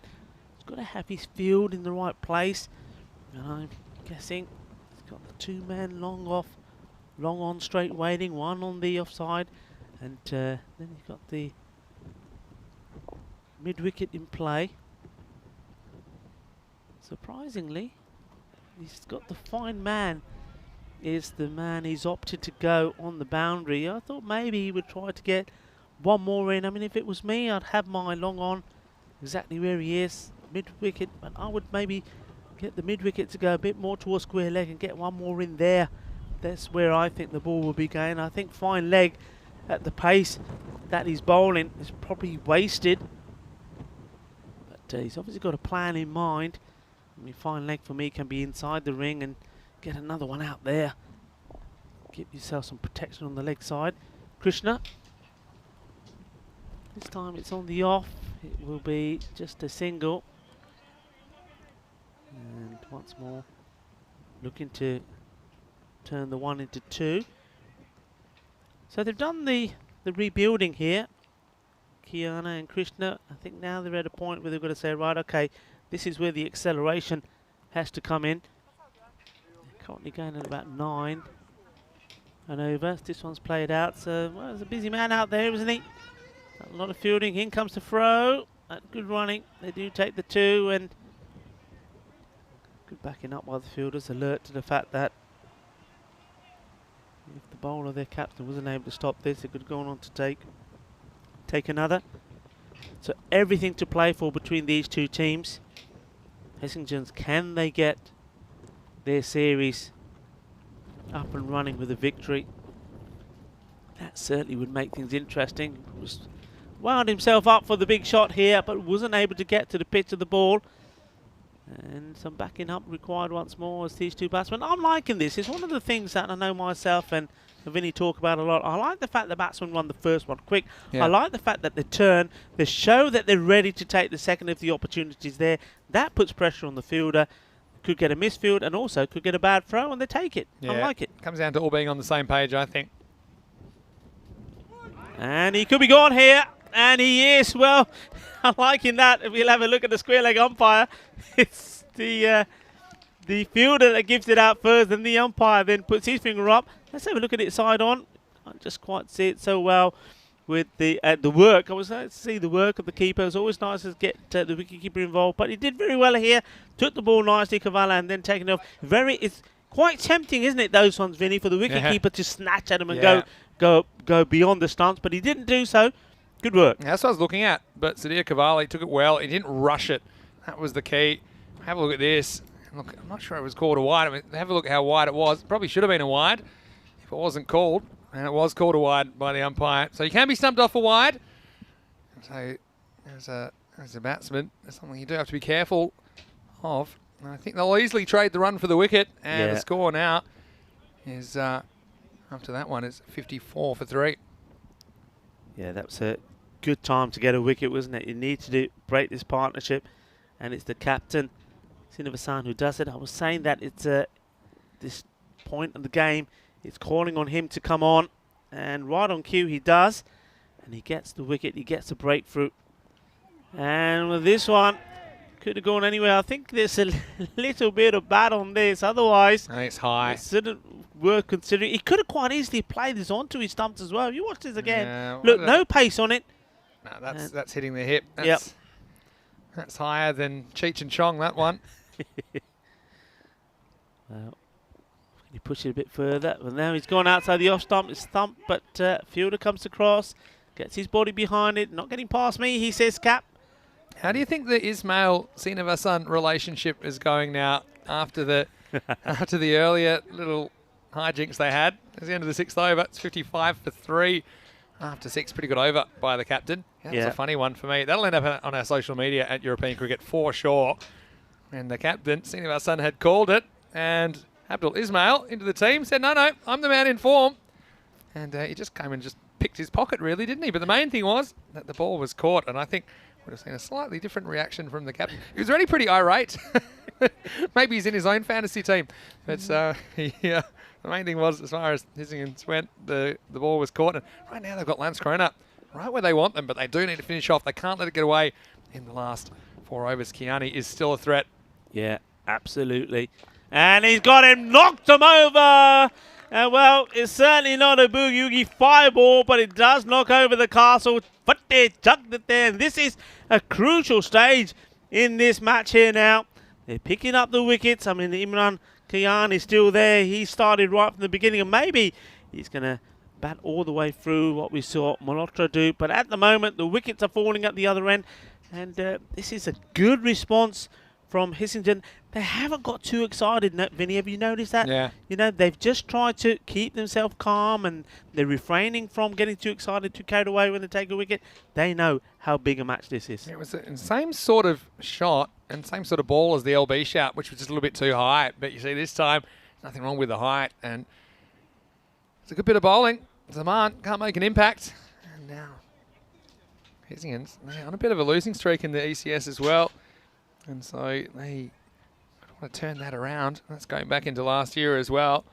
I'd love to get some success. Still very early in their tournament. But this is a man, I'm surprised we didn't see him a bit higher, but I think it's a case that just wants to mix up the batting order a little bit, give some more people an opportunity. But Sagar Hanif, the captain, is a very talented batsman. He's coming in with almost 4 overs to play. So he is certainly one that's capable of forming a partnership with Kiani. Yeah, and the partnership is what they need, but they also need a partnership which comes quite briskly as well. Involved in a few shots being played. This one's hit just straight to his opposite number, his opposite captain, who at the moment will be probably the happier of the two. He's just asking his bowlers to keep plucking away, keep getting the line right. They went through a period, I think, of a couple of overs after the first over. As we see this delivery. This one's in the air. There is an opportunity. There's a man there, and he's put it down. Oh dear, oh dear, oh dear. Well, it by no means was, I'm not going to say it was easy, but it wasn't very difficult either. It was at the right height. It's where you like it when you're in the field. It's right there.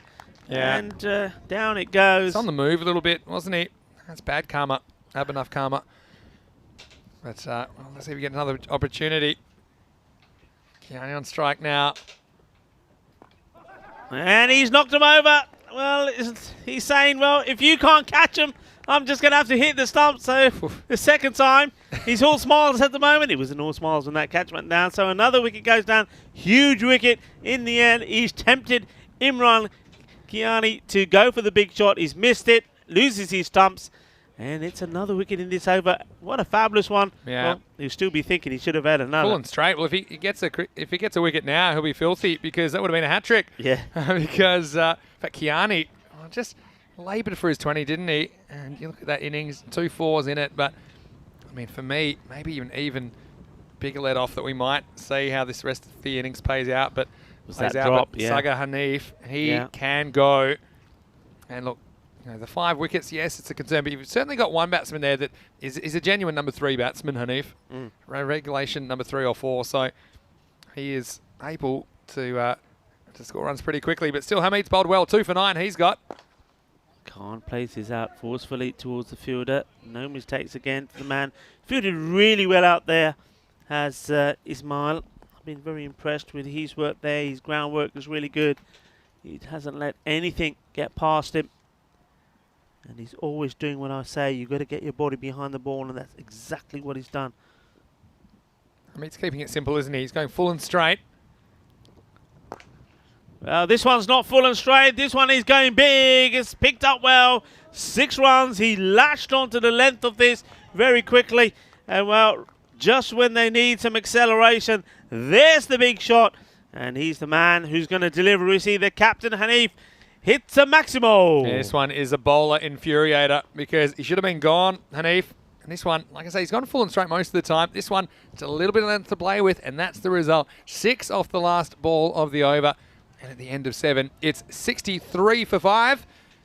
Let's have a look at what is coming up on the European Cricket Network over the next few weeks. And we're under 5 weeks away from the first ever European Cricket Championship. We have 15 teams going head-to-head in a very exciting format. 2 of each group will make it to the 4th and final championship week. Go to ecc.cricket to find out more, find out how you could be a part of the first ever European Cricket Championship. It's the Euros of cricket. Rico, certainly one thing which it'll be basically the showpiece of the ECN season with that international format. I'm sure all of the countries that are participating, they would be pretty excited. And that's how we're getting around. We're getting around like rock stars in Khartoum. Yeah, Cartomania coming your way soon. Got a few more FanCode European Cricket Series coming up first. Dresden, then Capella, and then it's the big one. It's going to be huge. It's going to be the biggest event of the year, the biggest and the most exciting cricket event ever by far. And I'm excited about it. I'll tell you why I'm excited about it is this one. The batsmen take the leg by, and the finger goes up. So they tried to take the leg by, but that's very good alert work from Kavala, the wicketkeeper. He gets it really quickly. He knows it has to be his. He's got to get the direct hit in, and in the end, well, that drop catch, it probably hasn't done too much damage. There was that 6, but look, Hanif has found himself run out. He won't be too happy about that, but I'm guessing he's called it, has he? I think he's called it. I think you see here, he's keen to get down there. He's gone straight away, and then he realises here, well, that might have been a mistake. There was no mistake made by Kavala. He's been pretty good behind the stumps, to be fair. Yeah. And that one does hurt Lance Krona. That's Hanif, a dangerous batsman who runs himself out for only 8, and the score now is 65 for 6. Yeah, but Cartomania, it's massive stuff, and I know Vinny's got the right sites to go in to get all the information on there. Oh, yeah. But one thing that I will say, I'm excited because, of course, I know the Spanish team pretty well, and I know about their team, and also I've seen some of the Norwegian players. I've seen some of the German players. Yeah. And we've seen them in the T20, and some of those will feature in there. It's going to be an amazing event. Yeah, well, Mateos are our official bus partner. And this bus is so big from Mateos. And, of course, they're an established company. They're almost 100 years old. I mean, I think you can see this bus from the moon. That's how big the bus is. And so we had the flying bus in the ECL, Eugene Molion, who's now coaching in Ireland, believe it or not. Now we've got the giant bus, and this one is a giant opportunity, and it's taken. And it's Hamid, who's been so good with the ball. This time he pops up in the field, and the collapse is on Lance Krona. They're 66 for 7, and hasn't the captain bowled well? Now that's his second wicket. He's got 2 for 11. Well, these two, the captain and the man that's taken the catch to Hamid, well, they're the ones that are bringing this match into a stage where they're looking if they can bat well themselves to win it.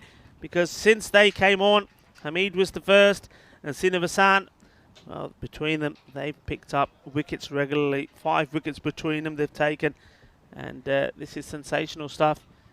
And you've got to be happy for Higgins, the way that they've played today. I mean, they could have been a bit downcast yesterday, but I think even speaking to them after, it's like, it's one of those things, rain-affected game, could never really work our way into the tournament, but they've been very impressive in the field so far. One thing I would say about them is their bowling did impress me at times yesterday, particularly the first game against Lund, but their batting didn't exactly fill me with confidence. So I think it's really important they finish off this innings, and I don't think they want to chase probably too many more than 80. Karadi's the new batsman now. Can he get a few big shots in? Well, is it going in the air? Should be caught and bowled. The captain gets under it, and no mistakes made at all. He takes another wicket. And once again, well, ever since he came on, he's all smiles at the moment. And what's he doing there? Waving the white flag? Don't know what that's all about. But, well, takes another wicket. And we'll see here. I don't know if he got the, no one's the stealing roll this on one. over. Yeah, he takes the catch. And not so if he turns around here. We're still with him, guys. And all of a sudden here, he looks up this way and he reaches into his pocket. Here we go. All right. I think that's What's he got in there? I think that's him putting away. We just missed the part when he was waving around. Looked like a We little vetted it out. a white flag with a white handkerchief. No, we did. You missed it. I don't know if we got that, guys. Have we got that? Well, I can tell you what, Maybe no one was we want stealing for this that. catch off him. The Maybe highlights. maybe he's waving the white flag at Abdul Ismail, who absolutely stole the catch off him earlier. Oh, yeah, actually. But maybe that's what it was about. But there was no taking this one away from Gokul Srinivasan. The captain has been brilliant with the ball, and he finishes with 3 for 11 off his 2 overs. 66 for 8, the score after 8. And we head into the 9th over. I say it all happens in the 9th, but it's all been happening all the way through this innings, Rico. All the way through. Now, what he's done now, Hamid bowled out. He's bowled out. So this is now, this next 12 balls are going to be, well, where they've really got to stay switched on. Can't let it slip here. This is Karma who bowled the first over, who's coming back to bowl the 9th. Keep saying, you don't know if you're going to get good karma or bad karma. And he did drop Hanif, but he's let off the hook now because Hanif then ran himself out. 67 the score. Have a Khan on strike. Bowled. And, it's a good line, isn't it? Because batsmen in there now, they're not necessarily the best of the batsmen that are good at moving the feet. So they're going to stand there and want to swing the bat. You bowl that length, not going to get bat on ball, are they? No, this has got low scoring thriller written all over it this game. Srinivasan does the fielding, gets the ball in. And, just such an important match, though, because they know if they can get a victory here, Essington's, then they'll be joint with Landskrona on 2 points going into the final match of the day. Leave us into this, and this one will find the boundary. It's wasn't timed immaculately, but he got enough brute force onto it. And once it passes the man there, the solitary fielder in that part of the ground, it's always going to be 4, and you can see... It's probably not going to finish in the textbook, this shot, is it? No. It's not really where you just say to hit the ball, but it was effective, and there are some gaps on the leg side. And unfortunately, Vakama, he disappears to the square leg boundary. This is where I think, you know, you've got lower order batsmen in. You go full, you go straight, and you aim at the wickets. This one was not at the wicket, it was aimed at the legs, and that's been dispatched and dispatched brilliantly. It's 6 runs, and it's, well, back-to-back boundaries. This is exactly what was needed, the acceleration, and that was my fear for the captain of Hissington's. I was saying, well, Srinivasan, now that you come off, and Hamid, who between them took 5 wickets and worked very well together, who was going to finish off these next 12 balls? And this one, he turned to Karma, who opened the innings. First couple of balls were okay, but then all of a sudden, he started to overpitch, and he's been put away. Last ball of the 9th coming up. That one was better, it was fuller, but nicely played. He's gone right across the line. You can't afford to let that hit your pads. Good bit of fielding again, keeping it to 1, but he keeps on strike. Yeah, so Amritanshu Singh, he will retain the strike. He moves to 12, 79 for 8. And Amritanshu Singh, we've seen him do it with the ball. He's been a very impressive bowler for Landskrona so far in this tournament. And he'll have to play out of his skin if they're going to defend this target. But having said that, Hessington's, you know, just looking at their last 5 matches, their average score is 60 with the bat per 10 overs. So they're going to have to play a lot better than that. Now, look, to be fair, some of those matches, they were chasing quite high targets. And maybe they went for a few shots they wouldn't go otherwise, but yeah, they've got a very realistic target to chase, and if they want to be a force in this tournament, then they're going to have to chase down something. Looks like it'll be in the 80s or worst case early 90s in this match 31, and it'll have a big role in shaping the course of their week, I feel. Rajiv Swain to bowl the last over. It's been hit high up in the air, and I think it's going way over the fielder. He was ready for it on the boundary, but all he could do was what the flag is doing of Skana, is just wave it goodbye, because it goes over him for 6 runs. Clever. And you see the Scotland flag there, the way that it's blowing. If you get it high in the sky, it will carry over that leg side boundary. So, well, I said worst case scenario, early 90s. Might have to adjust that, because if it goes this way, it could even still be 100. Yep, you see that Skåne flag? That's the local region of Sweden where we're playing this tournament from. Swain's got to pitch it up. We won't be able to pitch it if the batsman's not watching, so I have to re-bowl that one. But yeah, I think especially and you think you've got lower order batsmen in there, you've got to get full and straight. Yeah. If you miss it slightly, if you get on the legs, or if you give the batsman any length at all, they can still score heavily. Short again, and this one is going to drop short of that fielder's going to watch for the spin. He's waited a long time to collect it, but he does in the end, gets the throw in. They take the single. Thought they might go for two there, but they want to get Singh back on strike. But a couple of factors: you lose the 9th wicket, then you're really on your last legs, and you hamper your ability to attack the last few balls. Plus, it turned out to be a good throw. So if Amritansh Singh did come back, he's probably going to get run out. So here's Javed Khan. Hit that through well, and he'll get the single. And Singh will probably be quite happy to just stay there. He's looking for two, but I think Javed Khan summed up the situation, said, no, I think we don't take a risky second. I think we keep you on strike because you're doing well. Amritansh Singh, isn't this an important contribution? He's a really important player for them. He scored 19 off 6. Not too bad from your number 10. Yes. 2 6s and a 4. Yeah, outstanding. And I think he's looking to go more. He can't bowl it short. And that's a much better delivery. And I think this is, if the keeper was able to take it, it was a difficult one because of the bounce, but that's a stumping opportunity. I actually think it's edged. I actually think it takes a bit of an outside edge.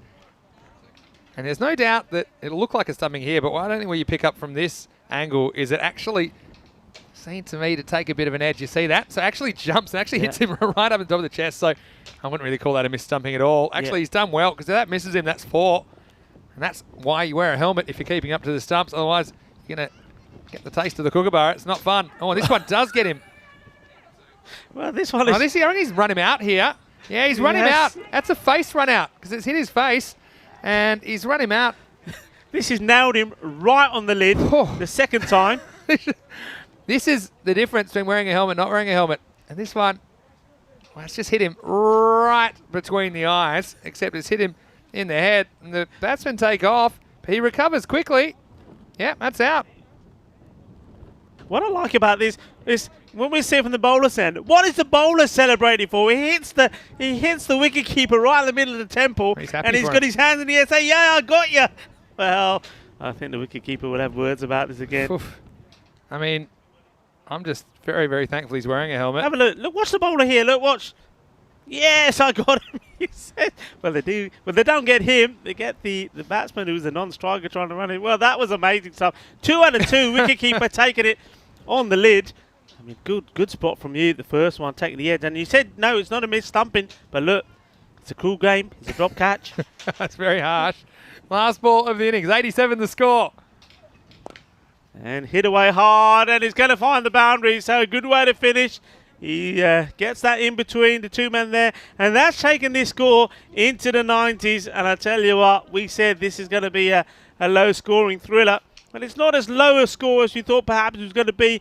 Getting into the 90s, that's respectable. This one also, dare we say it, is going down to the wire. Yeah, it could do. But here's again, they need to put an innings together with the bat. They have been disappointing with the bat in their ECS career, so someone has to stand up. I think someone needs to take charge. You know, just someone needs to make that score 30 or 40 or 50. That will do the heavy lifting so that they can bat around that player. So who will it be? Who will step up for his against? And maybe Duru might have a chance at the top of the order. And the captain, Gokul Srinivasan, he's had a good game so far with 3 wickets. Can he deliver with the ball? But one thing's for sure, it will be exciting as the rain has held off. But the action certainly hasn't so far on day 7 of action. And it's Lance Corona, the host, and eventually they scrape together 91 runs for 9 wickets off their 10 overs. And let's have a look at some of the highlights of this innings. And it certainly was an entertaining one, Rico. It certainly was. Kiani, he was the one who was intent on sticking around. But, well, Dalvi, he found the safe hands of Ismail from the bowling off Mavudura. And he's another one that bowled well. There was a few mistakes early on. And I was saying early on that Hissington, they weren't celebrating too much. They were pretty quiet as this one went down as well. But they stuck to the task, didn't they? All the way. I think everything went more or less to plan. This one, well, what a catch that was. That's the one that Vinny was talking about. We're going to see that over. And this is when he looks back and says, Skip, I said to you, it's mine. Don't worry. I'm here. I'm going to take it. And he did. It was a great catch. And it's a couple of nice shots there along the way as well. This one went all the way. And this was the edge that flew past the wicketkeeper. Now, I think he had a good game, Culver. I think he kept really well. And we saw him involved in the stumping. good take this was, good quick hands. And the captain, he came on. And between him and Hamid, they certainly did change things around really well, and they worked well together. And for me, if you're observing this, it's about taking the pace off the ball. Well, there was plenty of pace on that one, but it was right at the fielder, and you would have thought he was going to take it. Puts it down. That's a big opportunity. But the wickets kept on tumbling, and this one was surprising for me. Hanif, he decided he wanted it, but you can see there, he just couldn't get going. He couldn't change gear. He stayed into third, had to get into fourth and press the supercharge button. But wasn't able to, and though there was a bit of under, Iba, it was out. And when he went, we thought, well, after that catch was taken, that was the third wicket for the Hissington captain, Sinavisang. We thought, well, this is going to be probably a score maybe sort of mid-70s, may get up to the 80s. Well, this one came off the lid. Bang! Are you all right? Yeah, I'm okay, he says. Well, I'll try again. This one was straight on the lid. Well, it was almost like he had a target on there. Bang! But what followed was a run-out. And that was good awareness, actually, from the fielders as well. Because quite often here, everybody's take the eye of the ball. In fact, not good, but he shook him up. He gave him a shake, and he thought, I'm all right. I'm so well that I can even run you out. So very good work there. Well, that was an entertaining innings, to say the least. So far, we've had 2.5 very good games, and this one I think is going to be a good one as well. As you heard Maxi say, Hissington have got to try and find somebody who's going to score runs for them. And Kaina, he was there at the top, 20 of 17. And then Krishna made 19 of 11. But other than that, nobody else was really able to contribute. Nobody was able to be consistently hitting the ball well. But the bowling, I think everybody bowled reasonably well. They started the task. Of course, the captain, Sinabasan, he was the pick of the bowlers. 3 wickets for him and for 11. But I was loving the bowling of Hamid as well. Just kept the pace off it. Just kept doing what he was doing. And his 2 overs got him 2 wickets and 16 runs. So at this midway point, Hissington, they're going to spend a few minutes here trying to sort out their batting order, and they'll be looking at each other and say, right, who is going to go out there and get us a 50? If one of you can go out there and score 50 runs, well, the rest will work around that, and we'll get ourselves a victory, and that victory will take us level on points with our opponents, Landskrona, the home side, and that means that the next match coming up, match number 32, will be, well, everything to play for, because it's about which team is going to create the advantage again. But if this one doesn't go Hissington's way, then all the pressure is going to be on Hissington's, because they're going to then drop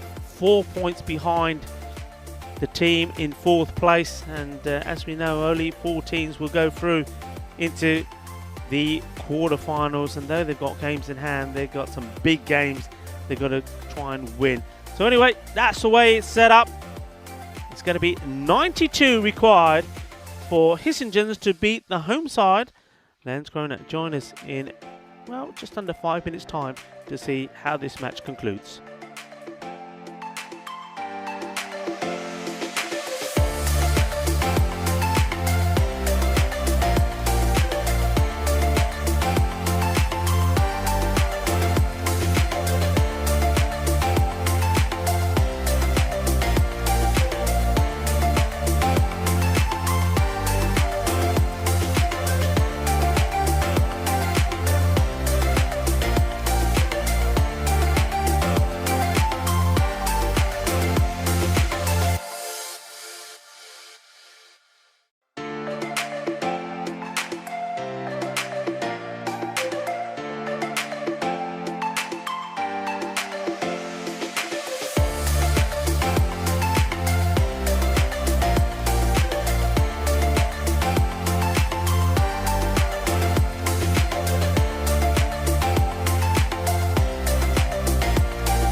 Hola, muy buenas tardes y bienvenido en Malmo. Eso es de FanCode European Cricket Series. Y este partido es con dos equipos de equipo Hissingen. Hissingen ahora es de equipo que empieza el batador con de equipo de casa. Land Corona.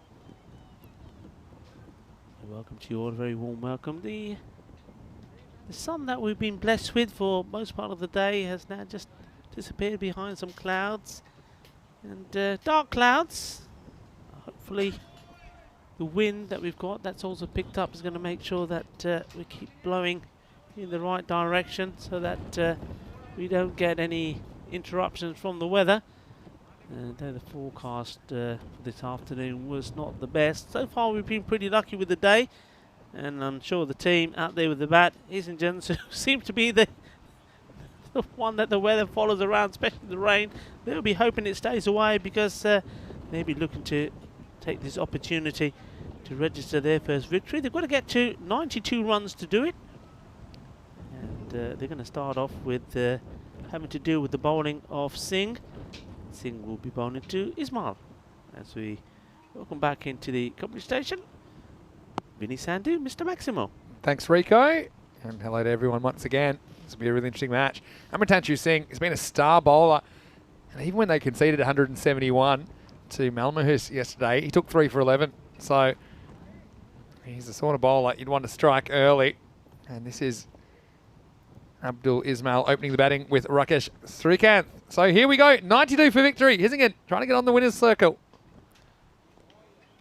They're a team that haven't had too much success in the ECS. I think just one win in their campaign so far. That was last year in 2020, but they're on a bit of a losing streak. And yeah, I was hearing some thunder. It wasn't thunder from out in the middle anyway, but hopefully that storm's going to go around us.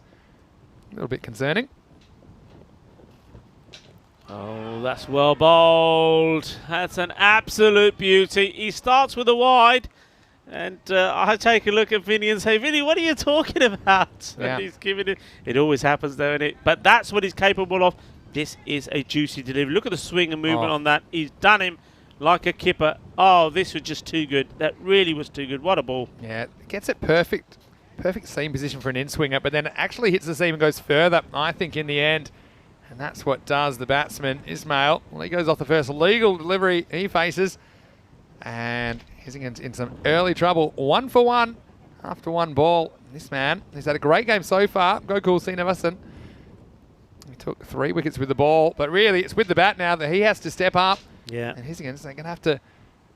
Someone's going to have to stand up for them if they're going to chase down these runs. Yeah, and somebody has got to also negotiate 2 overs from Singh. I mean, that one was a corker off a delivery. Amritanchu Singh, and wasn't he happy about it as well? Well, he was getting plenty of applause from his teammates, and he was quite happy to give himself a few as well. Really well bowled. He's going up for LBW, then realised the ball just flicked the stumps. So, big good contest now. Srinivasan on strike. This time goes back outside the off stump. So is this going to be the pattern here? One outside the off and then get one back in to the batsman. I think he's trying to swing all of them back in, but some will naturally go more than others. And that one that got Ismail did come back significantly.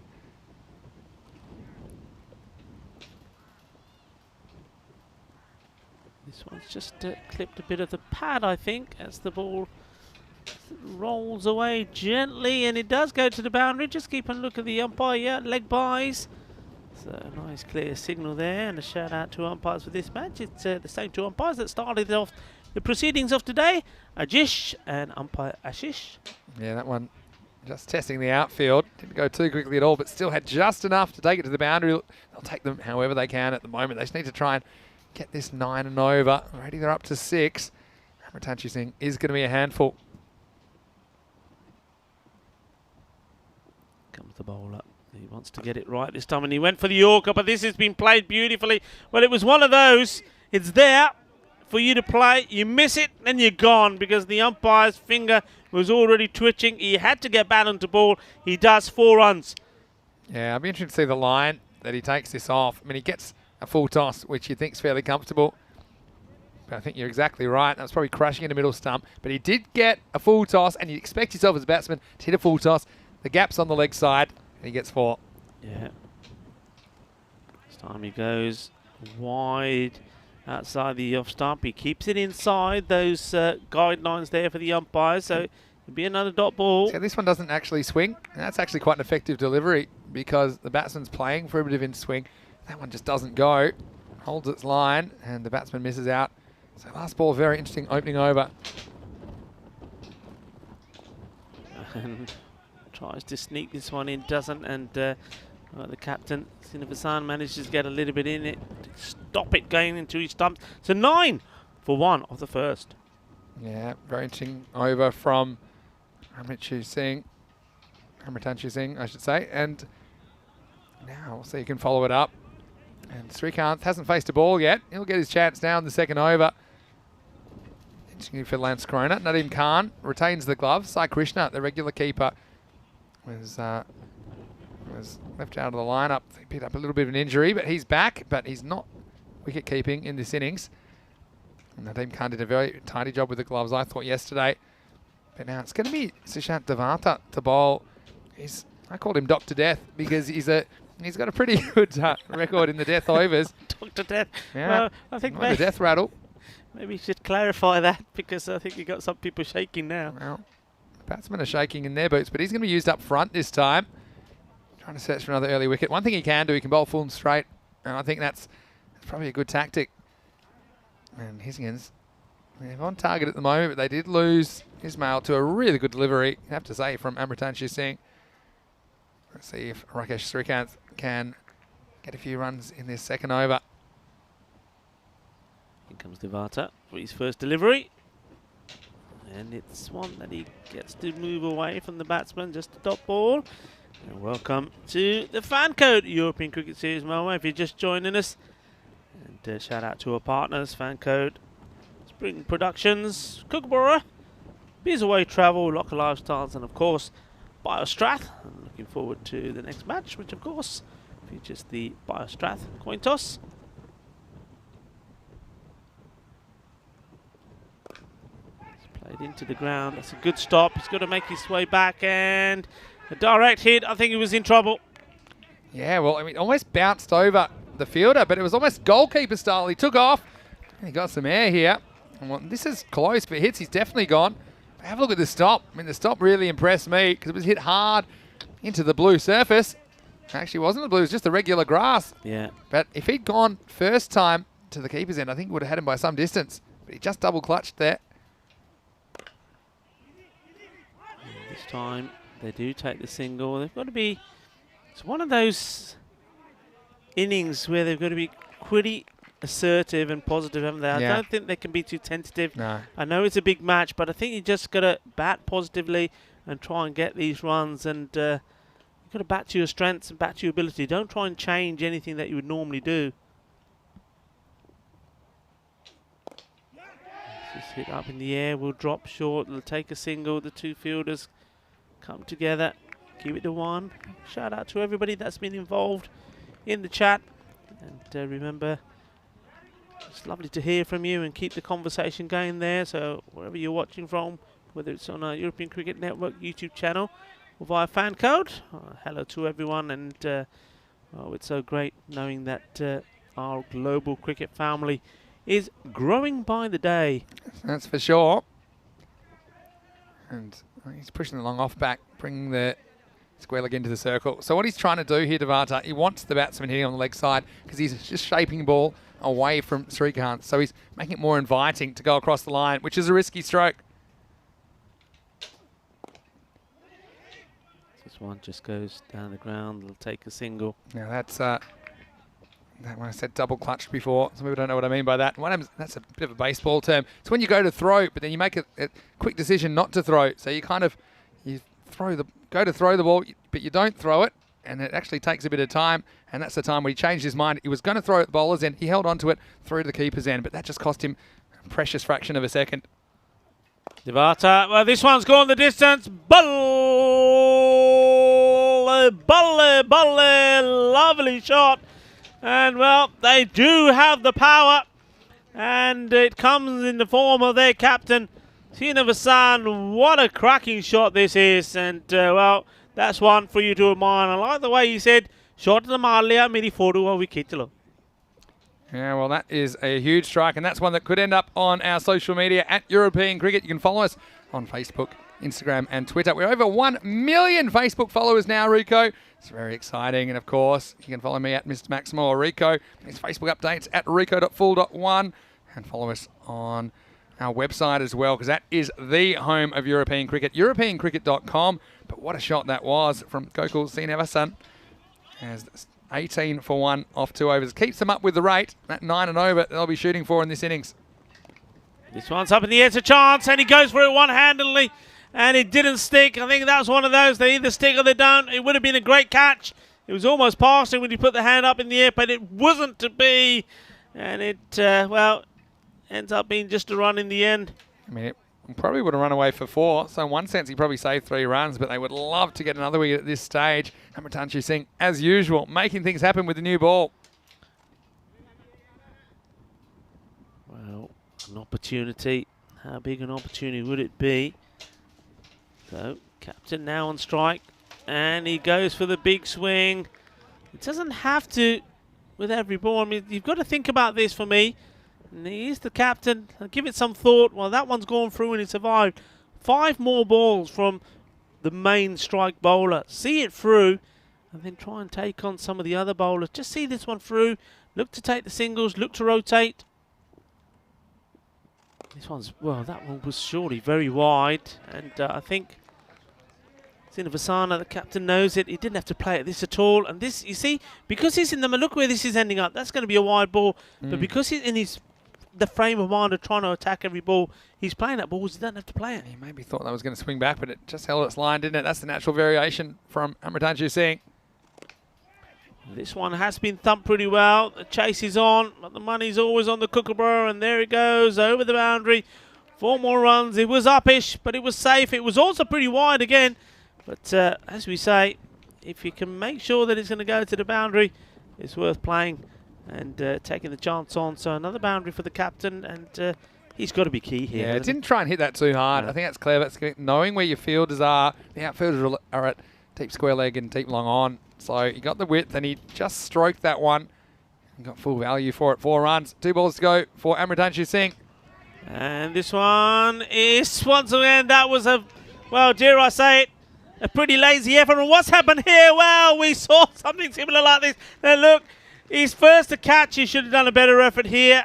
And then the fielder comes along who's backing up. I reckon he's chipped this over the hand of the fielder for 4 runs. This flicks the fingers of Waliat. And then look at this. He comes back, but then he has to almost contend with the fielder, Waliat, who was trying to keep it in as well. But he certainly was concerned when his teammate didn't want to step on him. A bit of luck for Essingen, just 4 runs. That was a real finger-tipper. And this one's been hit pretty hard, and the fielder almost lost it there for a moment. I thought he was going to go past it. And the ball is still going. This is what I love about this. You can never look away. It's the end of the power play. 28 for 1. Once again, they're just where they need to be as far as the rate. And it's the captain, Srinivasan. We said someone needs to step up. Now, for me, it's not good enough for him to just go and get 25 or 30 here. He needs to go on with it and really drive Hissingen's in this chase. See, very consistent so far. They've got 9, 9, and 10 off their 3 overs. But you know, sometimes I say winning's a habit. Losing can be a habit as well. And they need to find a way to win, give them some confidence. And certainly, regardless of what happens, it will be a very interesting second match between these two teams as they meet in the final match of the day, match 32. Yeah, I mean, at the moment, Essingen are a run ahead of where their opponents were and have lost 1 wicket less. So it's very important, as Mr. Maximo said, that Srinivasan, the captain, goes on to capitalise on the 20 he's got, add at least another 30 to it. I mean, Srinath hasn't really got going, but it doesn't matter. He's there at the other end. When he's on strike, he'll be quite content just to take the single and keep his captain going. And Javed Khan's going to bowl this one. Interesting when they turn to spin as well, because that's a key component of Lance Kroner attack. And this is... Oh, whoa, look at Wow. this! What is this hit? Whoa! Wow. That has got to be... There's got to be Jeffrey out there. Jeffrey's taking one on the head here. Oh, no. Well, I've never seen anything like this. I mean, you expect him to spin, but that's gone 90 degrees. You can't blame the fielder there at all. What has happened there? And that's one that Murali would have been proud of with that kind of turn. I've never seen anything like that. And that's why at the FanCode European Cricket Series, you can't turn away because absolutely anything is possible. That is amazing. I've never seen anything like that. A little bit of movement, yeah, but something like that? Well, I don't know. Well, I know that we had a Tortuga, a massive Tortuga bounce. That's more than a Tortuga, though, isn't it? This is That just... is unbelievable. That's unbelievable. That is bending the laws of space and time before your very eyes. Cannot believe it. Let me be clear. You'd expect it to spin back towards you a little bit. Yeah, That's a little bit. That's actually impossible. We just saw that there. It's like one of those rubber balls that you can get in vending machines. Wow. The shout of weight, and yeah, that was a good call from Sinabasan. You could see that was going on a straight to the fielder. He doesn't want to be risking anything. He doesn't want to be risking a dangerous single where he's running to the danger end. There's plenty of time for him to keep going the way he is. See this victory for his team. And this one has been launched. That is big. That is huge. Ginna Bada Shaka. And well, you can see he's pumped up. This means a lot to him. What a shot this. You know what this reminds me a little bit of, Vinny? I'm going to take you back a few months to Barcelona. Yeah. You got it. Oh, Same kit. I'm hooked into your brain. There's something very Skyways about this. A team that has struggled for results in the European Cricket Series. And, well, And that could be Arif the Hammer, couldn't it? the hammer. Yeah, it could be the hammer. Hello to Adil Arif if you're watching. Shava Khan. Shava Khan's not watching. He's bowling. Here he is again. Just going for power rather than placement there, and he knows it. Doesn't need to. Yeah, and you can see that his own teammates are shouting out to him. Yaar apni wicket nahi deni. Absolutely doesn't want to give his wicket away. It's so important that he stays in there. Can he get the prize wicket? The last ball of his first over. And he's aimed it in the right areas again. And when he's got it right, Khan, he's bowled really well, hasn't he? He's been in that corridor, which makes it very difficult for the batsman, the style of the captain, to get onto the ball. Yeah, well, the 4 dot balls in that over. So we had a 4 and a 6, and Yeah. he went for 10. So, yeah, hello to all of our viewers, and it's fantastic that we've got your company today on the European Cricket Network. And so far, we were a bit worried about the rain, weren't we? But the rain's held off. We haven't had any rain so far. Hopefully it stays that way. And that's good for Hizzigans. To be fair, you know, they had their day ruined by rain yesterday. They didn't get the results going their way. They didn't get the chance to bat 10 overs. But right now what we're seeing is a very exciting game between two teams that, who knows, based on their early results, they could be competing for one quarter-final spot. And that's why these matches this afternoon, they are so important. And this innings right now by the captain, Sinabasan, is really crucial in determining how they're going to go in this chase. But Rico, just like that bounce we saw last over, that's what makes this so entertaining. It makes ECS like nothing else in the world. Have you ever seen a ball bounce like that on a cricket field? I never have. Never. And let us know on the chat as well if you have. But I know in all my years of cricket, I've never seen anything like that. I mean, come on. What is that about? And the poor fielder. He was high-footing it, wasn't he? This is a big moment. Hanif with his left arm spin into the attack. And this is a little bit of a poor choice from the batsman because this is heading down the leg side for a wide. And you have to be able to spot that. And instead, it's a dot ball. Srikanth's just struggling to get going here. That's all he's got to do, isn't he? Just get his feet into play, get in line with the ball, and whether it then comes off his bat, pad, whatever, get the single and just keep Sinabasan on strike. He's the one at the moment seeing the ball well. He's in the groove. The last thing you want to do is him standing at the other end getting cold. Keep him going while he's warm. Bit of an arm ball. And Hanif, I mean, he had a real tussle with Gupta yesterday. where Gupta absolutely nailed him in the first game, but then he got Gupta first ball in the second game. So it's a very different story for Hanif. Picked up 3 for 9. That return fixture. This one just goes across. And look, he'll spin the occasional one, but mostly what he does is he just bowls these kind of in-swingers to the right-hander and just takes all the pace off the ball. And he's quite accurate most of the time. So it'll be a good contest. Captain to captain. Short. Gets played in that area again, and the fielder's between them. Larry Moe and Curly about that. Well, it was only ever going to be a single. Not too convincingly, but they do finally get the ball back to the captain. Bit harsh on Moe and Curly, who had nothing to do with it. They just happened to be bystanders. Swing and a miss. This one doesn't really swing, so the batsman it's a hard one to judge whether it's going to move into you or whether it's just going to slide across.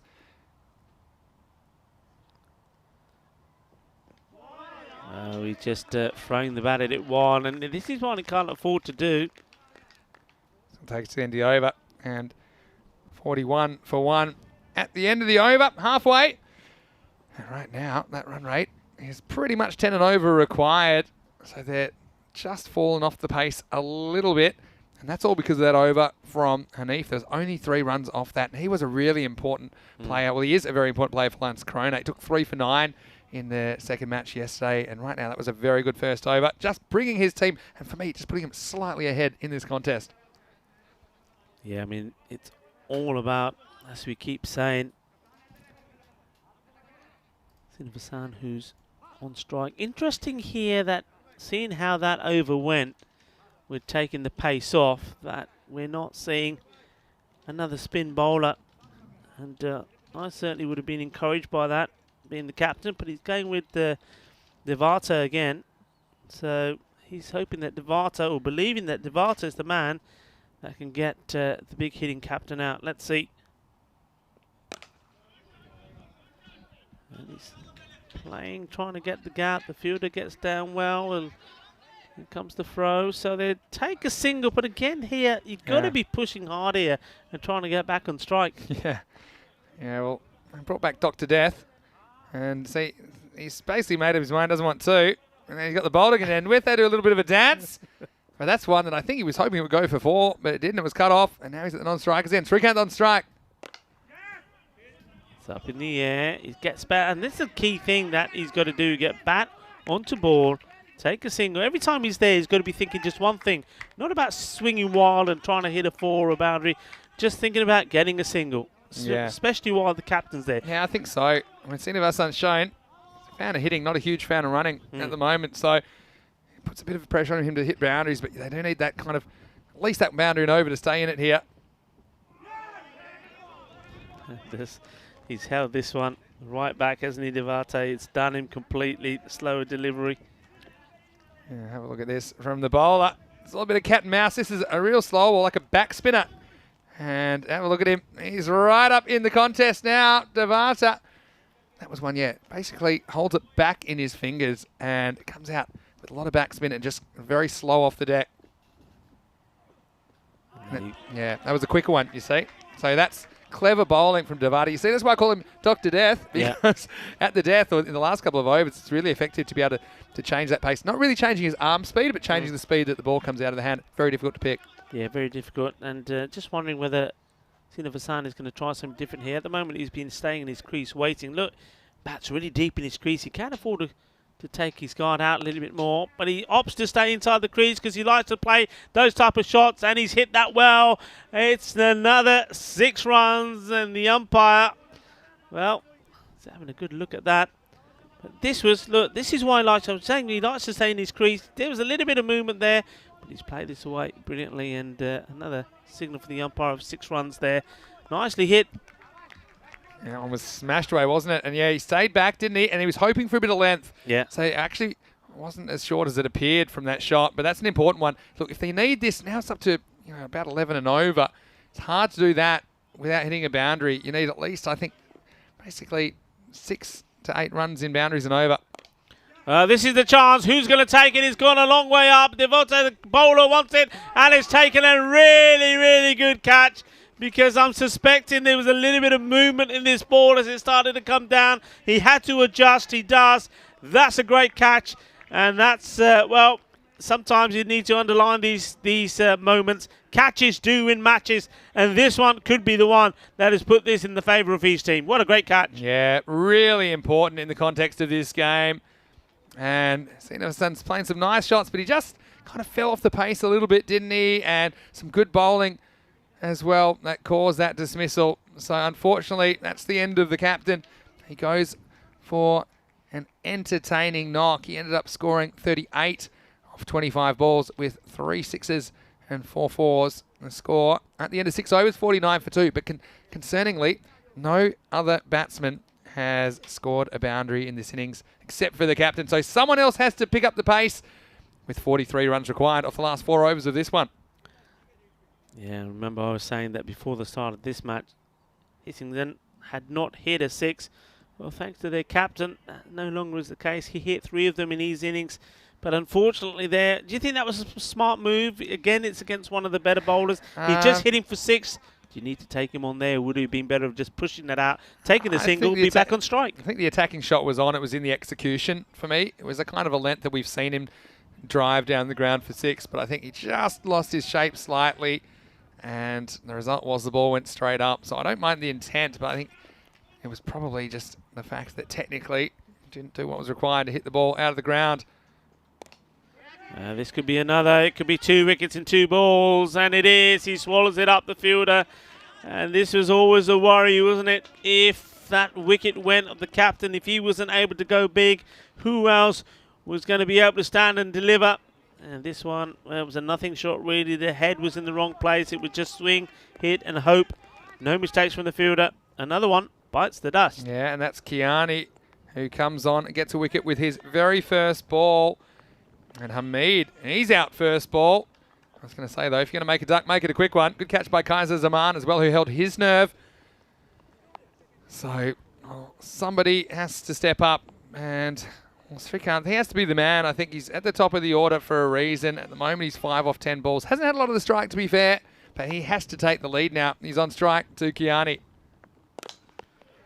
And this one's been hit pretty solidly, and I think it's going to be 4 runs. A nice shot. And he knows that there's only one man out there. Good use, good hand speed here, isn't it, in the bat? Yeah. And he does exactly what we said. And it's an economy of movement, but just sizes it up. Doesn't try and hit it too hard. Hits it correctly. And the result is 4 runs. County just giving him a bit of width. So let's see if Srikanth can take it up a gear. Well, he's gone for the big one here. I think he's splitting the 2 fielders. He does. It's going to be 4 more, I think. And yeah, 4 more. And sadly, though, the rain is starting to come as well. So it's another reason perhaps why Hissington wants to just pick up the pace a little bit. That one just dropping inside the rope. Yeah, great camera work from the guys as well. Clear 4. Anti-boundaries. This one ends up being a very good stop. Being called a wide. It could have been very close to being a no ball if it pitched off the pitch. Good stop there. And the keeper, he needed to be at his best, did Khan. Yeah, so just shows you how quick things can change. And Srikanth, he's stepping up. Halfway through this 7th over. And this one, the head went up in the air, and it could be a second catch, and it is. He's taken 2 catches in this this over off the first ball, and that one there off that, the 4th. And well, again, once more, I think it's shot selection. That's what it's about. You've hit a boundary. You know you've got to take over from the captain who's out. Don't get too carried away. That wasn't a ball that you should have been looking to play that shot at. Yeah, and carried away is probably the expression I'd use as well, because they'd done enough, hadn't they, through that over. And he just lost his shape. That's the difference between the one before that hit over cover, that hit with a nice shape. That one just lifted his head once again, a bit like the captain's dismissal. Yeah. 2 good catches by Zaman. This next one won't quite carry it to the man in the circle. That's Hanif. They might think it's Sue here. And it looks like they'll get it. So again, that's good running. So again, new batsman. Someone just has to get set. Sudhir Kavala, the keeper, has come out. He gets off the mark immediately. Yeah. So what I would say as well is you've got Kavala there. He hit that ball pretty well. You've got Mavaduru, who we know can bat a fair bit. He's one of their key bowlers. And the rate's not out of hand at all, 10 and over. But they just need a partnership here. Last ball of the 7th. It won't beat. And a good bit of keeping to block that one. Not even calm behind the stumps. But, you know, how do you get 10 and over? Well, helps to get a boundary and score off all the other balls. That's how you stay at the rate. Then you get some sort of an over where you can hit multiple boundaries or get some extras as well. Then that's how you get there. You just got to stay in the game. You can't have dot balls. You can't fall behind at this stage.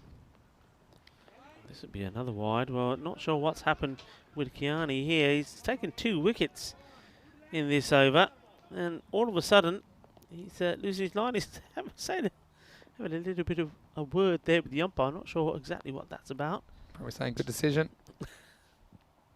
We'll try and finish this over off again. Hit pretty firmly, but to the fielder. Does well. Gets the ball in straight away. And, well, trying to see if this one could have been an overthrow. It wasn't to be, so that comes to an end. And, well, interesting over, but he has taken 2 very important wickets. He's got both the recognised batsmen out. Yeah, 63 for 4 after 7. If you're enjoying this contest, got some good news for you. Well, weather permitting, we'll have the final match of the day starting in just around a half an hour's time, starting with the Biostrath coin toss. Speaking of that coin toss, it's Lance Corona that won it once again. They'll have elected to bat first. Captain Saga Hanif, I'll probably see him pushed up in the order, I imagine, considering he batted himself quite low and ran himself out in that last match. But also watch out for Dalvi, Kiani, Jasif Waliat. Well, he's a man that can come off. Amritanchu Singh, very impressive with the ball. He's against, wow, how good's their captain been? Gokul Srinivas, and he's been a star for them in this game. But also, you've got to talk a little bit about some of the other good bowlers. And I think Nijamuddin Hamid bowled very cleverly in the middle of that innings. So plenty to watch out for. And you can catch it right here on the European Cricket Network in around 30 minutes' time. Yeah, just having a change of field. So another man going out. Well, he's put... So long one's gone back, but he wants the mid-wicket. Well, he can't make up his mind on the mid-wicket saying, where do you want me exactly? He said, you come inside. Square leg has now gone more towards where that Scunner flag is. Well, here's more changes. Well, it's all happening out there. People moving all over the place. And watch the clock as well, don't you, at this stage, because you don't want to give away 5 penalty runs for a slow over rate. Big over, though. Hanif bringing himself back, I think, sensing the gravity of the situation. Big swing, and the 2 batsmen, well, not getting... And, of course, all the movement is because you've got the left-hander out. So 3 men in those, what I would say, orthodox position. There's a little edge on that as well. You know, it's another one that jumped and he kind of hit the keeper in the chest, but he did well to block it. It's up in the air, and this ain't going the distance. It's a catchable one, and taken crocodile style. Well, a bit of crocodile Dundee about this, but it don't matter if they stay in. Another wicket goes, and there seems to be all the batsmen is coming in and fraying everything at the ball, trying to hit the big boundaries, but they're forgetting that they still need to keep the score ticking as well. It's better to get something than nothing. Yeah, it was European style. We're going to have to start calling that. That was a big crocodile from Waliat, but it was effective. And he swallows the wicket. And Mabaduru, unfortunately, goes without scoring. That's the top ball, which I think is more useful. And how good has the captain been so far? Saga Hanif, 1 for 4 off his 9 deliveries that he's bowled. Very, very important contribution. Sridhar comes to the crease. He'll be at the non-striker's end. It'll be Kavala to face the music. And they need a boundary before the end of this over. You'd have to say it to stay in this contest. Plays it into the ground, and at the moment it's just all about running, and you can see they're saying, look, just hold on to it. We don't need to throw the ball away. And don't forget that Lance Corona themselves, they were 66 for 8 after 8 overs. But it was the good late hitting of Amritanchu Singh. I remember saying at the time, this is an important contribution. Yeah. And we said, I don't think that Hisingans want to chase anything over 80. And those extra, say, dozen runs above what they would have expected. Yep. Taking this target up to 92. And you're seeing, at the moment, Hisingans just falling a little bit behind the pace. But again, some very skillful slow bowling from the captain, Saga Hanif, for Lance Corona.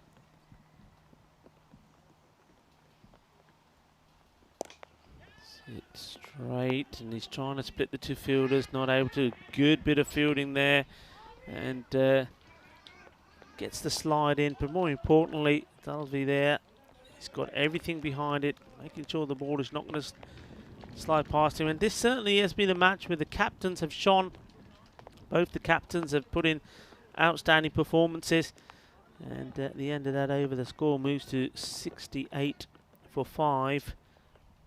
I mean, look, they're so close there in the comparison. I mean, they're actually ahead in the comparison, but it just seems like a long way away, doesn't it? Yeah. This final 24 runs. So I would say it all happens in the 9th. So anything can happen. And let's see who they turn to.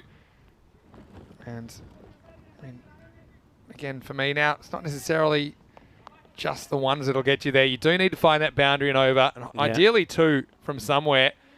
And they're going to go for Javed Khan in the 9th. Looking back at his first over, went for 10. He bowled in the 4th over. What an exciting game. We've had some close finishes, haven't we? Saw a second last ball finish earlier today. This one's going to the wire as well. You just are worried about the 5 wickets for Hisingans and who they've got at the crease. Yeah. Let's see if someone can step up and take them to their first victory in quite some time in this FanCode European Cricket Series. Javed Khan.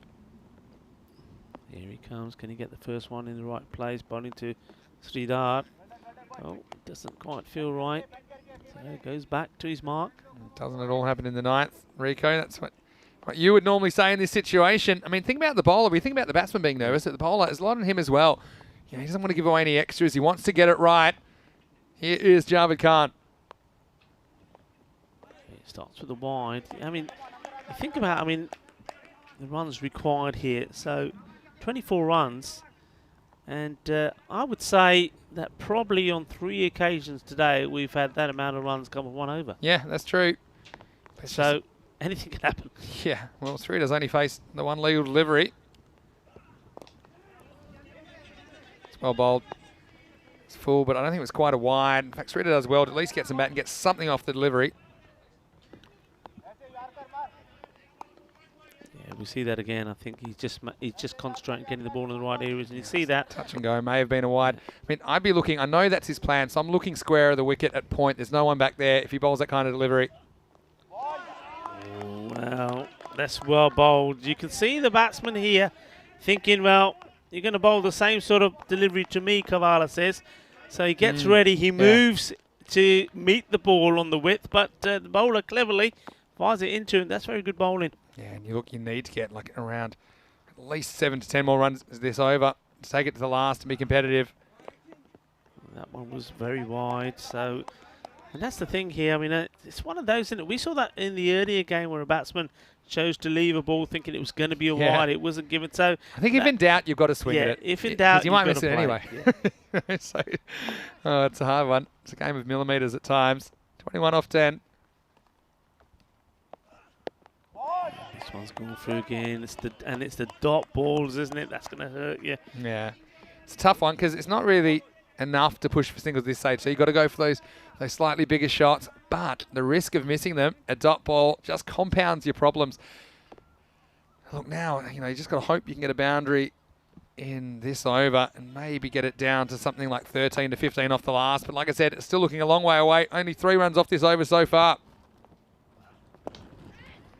Made contact, but I think it will only be just a single.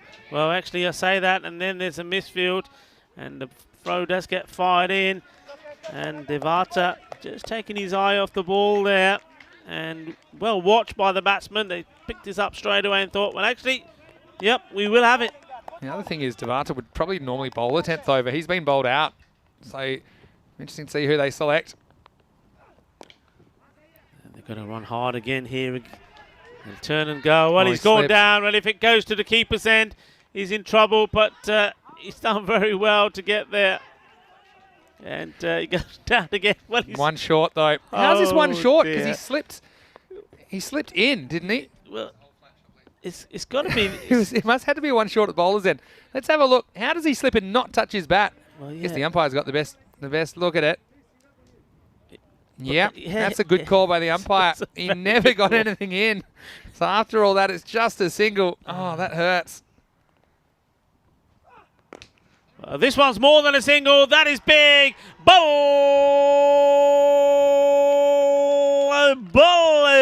and right on cue when they needed a big hit to keep this game alive and, well, keep us entertained going into this last over. There it comes. 6 runs. Oh, well, come on. I mean, that last one was one short, but there's nothing short about the next one.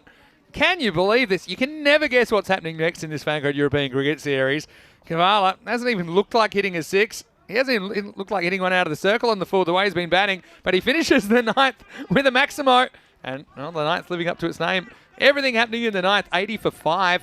At least it puts them back in touch with 12 runs required off the last over. And they're going to go to Kiani, who is a more than capable bowler. He's going to bowl over number 10, but 14 runs came off his first over. I'm sure he's got a few butterflies in his stomach. And Sriram Sridhar, he's got to work out what he wants to do. Again, the key here, no dot balls. Minimum 1 off every ball. And then you get a couple of the 2s, maybe a wide, 1 boundary. And we're very, very close to where you need to be. Higgins trying to get their first win in this series. Last overtime in match 31, 12 runs required. Short, and that could be a wide. And it has been signalled a wide, so that'll help. Looks could kill. The umpire wouldn't have a pulse. That is a wide for me. Yeah, it's gone over the line as it went past popping crease. So 11 off 6 now, 10 to tie, 11 to win. Does anyone have the golden ball tingle?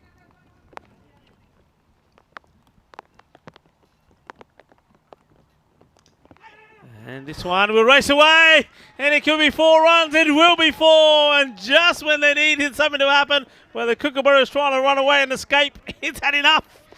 And, well, this is what we needed here. Excitement. Oh, well, talk about luck and maybe third man. Is that somewhere you'd have a fielder? I mean, it might have been too fine for a regular third man, but just like that, I mean, effectively that's 5 runs off the first ball. And what are we down to now? 7. 7 runs off 5 balls. So now I think you have to slightly adjust what you're doing. You don't have to swing for a big shot. You need to score. Yes. Hit the ball correctly, hit it hard, maybe take on the outfielder for a 2. So it's a slightly different tactic. And you only get in trouble here, you know, a couple of swings and misses, and it gets really tough. You can't afford now here a dot ball. I think the other thing you've got to do is the pressure's now going on Kiani. He's bowled a couple of wides, so he's going to feel the pressure here. This ball, for me, is the big one. It really is. I'm on the edge of my seat. It's a wide.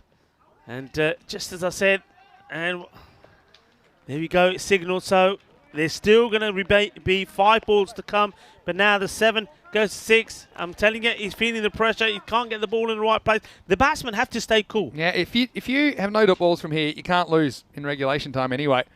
All right, here we go. 6 off 5 deliveries. Oh, and so that ball effectively goes for a single with a wide and then the dot. Sridhar. Now they have put the third man back. It's a little bit after the horses bolted. I think some of the horses from across the yard there, they're coming to have a look at this game because it's a very interesting one. Now they can win the game with 1 swing of the bat. 6 required off the last 4. And it's a swing and a miss, and they're going to get this run out, and this is just going, well, what are they thinking here? First of all, the shot before where the batsman, all he had to do is stay in his crease, get back on the ball, the single was on. And this time, there's no way this is a single here. And you just can't commit like this because, I mean, even when he's backing up, if he sprinted straight away, Kavala's the man. You don't want to lose Kavala. I mean, there might be an argument to hold your crease and maybe try and find a way to get him down there, have a run out the bowler's end. But it's just a complete brain fade, basically, which results in the 6th wicket. And it's 86 for 6. And Higgins, like I said, there's this point where, look, here's the thing. You know the smart thing to do is just to score. But then you see the ball and you start to have visions in that half a second you've got. If I can hit this out of the ground, then I'm a hero and the game's over. Because Maximo and Higgins have won this game. So here we go. It's Kama. Is it good Kama? Oh, Kama swings, Kama misses. Oh, my word. And now with 2 balls remaining, they need 6 to win still. It's craziness. Now even 2 2s, you don't win. You feel like you need a boundary or some help from extras along the way. Kiani, what a journey he's had in this last over. 6 off the last 2. That's it. Yeah, they'll get the 1. Got to go, I reckon. So you got to go. And they're taking the 2 on. He's ball watching rather than watching where he's going. He gets himself in, so they've taken the 2. So we get down to 4 required for victory off the last ball. We need a boundary. Likely it takes the tie out of the equation, doesn't it? I don't think the keeper handles the ball cleanly here, because otherwise the run out was pretty close. You see, he's actually in. So now 3 to tie, and so you'd think they're going to need a boundary to win this. I mean, again, pressure on Kiani to not bowl a wide, because that's significant. Hisingans, are they going to pull off a miracle shot? And this is a man that didn't expect to be in this situation. Abhinav Kama, can he be a hero? It's 3 for victory. 3 to tie, 4 to win off the last ball. Here we go. And, well, he had the opportunity and he wasn't able to do it. Well, I tell you what, somebody who'll be watching from, well, another world would be Sajid Butt, a man who sadly passed away last year. He gave 30-plus years to this team here, Landskrona, and also to Swedish cricket. I know he's not here with us, but he was playing cricket right into his 60s, and I know that he's a key person, as somebody that everybody looked up to here. Well, he's going to be smiling because that's a victory for his team, and maybe that's a victory that's going to take his team into the quarterfinals. Well, sometimes you win a game like that. Landskrona are feeling at the moment that might be a higher power looking after it, because it was right on the edge that game, and Kiani, well, he held his nerve in the end. They were trying an impossible second, and they needed even more than that to tie the game. And in the end, let's give us a final score on this one. It's going to be 91 to 89. Just 2 runs in it, and Hisingans, well, you got to feel for them. They are still winless. I can't believe in this FanCode European Cricket Series. I can't believe it. Oh. 6 runs off 5 balls, especially after what happened with the first ball, the wide, and then there was the boundary. And when that edge went down to the boundary, I thought, well, maybe the karma is going to be on their side. But the karma that was out there couldn't get back on the ball. He couldn't do it for his team. That is so disappointing. And, well, they're going to hurt with that, aren't they? As we look at the fantasy dashboard for the same 2 teams that are coming out here again. Well, look, it's as simple as this, isn't it now? They've got to win this one. They can't afford not to. Yeah, they don't want to go 0-4. Hisingans, they're 0-3 now. Landskrona creeping away from them. They're 2-3. After that heart-stopping victory, and join us for that last match of the day, match 32, scheduled to begin in around about 15 minutes. Let's have a look at some of the highlights. And look, it started with a real peach from Amritanshu Singh. And that in-swing up that hit the deck, and this was the man, Gokul Srinivasan, who actually batted them into a pretty good position in this game. And Hisingans, you thought as long as he was there, they were probably going to get the runs. Yeah, and this is, I think there were 2 key players there. And like you said, the captain, Srinivasan, he was one of them. And then right at the end, Kavala, well, this was that magical bit. I know we did this in Barcelona. We both went out there on the ground to try and find out what it was. We got to go and find out what is there, because that is not normal. This wasn't normal either. It went a long way up, and that was a fantastic catch. Can't take anything away from that great catch, but it wasn't sensible batting because those 2 key batsmen getting themselves out when they shouldn't. One of them had to stay with the frame of mind and say, we're going to take it all away. There were some nice shots in between, but really, wickets started to tumble. And then, well, even when, as we said already, some of the good karma did come their way, they still weren't able to take this game and win it. And we often say that sometimes teams, well, they make losing a habit, and maybe that is what's happening here with this is a 1 short, so that's probably an extra run that they should have had. Again, that all came down. When it comes down to the wire, you start looking at things like that. And Kiani, I mean, this is where we thought, well, maybe it is their game, Hisingans, as that one skewed away to the boundary. But then this, to me, was the most unnecessary one. Yeah. To run out Kavala, who's hit a 6 in the innings, and I know he wants to get back on strike, but he was never going to make it. And the keeper would have had to have fallen over to miss. And Kiani, well, he runs it in for a touchdown at the end of the game. They try to steal another run. They needed that one and another to even force a golden ball. You got to feel for Hisingans to lose their 3rd match on the trot in the series. But also credit to Landskrona. They didn't have a lot of things go their way. They did hold some important catches in the innings, didn't they? 2 good catches to Zaman. Also, you look at the caught and bowled to Sushant Devata to remove Srinivasan. And if he doesn't take that catch, then the result could have well been different.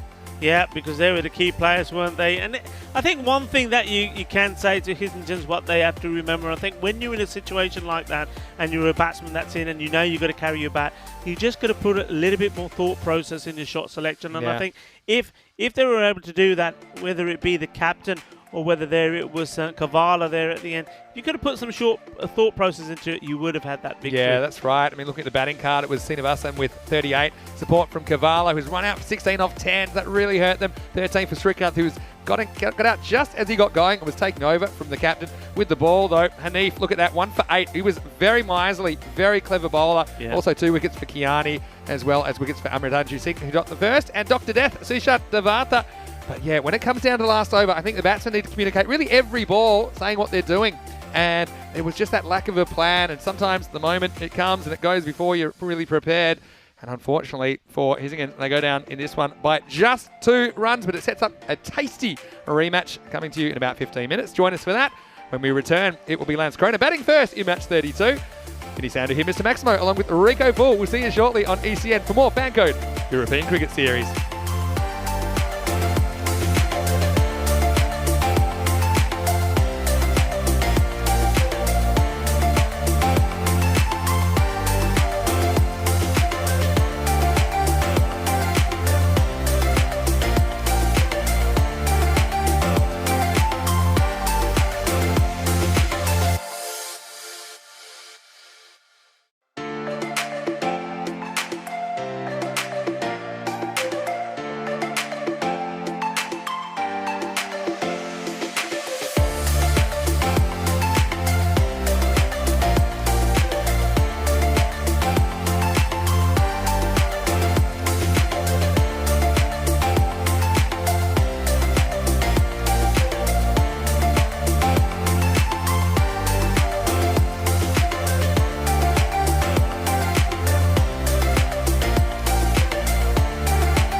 Hello and welcome back to Malmo in Sweden for the final time today. Vinny Sandu here, Mr. Maximo for the European Cricket Network. And now it's time for the final match, match 32 on the calendar. And this is between Landskrona and Hisingen. It's a rematch of match 31. And the coin toss for this match is brought to you by Biostrath. Biostrath have been improving health and wellness for their customers for 60 years. And we're thrilled to have them as big supporters of the European Cricket Network. So the match referee, Rob Kemming, is with the two captains. Let's get ready for the Biostrath coin toss. It's tails, local. It's a score. It's tails. What would you like to do, Saga? We're going to bat first. Landskrona, they win the toss. They elect to bat in this match. And look, I think they want to put a few more runs on the board than they scored last time. It certainly made for an exciting contest. But Landskrona, they will want to win this game and put some space between them and a Hisingen's team that is improving all the time. So the news from the Biostrath coin toss is Landskrona. They'll win the toss. They'll bat first. Rico Full, he's a man that always takes his Biostrath. He's energetic, he's there, and he's ready for the last match of the day. Yes, thank you very much, Vinny. And energetic I am indeed because of Biostrath. And Biostrath, remember, not only does it help to bring about order and balance of the body, it also helps to feed the hungriest organ in the body, which is the brain. So, Biostrath, thank you very much for your support of the FanCode European Cricket Series, as well as our other sponsors as well, FanCode, Kookaburra Spring Productions, Bitterway Travel, and Locker Lifestyles. Well, we've had a bit of rain in between the innings, but you can see there in front of us there the fantasy dashboard of the match we've got again between Hisingen and Landskrona. Well, what can you say about Hisingen? Look, they are getting better, but are they getting better quickly enough? Because yesterday in the 12 overs in the two reduced DLS affected matches they had, the 12 overs they were able to play with the bat, they scored 71 runs. So they did do better today, didn't they? But they'll be bitterly disappointed, needing just well, those 6 runs off a number of balls and not being able to get there in the end, falling 2 runs short, and that's going to be hurting them. But can they pick themselves up from that and come back strong? Well, they're going to have to really show what they're made of here in this match. So we're getting ready for the start of the first delivery. It's going to be Karma, the man who was there at the end, who we thought maybe he was going to do it. Things just didn't work their way, and I think that so many things that were critical that didn't go their way in that match. Can they turn it around this one? In he comes. First ball, it's going to be a wide ball to Kiani. This is also about how a team comes back from that, because it's just it's another disappointment for them, and we know that they had disappointments when they played the FanCode European Cricket Series the last time as well. So it's just well, there's no shortage of effort.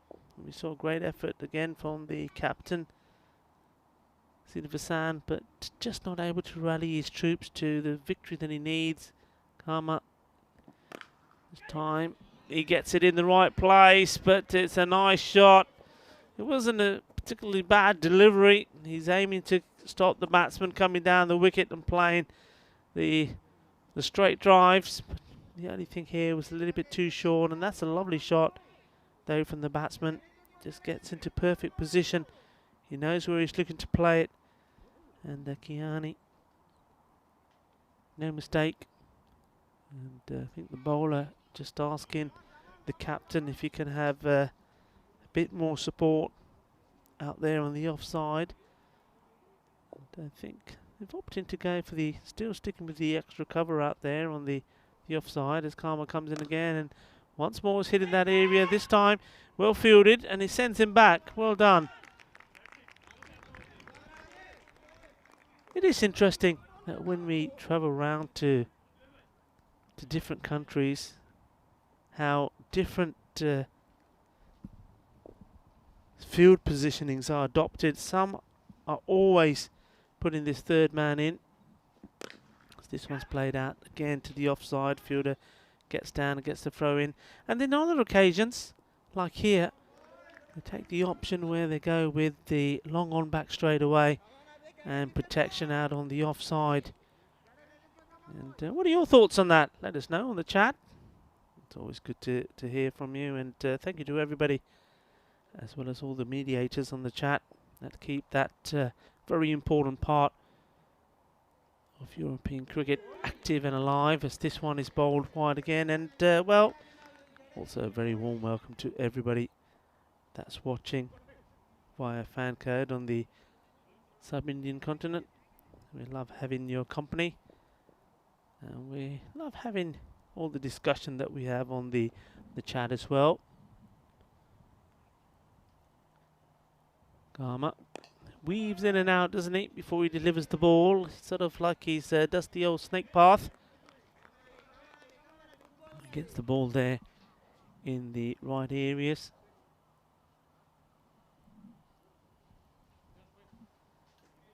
But once again, though it did start to get a little bit dark and we did have a touch of rain, this looks a lot brighter there again, so fingers crossed that we're able to get these 2 innings in, these 20 overs.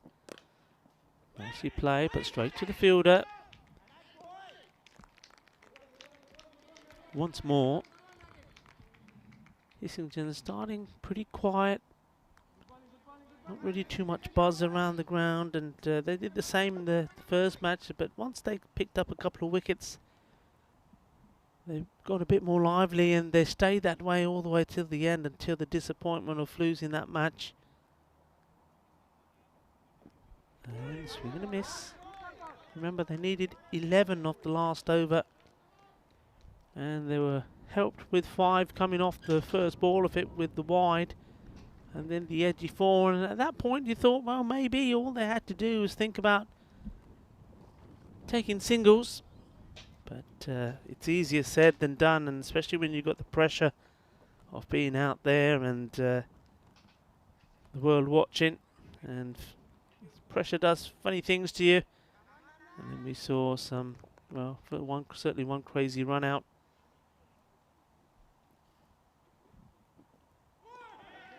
It's going to be a wide ball to start. And the first over completed was 8 runs.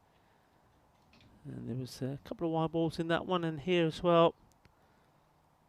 Movuduru starts with a wide with his first one. And well, it's another.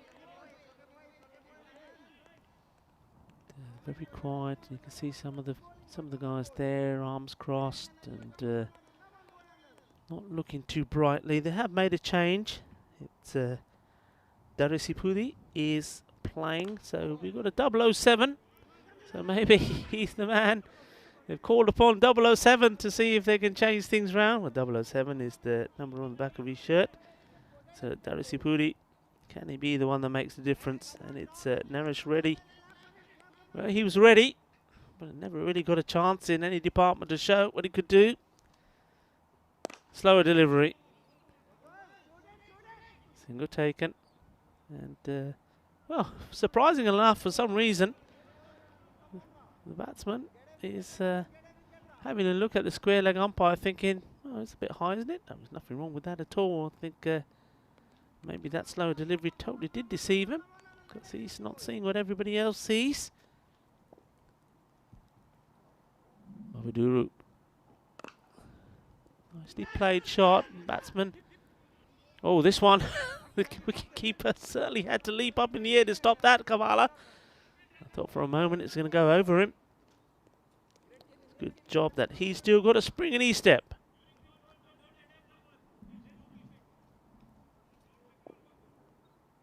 And some advice going out to the fielders to make sure they're walking in and trying to attack this ball.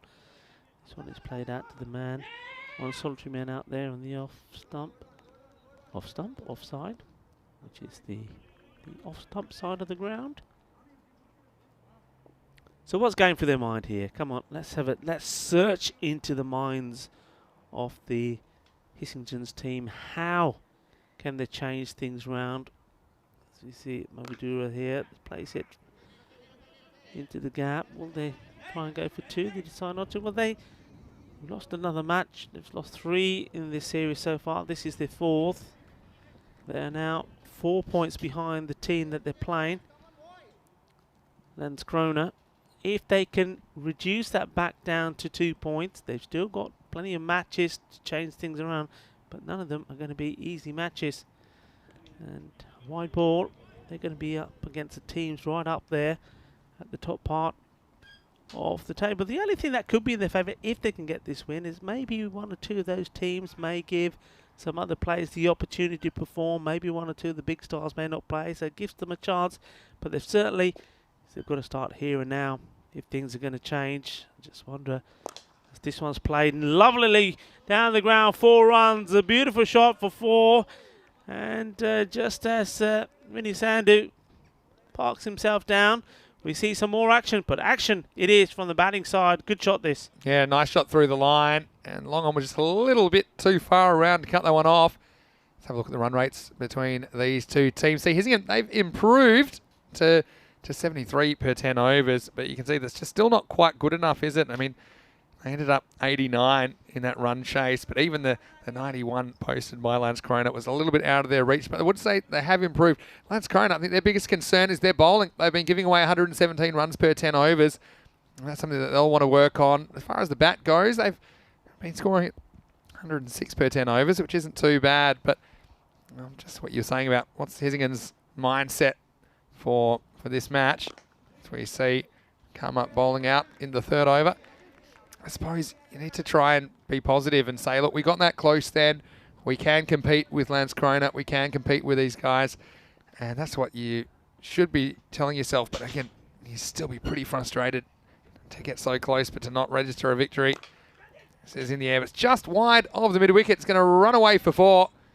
And that was Mavaduru. He was running to his left. And he's running to his right. But both times the ball was out of sight. It's 4 runs for Landskrona. And this man, Ramesh Dalvi, he is very damaging if he gets going. Takes it one off the stumps, and he gets 4 runs. Yeah, nice shot played, and a nice shot there off John Woodward of the European Cricket Network, based in Madrid and doing his bit. Nice bit of fielding as well, one-hand pickup. It's nice looking raincoat there, John. Is that new? Now here's a good example, Rico. We talked about mancads and run-outs, and this isn't an attempt, but just look at this. You look at Kiani, he's just watching the bowler, so he stays in his crease. Yeah. That's not too hard, is it? No. And it wasn't the bowler trying anything there. It's as simple as that. Next time we see Mancat, just tell him, well, try watching. It's nicely played. Maybe we should, you could ask our guys, nice guys at Spring Production, to maybe take a clip of that. And every time it happens, we can say, this is the way it should be done. And look, he still backs up. He still backs up, Kiani. But that was a nice shot, cracked through point. Beat the infield, and it runs away for 4. It really took a wicked hop off the just the kind of close to the pitch surface. But at the moment, Dalvi is actually quite a correct batsman, and I don't think he has to get too carried away. He found a way to get himself out for 20 in the last game, but I think he'll be eyeing off a few more runs in this final match of the day. Adjustment again in the field, and I think Karma saying, look, I'd rather you just be on the ring. Coming from there, don't need you to be in too close. And he works this one away. Even though it's to the fielder, they'll get a run here. Yeah. And yeah, I think that Kiani's one man who I think they need to work out what they want him to do, because, okay, he's come out, he swings the bat, but he hasn't actually really delivered a lot of runs so far. So I don't know whether you maybe give him a run in the middle order, give him a bit more of a specific task rather than just go out there and swing wildly. That's a pretty good shot, though. Maybe he's hurt me because that one's bounced off the brick wall. That one absolutely smashed. And this is what I like, because so much of the time, Kiani hasn't been balanced, but this time he lets the ball come to him, and once again, just smashes the ball. He wasn't running. He knew that was 4 for the moment it left the bat. Yeah, delightful shot. And you can see there, he just stayed deadly still, didn't he, until the last moment. Kept his head nice and straight. And I always say, when you see a batsman play a nice shot like that, just look at the head, look at the eyes. And it's almost like the eyes and the head are directing the ball where they want it to go. And that's exactly what happens. It's all about keeping balance, about keeping shape. Last ball of the power play. County goes front foot this time. They're not going to take a run here. This has gone to the outfield, so really should have taken one. But See this? Ended up just not really looking at each other. There's a bit of the hokey pokey about it, wasn't there? It was 1 foot in, 1 foot out. Shake it all about. Into the power play. Still a good one for Lance Corona. It's 33 for no loss after 3.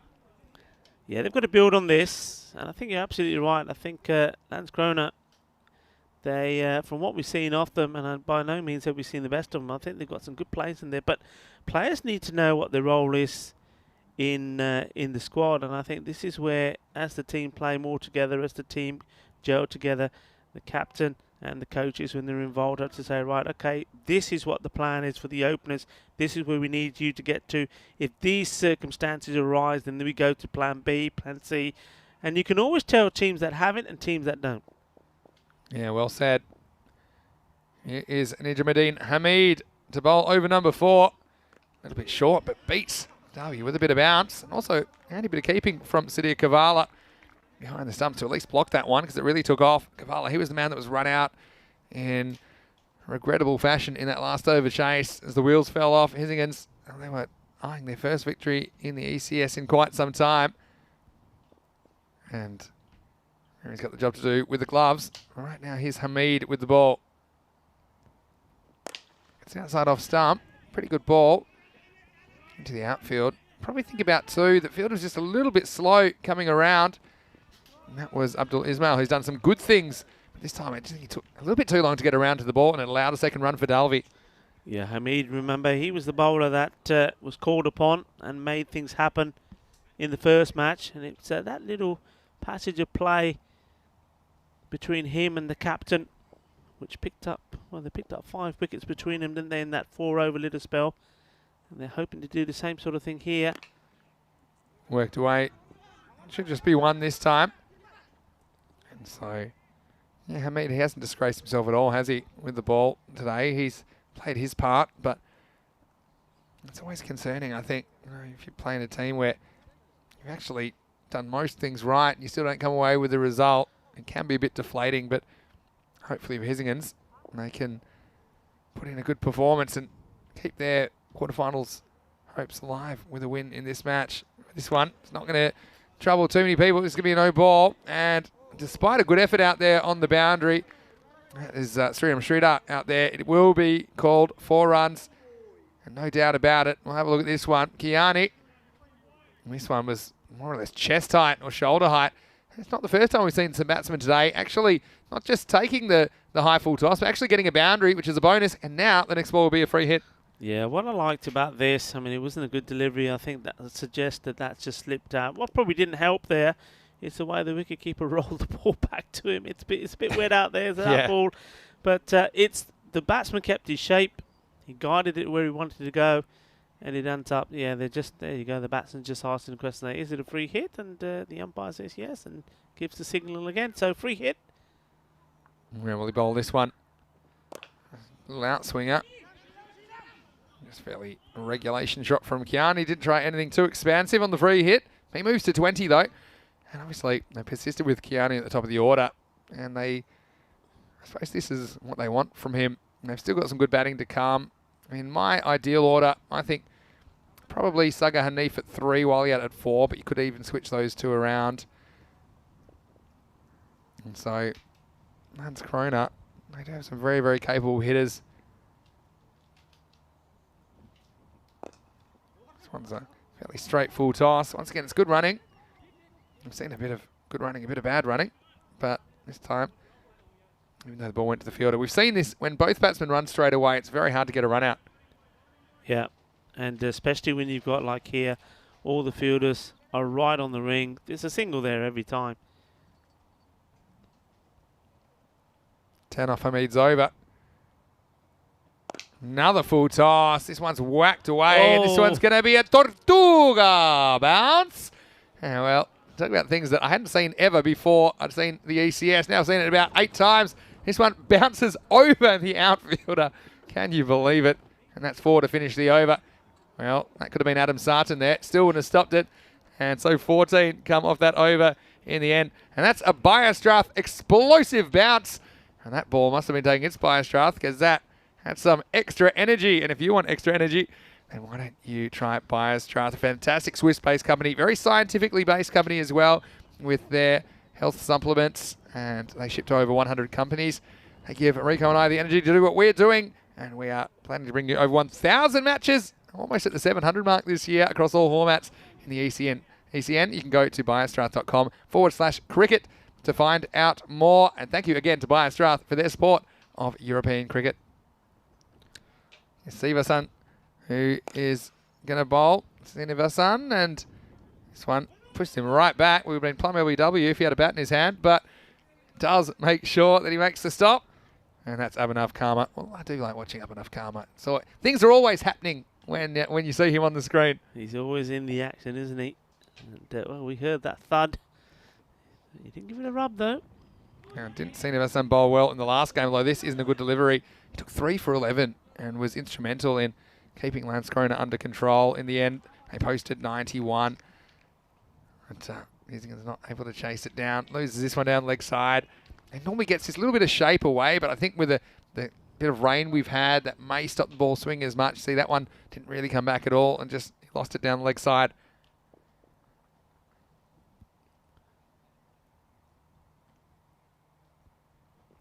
This is better, but worked away intelligently by Dalby, who's a pretty good batsman. You don't see him losing his cool too often. No, that's much better. And I've just seen that little flick there back to the wicketkeeper, and it reminds me of the way the day started with those run-outs. Oh, and can we see some amazing run-outs? Some sensational bits of play that we've had. We've seen some very good catches as well, as this one's been blasted away. And the fielder's taken a sensational catch. This is absolutely amazing. And, well, we were talking about Biostrath. Well, Vinny takes it, I take it. Well, the fielder out here, he certainly takes it. This is a Biostrath super catch. What about this? Absolutely brilliant. And for a moment there, I thought when he fell over that maybe that ball was going to come out of his hand. But he thought, no way. And that's the first wicket falling with the score on 51. That is a sensational catch. And right on cue, what is it today? We were just talking about the way the day started and were saying we've seen some sensational catches. And that one, well, this was a great catch because, look, I tell you what, look at that. Look, he was reaching to take a catch like that. When the ball is away from your body and you're reaching out, he's got the background of all the trees as well. It's quite dark out there. That's sensational. Amazing catch. How did he get there? Well, that is a proper Biostrath super catch. And you've got to be happy with that. And they needed something, didn't they? They'd given up a 50 opening partnership. But this will bring Walliott to the crease. And he is a dangerous hitter. And the thing about Walliott, you know what you're going to get. He's going to be swinging hard. And he can come off. He can also implode. But this will be an interesting little battle. Srinivasan, who's taking his 4th wicket for the day. He's going to be bowling to the dangerous hitter, Steve Walliott, who comes in at number 3. Yes, Sridhar was the man who took the catch. Well, he would have been in the action again there if this one was hit. And, well, we've seen some quality stuff. What do you reckon on the chat? That was a proper catch being taken in the outfield, wasn't it? You don't see too many better than that. Yeah, sensational catch. You're right with the conditions as well. It's even harder than it looked. Oh, this is on the leg side. It's gone high. There is a deep fine leg. He's got a long way to run. He does well, actually, to bat it back into play. But also good running from Walliott, who gets off the mark with a double. End of the over. The score at the end of 5 overs, it's 53 for 1. Once again, the captain, Srinivasan, does the trick. 1 for 6 of his over. Yes, come back strong, and was supported by a great catch. And before the start of the next over, shout out to everybody involved here in the Swedish Cricket Federation, the chairman Jamal Tuftani, and also the CEO Lena Lindahl, working in partnership with the European Cricket Network team, putting together this great event, the FanCode European Cricket Series here in Malmo. It's going to be Hamid to continue. Goes over the leg side. This one almost carries the line. It'll be 4 runs in the end. I think just pounced just inside the rope. Still, I like the way the batsman just waits for this one. Dalby, when he bats well, there's a certain efficiency to his batting, and he just waited and picked that one up just with the angle. So a boundary and a good start to the 6th over for Landskrona. Yeah, nice shot. There's a big gap there. And he's timed this and found it beautifully. He drags it. But should just be the one out too long on. That's some good karma. Up enough karma doing the fielding. And Sharon Whitehouse said, what a catch. She's watching from South Africa. Now Keanu saying he's still thinking about that French captain's caught and bowled, one of the best catches he's ever seen. Geez, that was some amazing. There were 2 in a day there, the caught and bowled. Yeah. They were really incredible. Some of the entertainment you see in European cricket is really as good as anything you'll see anywhere. Now, this is a terrible delivery. And actually, it's about as hard as it gets for a wicketkeeper, Kavala. And there's no doubt that this was over the waist. And this one might be the second one he's bowled. This one is wild. And, you know, credit to Kavala, because that's not an easy take. Kind of loses it in the batsman. That would have been 4 extras. But instead, unfortunately for Hamid, he'll be out of the attack for a second high full toss. And if you remember, it was Kiani, I think, who hit the first one over point for 4. And that was in the previous over that Nijamuddin Hamid bowled. And look, you know, you've got to feel for the bowlers as well. Slippery ball. And there's no intent, of course, the pace he's bowling. There's no real serious physical threat, I suppose, to the batsman. But the rules are the rules. And these high full tosses, they're just not cricket. Save them for baseball, I say. And it looks like Sridhar, who took that sensational catch a moment ago, he's going to have to finish the over. Not going to be easy. 4 balls left in it. And the first one will be a free hit. Yeah, Sridhar, he did, I think, bowl pretty well yesterday. We didn't see much of him in the first match here.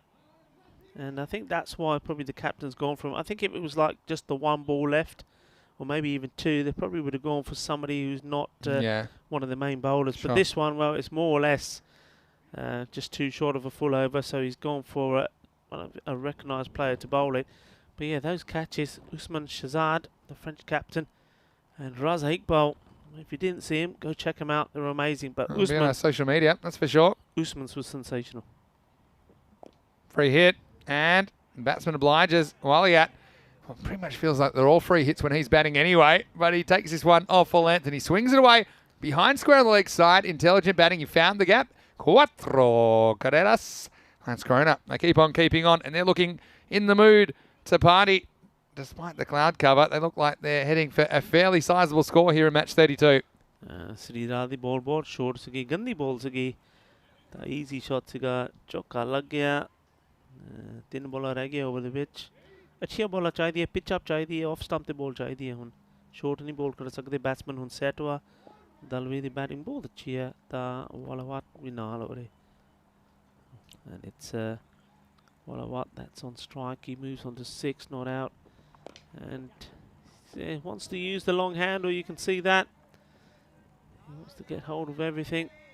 Keanu says it in the chat. Great catches and big hits. Not going to see it anywhere else but here on the EC. And, Keanu, one of these days, when travel's possible, we'll have to get you in the commentary box and interview you, because I know you're a huge supporter of European cricket. And, well, certainly hope you're enjoying the action today. Sridhar.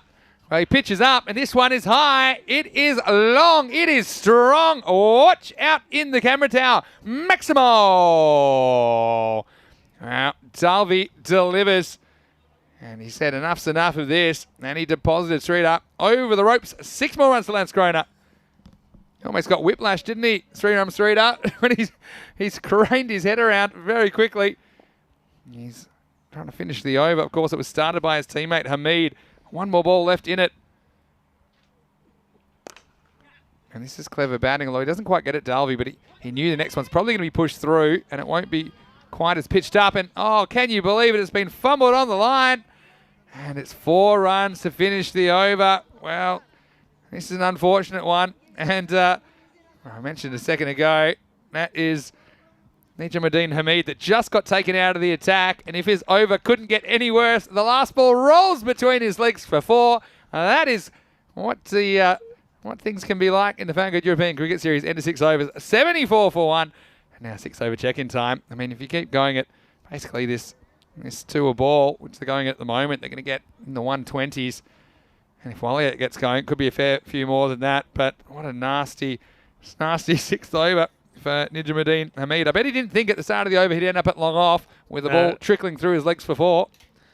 No, it's I suppose he's going through the pain barrier here of what's going on here.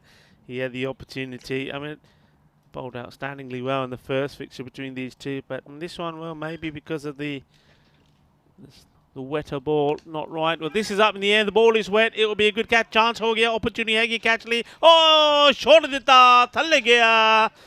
Hi. Guess who? Well, well, we don't have to guess. His day is just not getting better, is it? And what do you do? He did everything right. He even took the cap off. He got himself set. And in the end, it crunches him in the chest. Hamid. Well, it's him again. This time, he still can't pick it up This is cleanly. where, if you had 80,000 people, he'd get a big cheer for at least stopping this one. Well, you know, you got to feel for Hamid because he was really important and he bowled and played really well in that previous match. Obviously, he's had a terrible 5 minutes, but that's cricket, isn't it? So hopefully he can turn things around.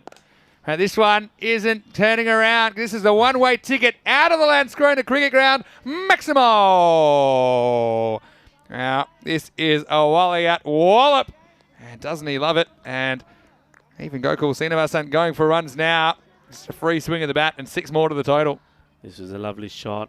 Beautiful pickup. And this is all about him getting the bat, starting the bat way high up in the air, got himself in perfect position, and he always then almost scoops it powerfully over the boundary.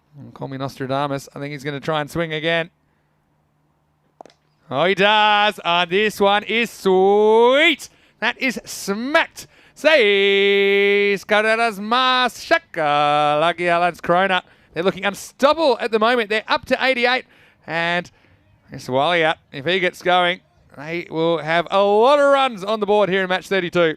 Qué fuerte y qué grande. Y Waliat ahora tiene la fuerza también. Y los dos jugadores aquí. Ahora yo creo que contento por posible unas 50 carreras. 35 to Dalvi. And well, Waliat now moves into the 20s. Well, one of these batsmen is looking to go big here. Goes a little bit shorter and draws a false shot, but it's not going to carry. They've got the deep fine leg in position. Well, it's one of those funny ones. Normally that is a better position for a fine leg if you can afford to have him on the boundary, but probably if he was in the circle, this might be an opportunity. Look, credit to the bowler as well. Not easy to bowl to a man. It's hitting him this way. Gokul Srinivasan just adjusted the length. Didn't want to let Waliat go onto the front foot. He'll be bowling to Dalvi. Last ball of his spell. This one is going to hurt somebody. It's a lot of people were scrambling. It beats the long on, and it's 4 runs to finish the over. Now just watch out, everyone. Well, that was perfectly picked, wasn't it? Picks the gap. Now for football, he's got it right in the gap of the wall, and he's found his goal. The goal was the boundary. It's the end of the 7th over. 93 for 1, and that over was pretty large, wasn't it? We see that there were 19 runs off that over. So 40 runs off the last 2 overs, and that's going to be tough for this team, Hisingen, who are back in the morning, taking on Malmohus. Look, they're going to need to spring some upsets if they're going to continue to quarterfinals Friday, Hisingen. And that's not going to be easy against Malmohus, but we know how Malmohus, they don't always bring their A game. Yeah. And in the afternoon, we'll say Lund, they had the day off today. They're top of the table at the moment. They've got a mouth-watering clash against Gothenburg City. You can catch all the action from tomorrow morning. And there's action right here. This is a tough one for the captain, who makes some good ground around to his left, but he spills the catch once again. We see a catch being spilled, and although we've seen an amazing Biostra super catch, this one isn't quite in that category. He called it, and then just slight misjudgment. Just mentioning that tomorrow we'll be back with more cricket from 6:30 a.m. GMT, which is 8:30 in Central Europe, and it's 12 noon in India. Dalvi back on strike, who goes in the air. Slightly mistimed. It'll be a one-hopper for the fielder, Abdul Ismail. But, I mean, already, you see Landskrona, they're up above the score that they scored in the last game, which was too much for Hisingen, and still over a quarter of the innings remaining. So, it's danger times now. They still have batting like Saga Hanif, the captain, to come. Yeah, that's the worry, isn't it? This one probably would have been a wide ball. It's been hit up in the air. Can he take one? Oh, dear. Well, he could have changed everything there with that catch. Well, whatever it is, whoever it is, they put a spell on him. Come on, let him go now. Yeah. It's done. It's done. Put a smile on his face. And not the hat trick that Hamid wanted, I think. This one's probably a wide. He's done well to reach this. That's how well he's hitting him. Well, the ball follows you when you're dropping him. That's unfortunate. Another one goes down. Yeah, so an exciting day tomorrow, but it's not going to be easy, is it, for Hissingen? 2 matches here today, and 2 starting up tomorrow, and against the top team as well. And this one, another chance, another one goes down, and it goes for 4. And when things are not going your way, this is the sort of things that happen, and this passage of play is really hurting Hissingen. 3 drop catches in the over. Who'd be a bowler? Swain. He's just got a smile on his face. I think it's one of those fake smiles. I think that's one that he's not impressed. That's 3 and 4 balls that have gone down. The 100's up for Lanskrona. 100 for 1.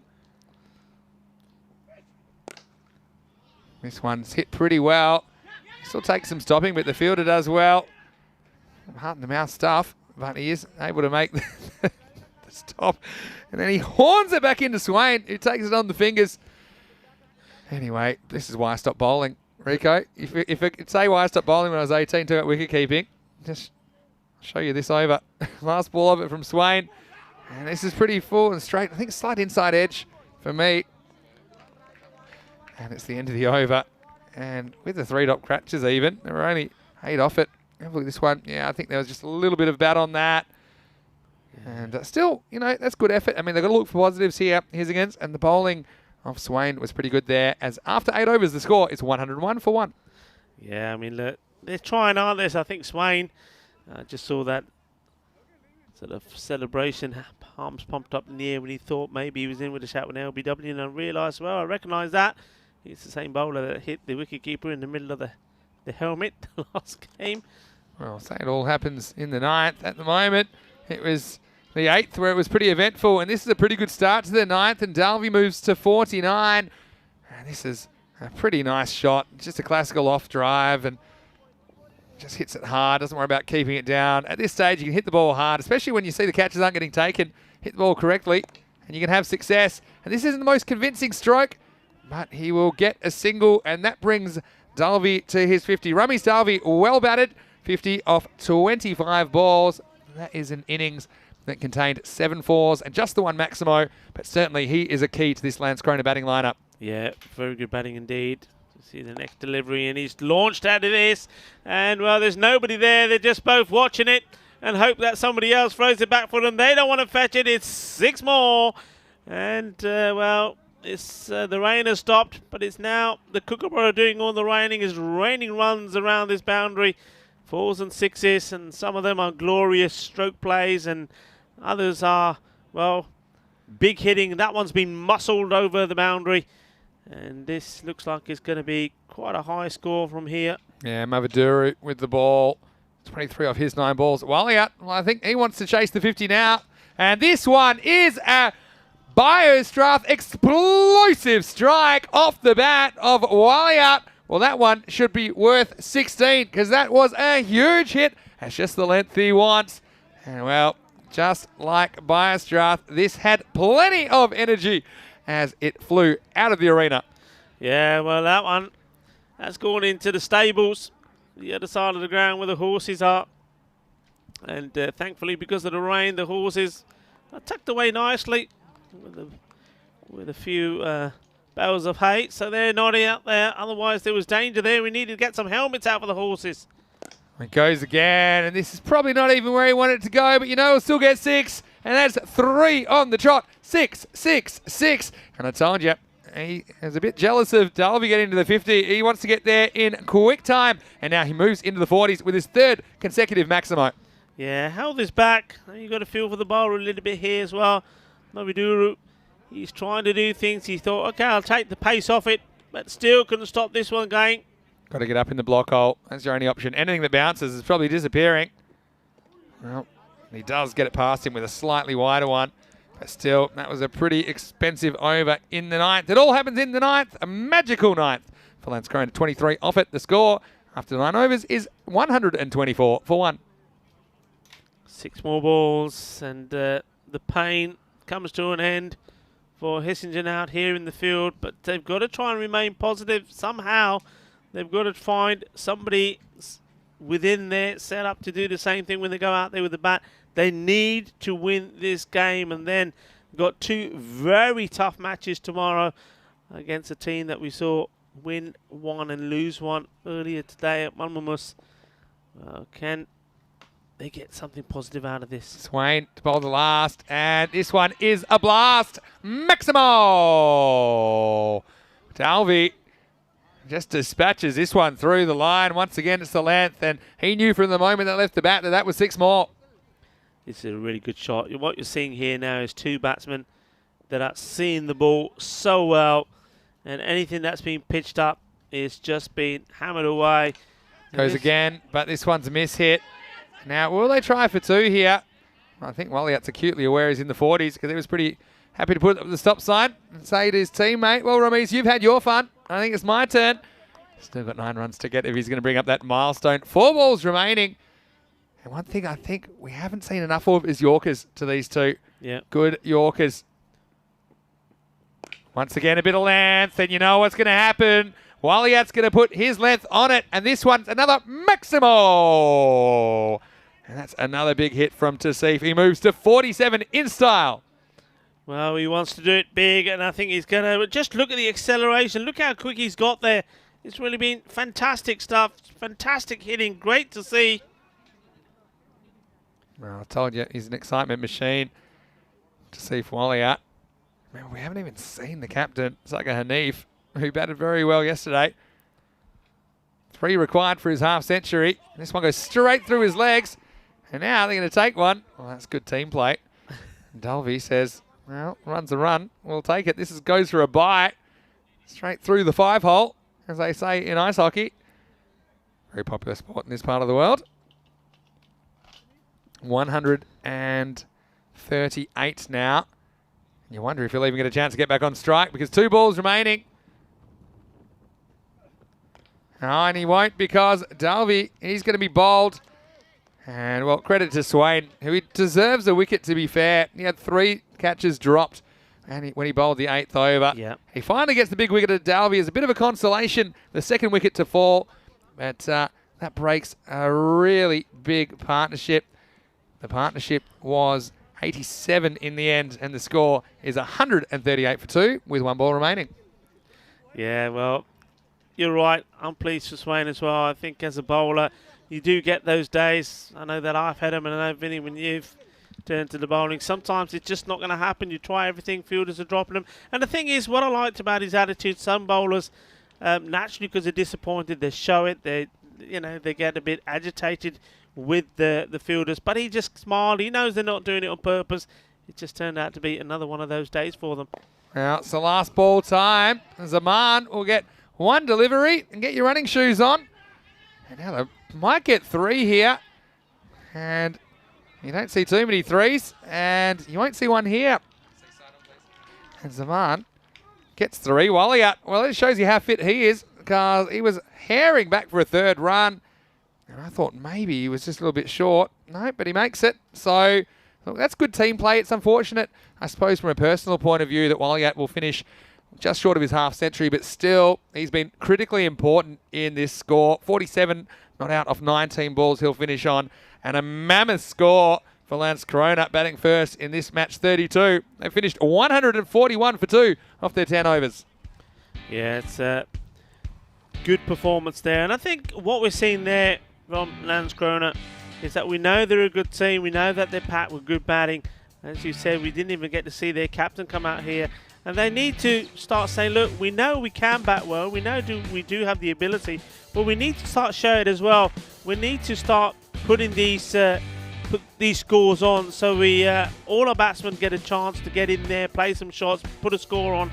And that's exactly what they've done. And that's really important for them. And that's going to, well, hold them in good stead for the other matches that they've got coming up. Well, that was a fantastic catch. He needed something special to break that partnership. And it was a partnership worth 51 runs. But then they couldn't take any other catches. They took a brilliant one. And they just struggled. And that man there, Hamid, well, somebody's got a doll with his name on it with a little voodoo spell and putting little pins in it. Because every time the ball was coming his way, well, it went down. And here's another one. But this time, it was the captain. But this time it was him, Hamid, once more. I'll give him credit. He never gave up. He gave 110%, even though he knew it wasn't his day. But there were some big hits here. And well, I think we saw some of the force of this Lance Corona team with the bat.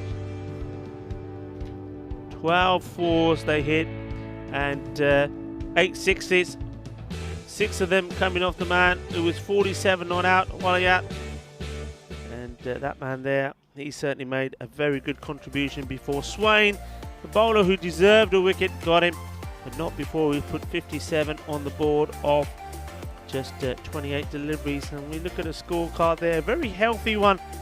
And the man there, Sagar Khanif, the captain, he'll be very happy and very pleased with the way his team, Landskrona, played here. The home side playing on this ground, and also playing in memory of a man they lost last year, sadly, Sajid Butt, who, well, it is rumoured that this ground will be at some point named the Sajid Butt ground, and that's because of the over 30 years of work that he put into not just Landskrona cricket team, but to Swedish cricket. As we have a look at the bowling figures, nobody really got away with taking any punishment. Hamid had to come off because of the 2 beamers, and it's a sad looking scorecard, but at least there were wickets there for Sinabasan. He got another wicket to his name, and there in the end Rajiv Swain, and Swain 24 runs he went for, but he was unlucky. He quite easily on another day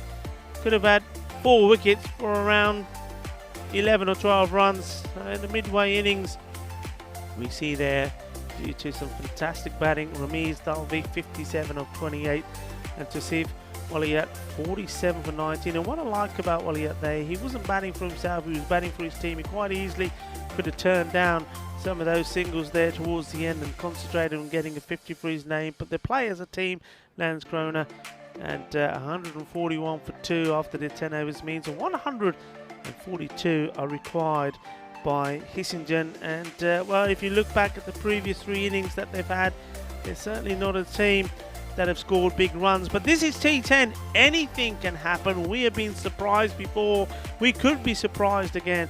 Well, let's wait and see. We should be back in just under 10 minutes time for the conclusion of this match that's been sponsored by BioStrath. And once more, thank you to all the partners that are involved with European cricket. FanCode, Kookaburra, Spring Productions, Bizaway Travel and Local Lifestyle. So we will see you, Ulrika Full and Mr. Maximo, in under 10 minutes time for the conclusion of match number 2, the match number 32 I should say, the last one of today.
Well, hello and welcome back. And, well, maybe a bit dark out there, but I tell you what, the Smurf pitch still looks nice and blue and nice and bright.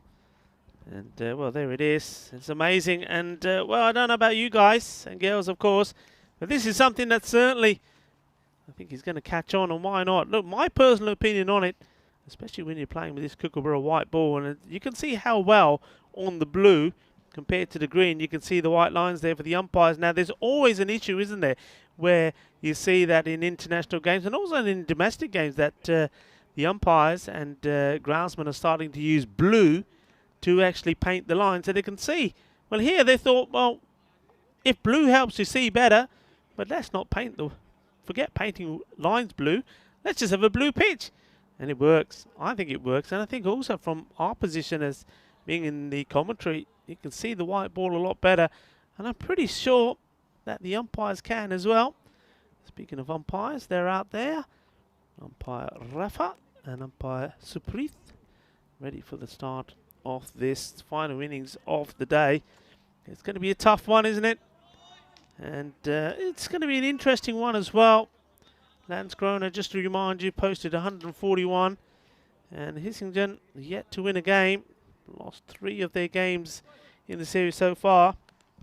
They're going to try and get 142 runs, which is really going to be some achievement. The question is are they going to go blazing and get skittled because they're going to be playing their shots all the time and making a mess of it? Or are they going to get close? Is one of the batsmen going to get in and the others rally around and they get there? Well, as I said before the break, surprising things have happened in T10, so anything is possible. All it takes is one batsman to get in and a stroke of luck, and anything is possible. When the man who's making sure that that is not the case is going to be, well, a very good bowler in Amritan Singh. Bowling the first ball, bowling to Srikanth. Plays this well and tries to get it past the fielder. He does. And the ball just trickles towards the line and just stops short as the throw comes in. Well chased there by Kardi. So, positive start. 2 runs.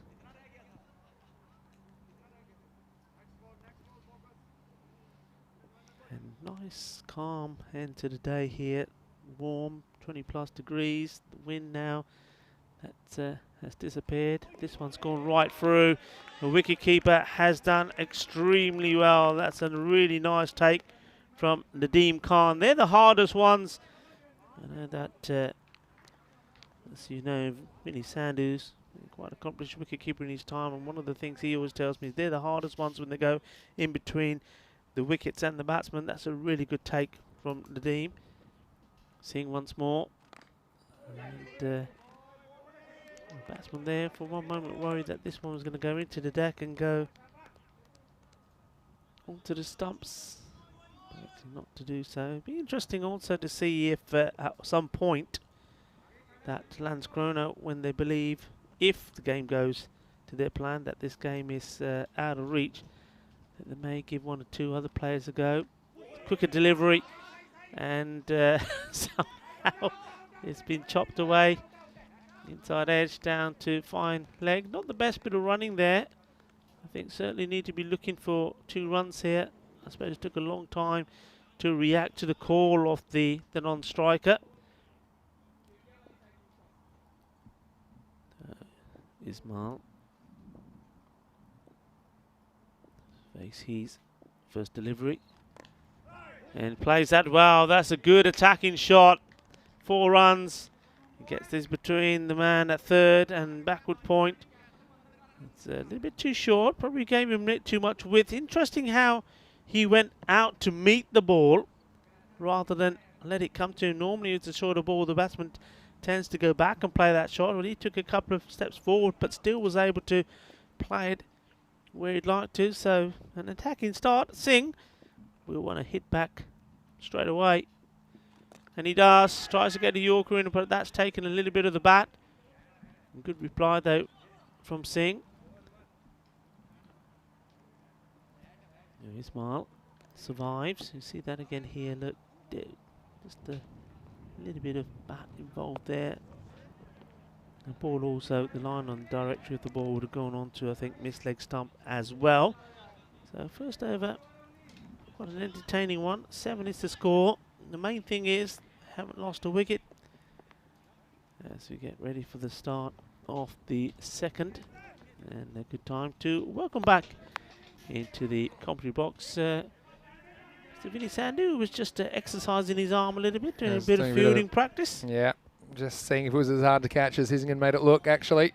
He's a bit slippery out there, but to be fair to Hissingen, it was not easy conditions. We did see quite a few go down. Look, I like what I'm seeing from Ismail. Remember, he was the one that was bowled effectively first ball in the last game, so they missed out on him. So hopefully they can make a good fist of this chase. Last innings of the day. Here's Devata. And the first ball is outside off stump. It's edged down to third man for a single. Interesting how they're using Devata. They were using him before as more of a death specialist. That's why I was calling him Dr. Death. I'm sure he loves that nickname. At the moment, he's showing his flexibility, bowling in the power play as well. So it's so handy to have bowlers in your team that can bowl any time.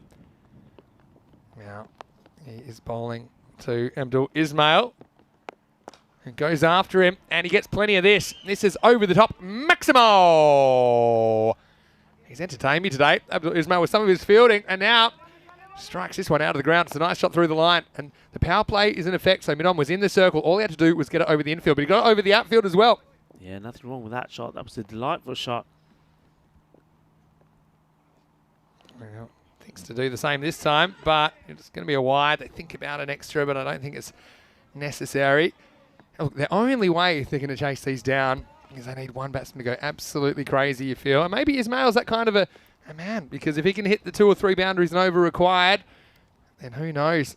We've already seen one impossible chase from Malmo last week, chasing down 127 in unlikely circumstances. This is better bowling, though, by Devata. He's not generally an easy bowler to go after, but if I've learned anything, Rico, in this FanCode European Cricket Series, you never know what's coming, so let's not count them out before we've even started. Absolutely. Never write anybody off, and we've seen so many times teams being in this similar situation and come back strong. Well, this one is higher than it is long, and it's Kiani who has to try and take the catch, and he does it safely. And I think right there you see the difference between the two teams. And for the most part, we saw a lot of these catches go down in the first half of this game. But Imran Kiani, he wasn't going to let this one go. Devata gets a wicket, and an early demise for Srikanth. He goes for only 4. And the score now, Hissingen, they are 16 for 1. Yeah, I mean, after that caught and bowled, we saw Kiani take in the previous match. This was easy, and he made it look easy, didn't he? Went up a long way, and that was, again, batsman is backing away. And as he's backing away, when he does make contact with the ball, all he's done is he's hit it straight up in the air. And it was an easy enough catch taken. So the first wicket goes. And, well, it's all now down to the captain who goes out there, and Ismail. Nicely played. And this is the other important thing, I think. If the shot is not on, if the big shot's not on, then fair dues, take the single and rotate. I think Hissingen's, they will know that if they deployed that strategy in the last match, and they would have won it. It's as simple as that. So if that's the one thing they can take away from this contest today and apply it to the games, it's certainly going to do them the world of good in future matches. And that's what we're talking about, you see.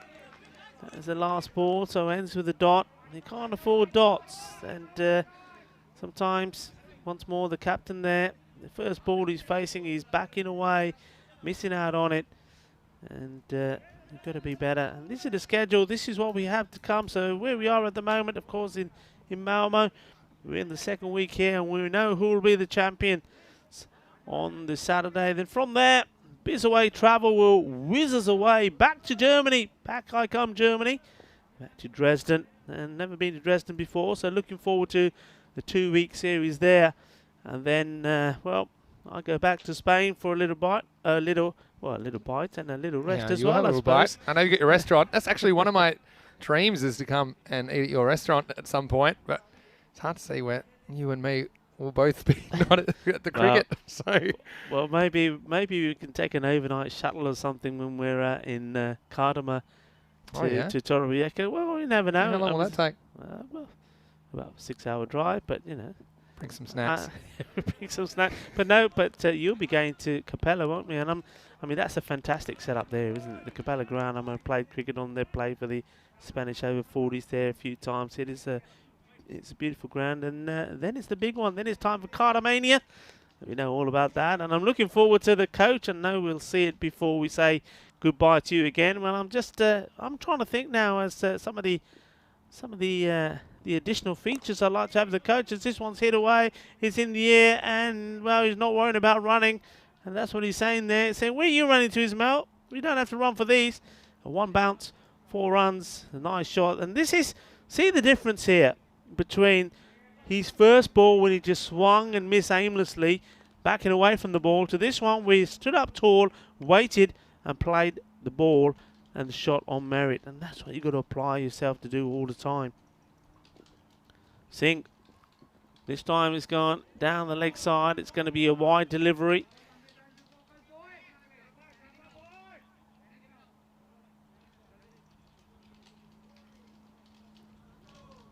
Srinivasan needs to put a very good partnership on together here with his man. 24 for 1 score at the moment.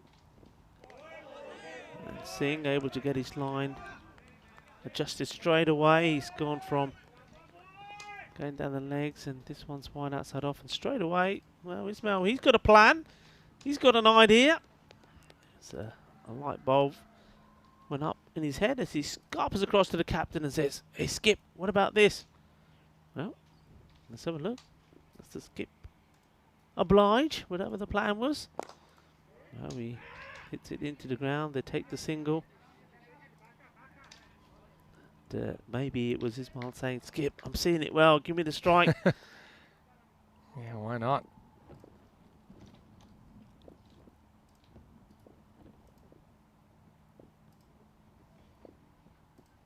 That's too wide, it's going to be wide again. You can see what Singh is trying to do. And I suppose that the captain here, probably at this moment of time, the way things are, won't mind this too much, because at least he knows the bowler's thinking about what he's trying to do. He's not giving the length of the line that Ismail wants to try and play his shots. But he's trying to concentrate on keeping that ball just inside that wide line.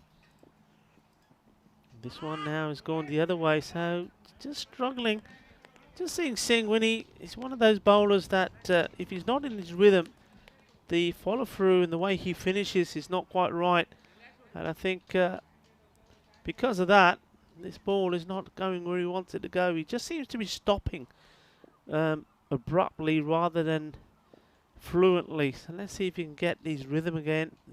This is a lot better. You see there, a lot better. Look where he's ended up there with his follow-through compared to the last couple of balls where he just seems to come to a halt. It's all about rhythm. It's not just what goes into the delivery. I think a lot of it is what comes out from the other end as well when you follow through. Ismail would love a big hit here now. Goes for it, and he's clobbered this big. Balle,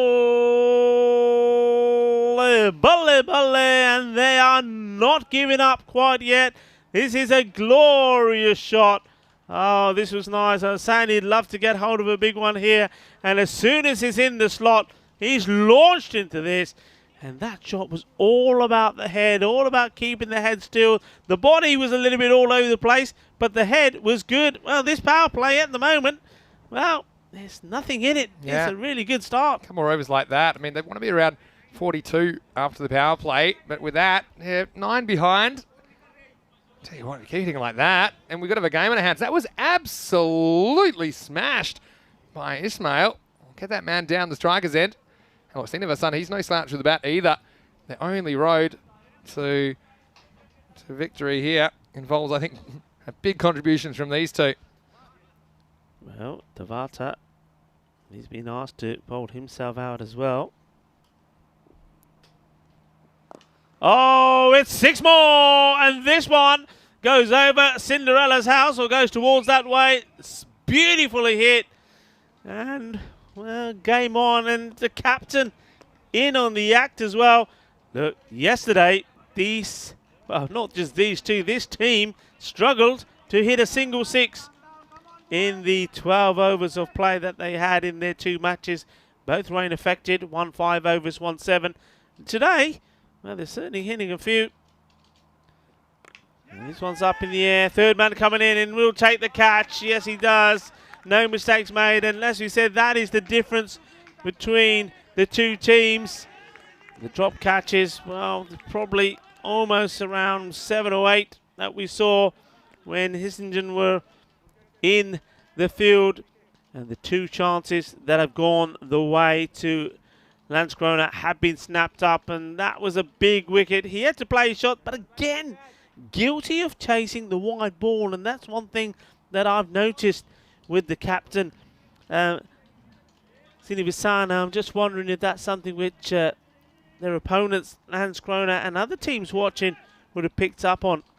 He doesn't let the wide ball go, and this time you get your body that far away from the ball, you can't get the power on it, you can't really get the ball where you want it to go, and you're going to just put the ball in the air and the catch taken. And nice to see the third man deployed in what I would say is the position for me to start off with, especially when you've got your quick bowlers in, and proof's in the pudding. Third man back, comes in, takes the catch. So Devata, that's what he does. The wicket for his captain. Slower delivery. Well bowled. Cleverly bowled. So now it goes all back to Ismail. He's made a healthy 19 of 10 deliveries. Hamid is come out to helping.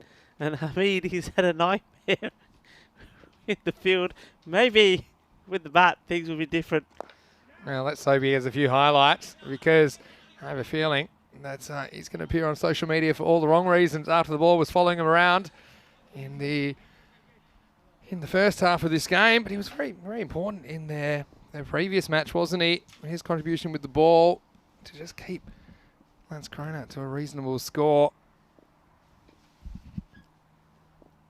Devata gone for the wide delivery again, and called a wide, but once more another batsman that's chasing those. I think it's shot selection, pick and choose. There's no need throwing your bat at everything. Yeah, he didn't like it, did he? Devata. You've seen him throw his hands up in there a couple of times today, but that's definitely got some of the line as it went past the bobbing crease. Hamid trying to get off the mark here, trying to make this a better end on a better note. Well, it's up in the air. It may not be. It could be a duck. And somebody's got to put a name on it, and they weren't able to.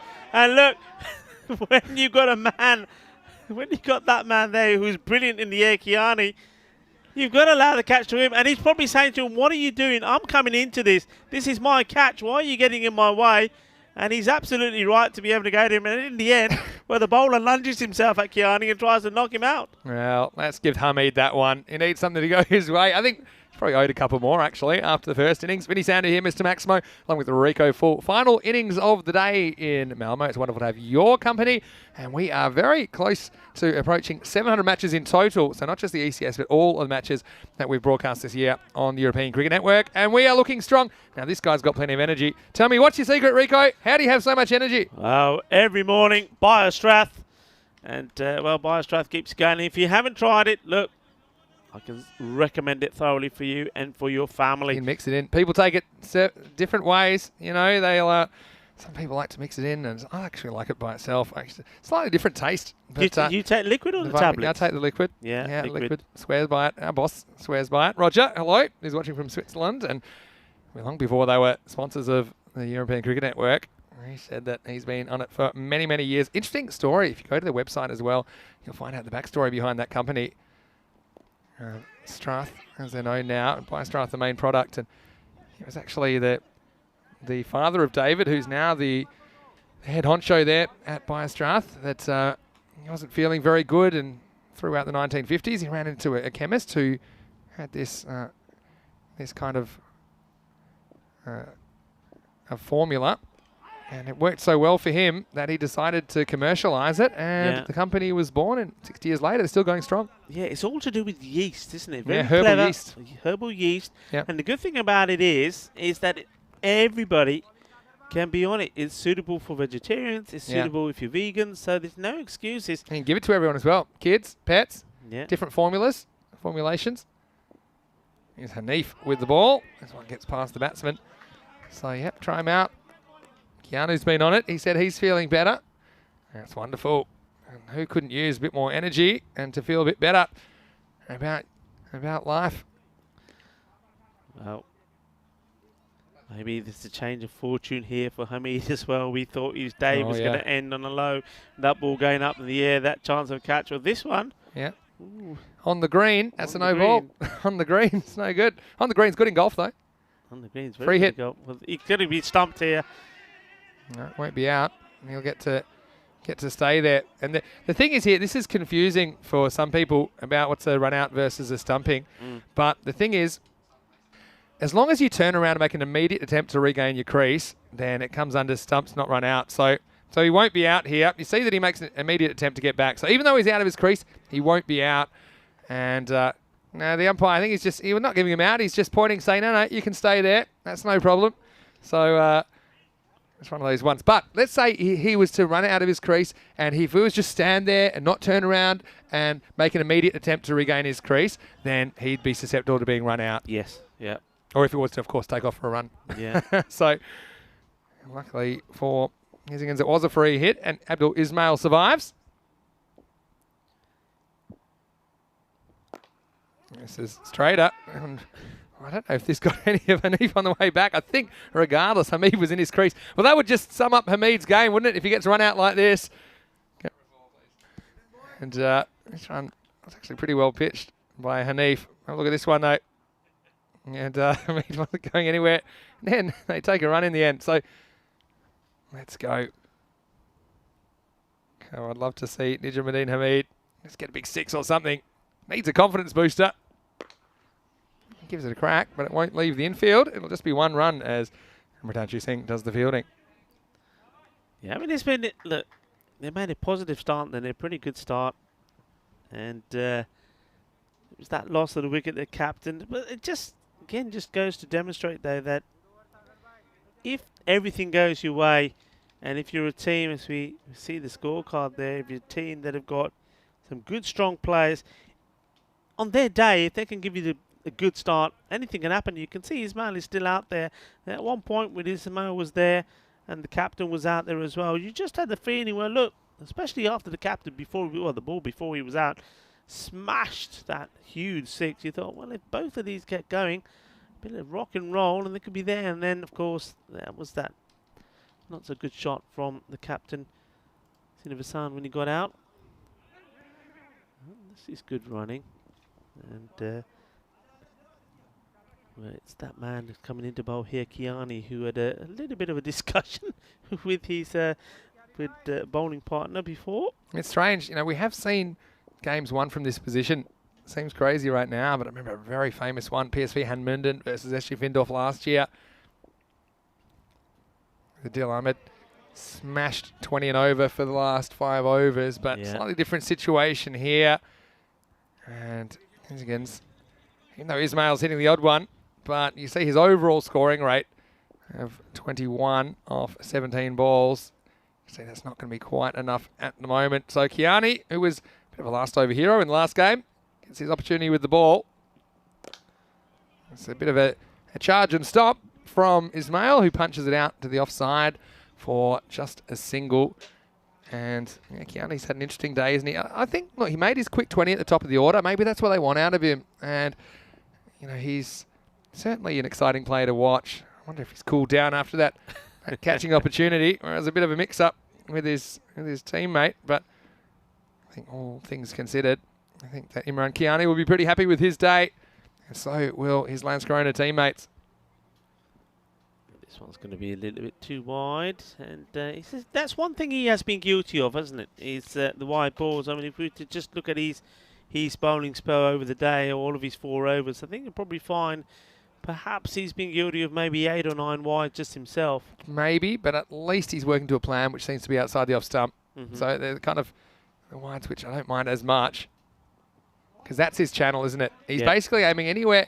I think he's really trying to be not just between the wide line and the off stump, but probably in the left half of that between the wide line and a kind of a decent distance outside the off stump. So occasionally, look, you're going to miss there, but he doesn't want to miss leg side because he doesn't have the protection down there. I don't think he doesn't even have a fine leg, does he? So he's got a real plan to bowl that off stump line. Yeah, now look, Hissingen back tomorrow for 2 very tough games, and after played 4, lost 4. What advice, if any, if you were with them tonight in their camp, what advice would you give to them coming into that meeting? What would you be saying to them to try and lift their spirits and get them to play in a more confident way? What's the motivation that they need for tomorrow? Well, first we'll have a look at this one, and it's going to be right back, and it's going to be a Maximo and Hamid. Good for you, my friend. That is a Maximo for Nijamuddin Hamid. He's had his issues today. This one is smashed, and it just has enough to get it over the long off. 6 runs. Yeah, and it's coming back to what you're saying there as we see the end of the 6th over. 55 for 2, so the 50 comes up in style for Hissingen. Look, I'd be saying let's not focus on the bigger picture, okay? Because maybe there's not much to gain, but you know, it's seeming quite unlikely now that we can leapfrog other teams. But let's just concentrate on little things, 1 innings at a time, or 1 match at a time at least, and even within that 1 over at a time. So break it down into little bits and let's play well. And you know, if you can do that well enough and often enough, then you do have the chance to have some success in a broader sense. And it seems like a large mountain to climb, but when I say the longest journey starts with a smaller step. Yeah. So I would just be saying, look, guys, go out there. You know you've got the skills to do it. We've seen it at times. It just hasn't been consistent enough. So I'd be saying let's just concentrate on that first innings tomorrow against Malmo and do everything right that we can manage. That would be my advice. Aniket Karate is going to be the bowler in over number 7. Haven't seen too much of him today. Not on this match at least. Just bowls his off spinners. And now it's a good bit of fielding. That's an awkward one for Karate as it's thrown in. That'll be a single. But I mean, sometimes you have to kind of stay in the moment and just play good cricket in the moment, and that's its own reward. Yeah. And create some highlights. And even if it's not good enough, especially after dropping that last game, if it's not good enough to get him in the quarterfinal, so be it. But at least they can walk away with their heads held high. Speaking of high, this one's pretty high, and it's carried the boundary. Maximo! Hamid goes back to back. Karate against the spin, and whacked away over extra over 6. Nice shot. Yeah, this is a nice shot. He could have been tempted. We've seen quite a few batsmen, haven't we, that would have still have lunged at this going across the line. But he's played this beautifully. He's got himself in the right position and hit this firm and straight with the ball. And, well, this is doing him some good, getting into some sort of rhythm. Goes again, and he's going to get 6 more. Well, I'm loving this, and why not? And it's a beautiful straight hit through the line of the ball. If you make good contact with no on these boundaries, you'll get value for your shots. And the result is another Maximo. Yeah, lovely shot. I'm liking that. Those 2 shots were quality. First, he played the one that went way over the man on long off, and this time he decides he goes on the onside. But that's all about using his feet, getting into the right position. And, well, card it. He's got some work to be done here. He's taking him on. Karate. What's he going to do now?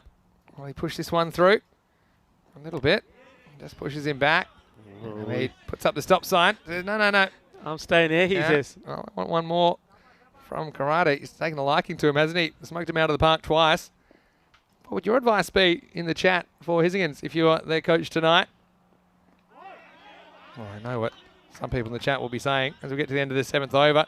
It's 68 for 2. This might be one of the advice you'd get is, well, head down to the shop, let's buy a case of beer, and we'll forget our problems. Probably not with most of these players, but regardless, here is what's coming up tomorrow, day 9 of 12, and we see that Hissingen are up first up, so maybe the beers are not a good idea. They're up first against Malmo. I'll be concentrating on just 1 innings at a time, trying to play some good cricket. And then the afternoon, Lund, they had the day off today. They've got a big clash, or a couple of clashes against Gothenburg City, and that will start at 6:30 a.m. GMT, which is 8:30 in Central Europe, 12 noon in India. get on the European cricket bus, our official bus partner, Mateos. That's going to take us to and from the venue, from the Sunset Beach Lodge in Malaga to the ground in Cartama. It's going to be Cartamania. And that's my bus, Rico. I heard there's another bus for you. It's not quite as big, but I've got to fit all my stuff in mine. You know, I like to carry a lot of stuff around to these games. Going to get all that. You know, we're going to have a full dance floor in there, a disco ball. Oh, and he's gone in the end. He's gone right across the line. He wanted to get another 6, another maximum. But, well, look, it's been a much brighter end to his day. He could have been gone for a duck, couldn't he? When there was that mix-up between the bowler and Kiani. But he's come back strong. He's played a few good shots. So he's got something more positive to look back at when he looks at the highlights today. Yeah. And look, I'm excited for the matches tomorrow. And, well, what we got...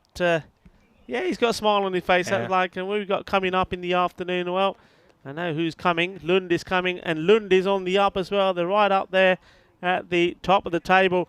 And that contest playing against Gothenburg, that's going to be interesting because I like the look of Gothenburg as well. Yeah. We saw them today. So Yeah, for sure. you've got the team at the top playing Gothenburg, and maybe those two fixtures there will decide who's going to end up finishing on top of the group. Yeah, could be. Could be. I had some rain around as well, so I mean, Lund had to split the points in one of their first fixtures. And Maya's got a question in the chat. Do they provide chairs for spectators in Kartama? I might imagine so. It's a long time to stand up and watch cricket. I know you like to bounce around for 8 hours. Sometimes I get up here with you. Rico gets his steps in every day, but it's a good question for the robot, Maya, but I'd imagine so. This is clever bowling by Hanif. And I know it's going to be decked out. That venue is going to be sensational. A sensational place to play cricket and to watch cricket from, actually. And we invite all of our viewers to go to ecc.cricket, find out more about how they can be part of the fan zone at the first ever ECC. Yeah, this is nicely played. See Hanif, what he's trying to do there. He's trying to get the batsman to go across the line. It worked once with this. Well, if he went, he would have been in trouble. So that's a very good call. What you're trying to do. Look, one thing I can tell you about Cardamay is, I mean, they will definitely be seating because you've got a nice clubhouse there, so you get plenty of fresh refreshments, you'll be food. But on one side of the ground, there's a hill. Yeah. And that's a beautiful place to sit. And when you sat up there, this one's hit pretty well, and it beats the fielder going towards it. And it's just going to be 4 runs, but he's picked his up really well, used his feet, get to the pitch, and clubs it dead straight, which means that the fielder can't get to it. You see it there, it just gets past him. I've liked his mount, but he's kind of been starved to the strike a little bit. You'd think that since he's been there since the very start of the innings, he'd probably face half the balls or more. Yeah. But he just faced slightly less than half. Goes big this time. This one's not going to carry the fielder, who eventually holds on. Well, he juggled it. It's, I think, in the end, it just rolled out of his hands, but he was able to recover. He's a man that doesn't drop too many catches. Ramesh Dalvi has batted very well in this match. Now he has to catch to go with it. And finally, Ismail's vigil comes to an end. He goes for 28 in the score at the end of 8. It's 74 for 4. Yeah, the captain, Hanif, comes on and does the job, doesn't he? When he thinks that maybe there's a slight danger, comes on, takes 2 wickets for 10 runs, and he's over. And, well, with that danger man Ismail gone, I don't think there's no way back into this match now for Hissingen. I mean, it was going to be a super duper effort for them to get there anyway. And just going back to Kartama, Rico, Keanu saying he loves Kartama. He's seen it on the Costa del Sol Cricket YouTube channel. Yeah. Of course, if I ever get a game in Spain, you know it's my home ground. I'm just not there very often. Hello to Jay Wild, the Prez. Yeah, I mean, so he reckons it's a beautiful place. And we're going to have, it's good as it is, but it's going to be done up. It's going to get, can I say pimped? It's going to get pimped.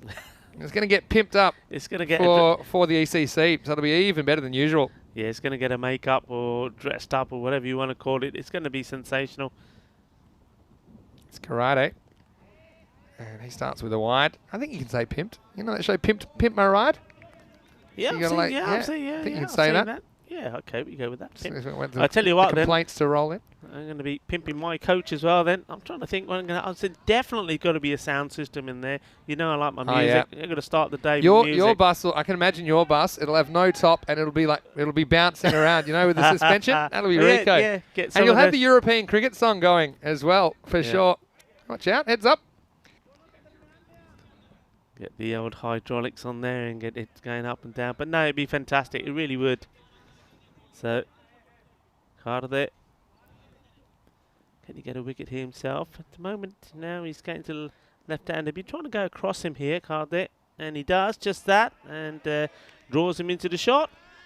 Yeah, Mavadura, I think, is quite a capable batsman, but he just hasn't quite worked out what he's trying to do yet.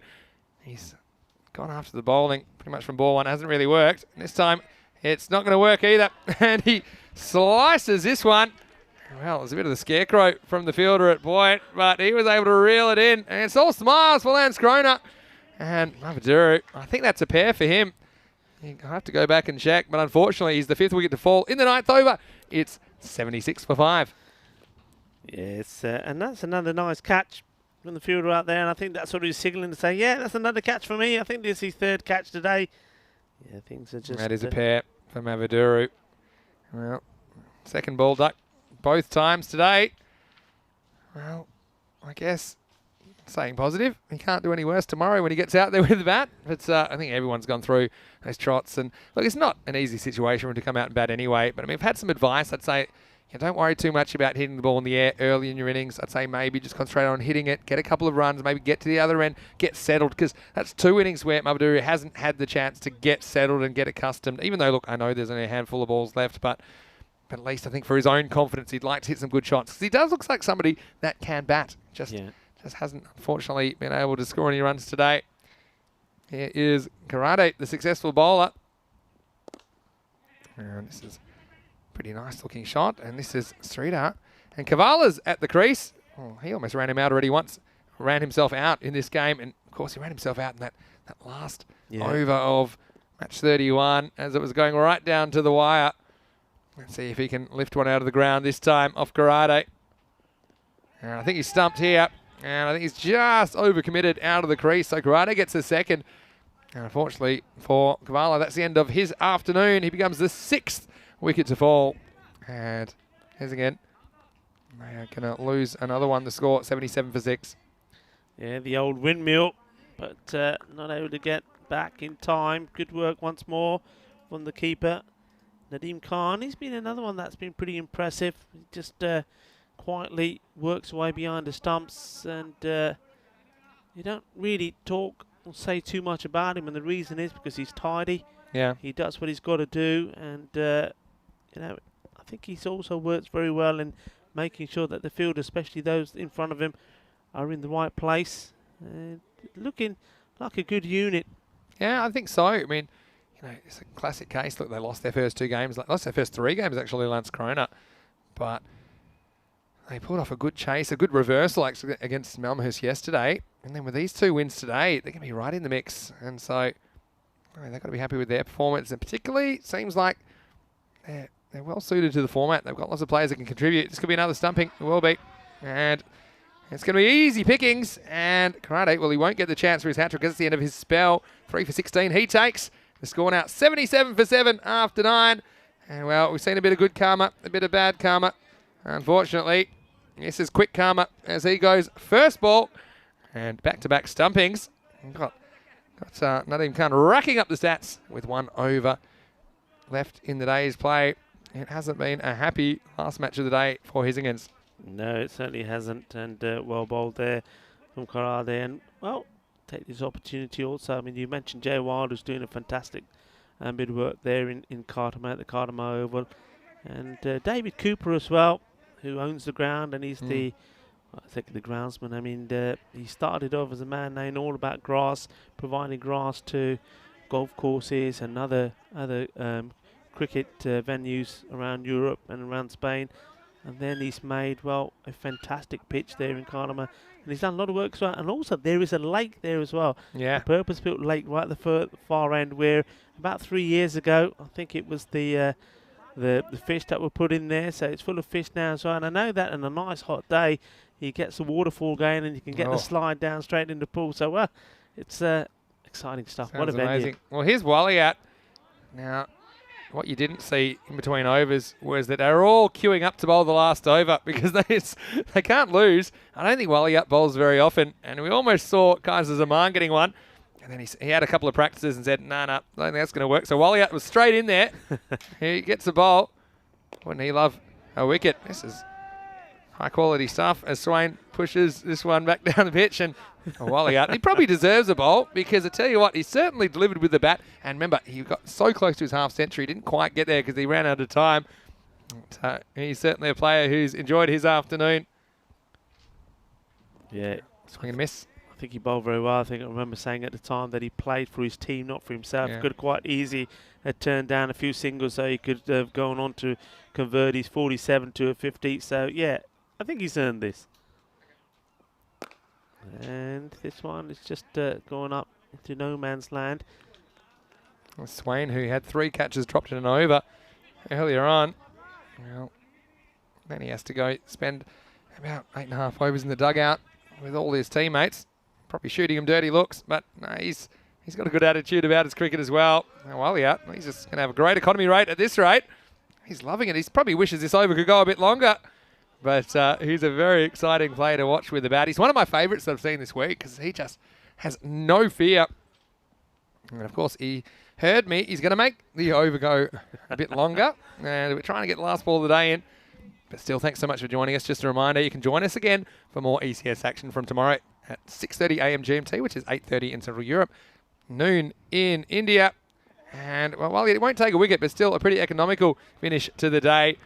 And he finishes with only 3 runs off his over. And he's going to finish still in the 80s, which is where they finished last time. It's not enough in match 32. They're going to go down 141 to 80. But really, when it came down to it, was the impressive batting performance from Lance Corona that set up this win. And let's have a look at the Lance Corona team as they walk off the field. Look, they'd have to be very happy. Like I say, they've had to show a fair bit of fortitude to come back from 3 early losses to now be 3-3. And in a great position to even challenge for the top 2 should they have some good results in their final group games. Definitely. I think that the performances here today, especially that last one with the batting, that's probably exactly what they needed, especially to get their batsmen feeling good, feeling confident. And they've done just that. And I think they already are looking forward to their next games. I think they would love it if they were coming back yesterday because they're in the groove. But they're going to have to take a break before we see them again. And there with the safe hands again of Kiani taking the catch. And well, this was huge. It was massive. The thing was, though, he needed to spend a bit more time out there with this man. Wasn't able to slice this one. And you can see how disappointed this man was as well to see him losing the partner and his captain. Well, this time, these two, well, then he lost their friendship. But I think they became friends again in the end. And it's something to talk about for all the teams here. And good play. Gives his team a little bit of everything. This is a nice shot. And this was time for Hamid to say, well, there's only one way to feel good today, and that's to play few shots. But he did play a few. But in the end, even he had to go. But he hit a few good ones. But at least he left the day with a smile on his face. And that's what we want to see. We want to see these European cricketers having some fun as well. Well, that's another reason why you need a helmet. You said it, Rico. You said beat me to it. Back-to-back stumpings, though. And look, I like the work of Ned Calm behind the stumps. A minimum of fuss. Like you say, you don't notice him a lot of the time. That's just a sign that he's doing a good job. And well, ultimately, Lance Corona, they batted Higgins out of this game. And Higgins searching for a win. Really got within touching distance of one in match 31. But match 32 has a different story. And we have a look at the scorecard. Look, let's dwell on the positives of Higgins. The batting of Ismail. Yep. I thought that he batted pretty well for 28 of 23 balls. Hit some nice shots, as did Hamid. Actually showed he can clear the boundaries. Srinivasan, well, he batted well in the earlier game. This time he fell for 11. That was one that hurt. Surikant at the top of the order. Again, maybe it's worth trying someone else. He hasn't been terrible, but he's very slow to get going in the early overs, and I think they just need that. It hasn't behind the 8 ball, and they always seem to be playing catch-up, so maybe it's worth trying someone like a Hamid, for example, in the opening spot. You just have to try things at this stage, I think, if you're Higgins. As far as the bowling went, well, once again, I tell you what, Hanif, he's always very tight. He's a very clever bowler, 2 for 10. For me, he was one of the best. But Karate, he ended up with 3 for 16, finishing, well, I suppose on a wraparound hat-trick because he took 2 wickets off his last 2 balls. Also 2 wickets for Devarta, who was used up front, and even Tasif Waliat having an over in the 10th. And so ultimately, Lance Corona, 2 matches, 2 wins today. And, well, they'll be very happy with the way they've worked themselves back into this tournament. Yeah, I think a good performance. The captain will be very happy he's going to say to his team that they provided him everything they needed. When he needed the big bowlers to come through, they did. When he needed the batsmen to dig deep, they did. And that's and I think the other thing that was impressive about them, it wasn't just the batting and bowling, the fielding. And I think that's one thing that you could clearly see the difference in between the two teams. The fielding, I think, there of Lance Granite was absolutely superb. Yeah, and it was the difference, wasn't it, when it comes down to it? The fact that, we saw it was actually not just these two games, but in fact all day we knew that the fielding was important, going back to the first game of the day and those direct hit run-outs, taking the two batsmen that batted so well yesterday. And essentially the fielding was the difference so often today. And yeah, Hissingins, there's not easy conditions for catching, but when you drop 3 catches and over, when you drop, I don't know how many, maybe 6 or 7 catches in innings, it's going to be tough. And look, here's a man that we love to see. Here's Rob. And come on, Rob. Now we can fit you in. Well, Rob, he's just that's our match referee. He's very camera shy, isn't he? Except for the tosses. He was very accurate with his tosses today. He got them all within about a dinner plate. He was very, very accurate.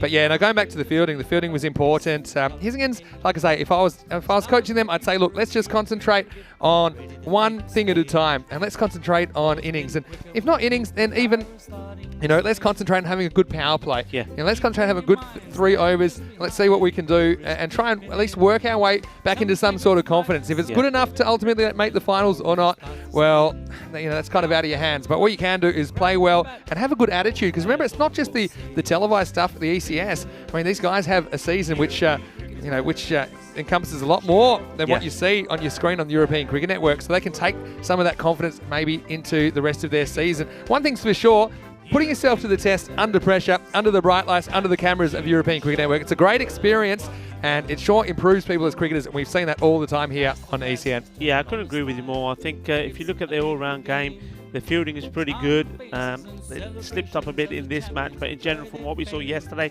again, in very difficult conditions, the bowling has been good. They've got good bowlers. It's one of those teams where you wouldn't pinpoint one bowler and say he's incredible, but they all just stick to the task. But the batting, I think they've just got to work to a plan. The batsmen going out, they've got to know what their role is, how long they've got to stay there, what the purpose of them to go out there is to do. And running between the wickets, little things like that. You go back to where that game was won and lost 2 in runs. the last over. There was a one short. There's a couple of things that happened, weren't there, where the batsmen weren't on the same page. Well, anyway, it certainly was exciting. And I'm sure when they look back, they'll agree. But look, you hear the European cricket song in the background. I can hear it faintly in the distance, and it's been amazing, obviously, to have you back, Rico, for the last couple of days. But credit also to Andrew Ryan. Hope you've reached home and you're well, Andrew. Hope you're recovering. Certainly wasn't an easy week for you hanging out with me, but I just want to invite all of our viewers to go to the website, europeancricket.com, have a look at those match previews for tomorrow. And tomorrow, there are some interesting matches, aren't there? Starting with Hissingins, they need to bounce back against Malmo. Look, I'm sure they'll start as big underdogs, but the thing is, if they can put a game together, Malmo, they are beatable. We've seen that, but you do have to get the big guns, and you're not going to be able to drop them and get away with it. That's the first half of the day. Then Lund, who had the day off, versus Gothenburg City. That might be a race for top spot. Yeah. Who knows? But plenty of cricket coming your way tomorrow from 6:30 a.m. GMT, 8:30 in Central Europe, and 12 noon in India. Like I say, go to that website, europeancricket.com. You can also go to ecc.cricket, which is the specific landing page for everything to do with the European Cricket Championship. A lot of people are planning to come. Of course, not everywhere is easy to travel from at the moment, but if you are, it's a great way to spend some time. Any or all of the 4 weeks, and I might even let you have a ride on my bus, And the other thing is you can go to our social media at European Cricket and subscribe to YouTube if you haven't already. I'll have to check to see if we've hit 230,000, but if you've got any family and friends, get them onto the European Cricket Network as well, because it's a very exciting way to spend some or all of your day, Rico, and there's just so much happening in the world of European cricket at the moment. Yeah, look, it's sport, and we're not just talking just about cricket. It's a good sport. It's played entertaining, and it gives us plenty of fun as well and enjoyment. And those last matches there, you can see what we're talking about, and it's made all the merrier if you guys are joining us. By all means tune in, but as you said, tell your friends, tell your family, and get involved. We'd love to hear from you, and we're certainly having a wonderful time here. It's lovely being back with you, can I just say, Vinny, and seeing some great cricket here. We've seen So many matches, so many highlights. Been some lovely places in Malmo. What a place this is. Yeah. And did you know that? It is, well, it's known as one of the happiest cities in Sweden. I believe it. Friendliest people as well. And me and you, well, we're almost too old to be here because half the population is under 35 years old as well. But one thing that it's known for, and we've got to look out for this today, and I noticed this yesterday in my brief travels, is that there's two smells that you always pick up when you're going around those inner streets, and they're nice smells. One is off all the Italian coffee shops that are everywhere, and the other one is the go-to food here in Malmo is falafel. So maybe you're going to try some falafel tonight. We can try a few things actually tonight. It's a great night to have a dip in the cold water, and we might try that. That'll refresh you right up. That'll wake you right up as well. So thanks again to all of our viewers. Most of all, I want to thank you for your company. Hopefully you can join us tomorrow because we'll have another day of action. It will be day 9 and more Group B matches coming your way. We've had some big finishes today. Now time for our big finish from everyone at the European Cricket Network and the European Cricket family. This is Mr. Maximo Vinny Sandu along with Rico Full. Have a happy and safe night wherever you're watching around the world. And we'll see you tomorrow for more FanCode European Cricket Series. Good night. Ciao, ciao.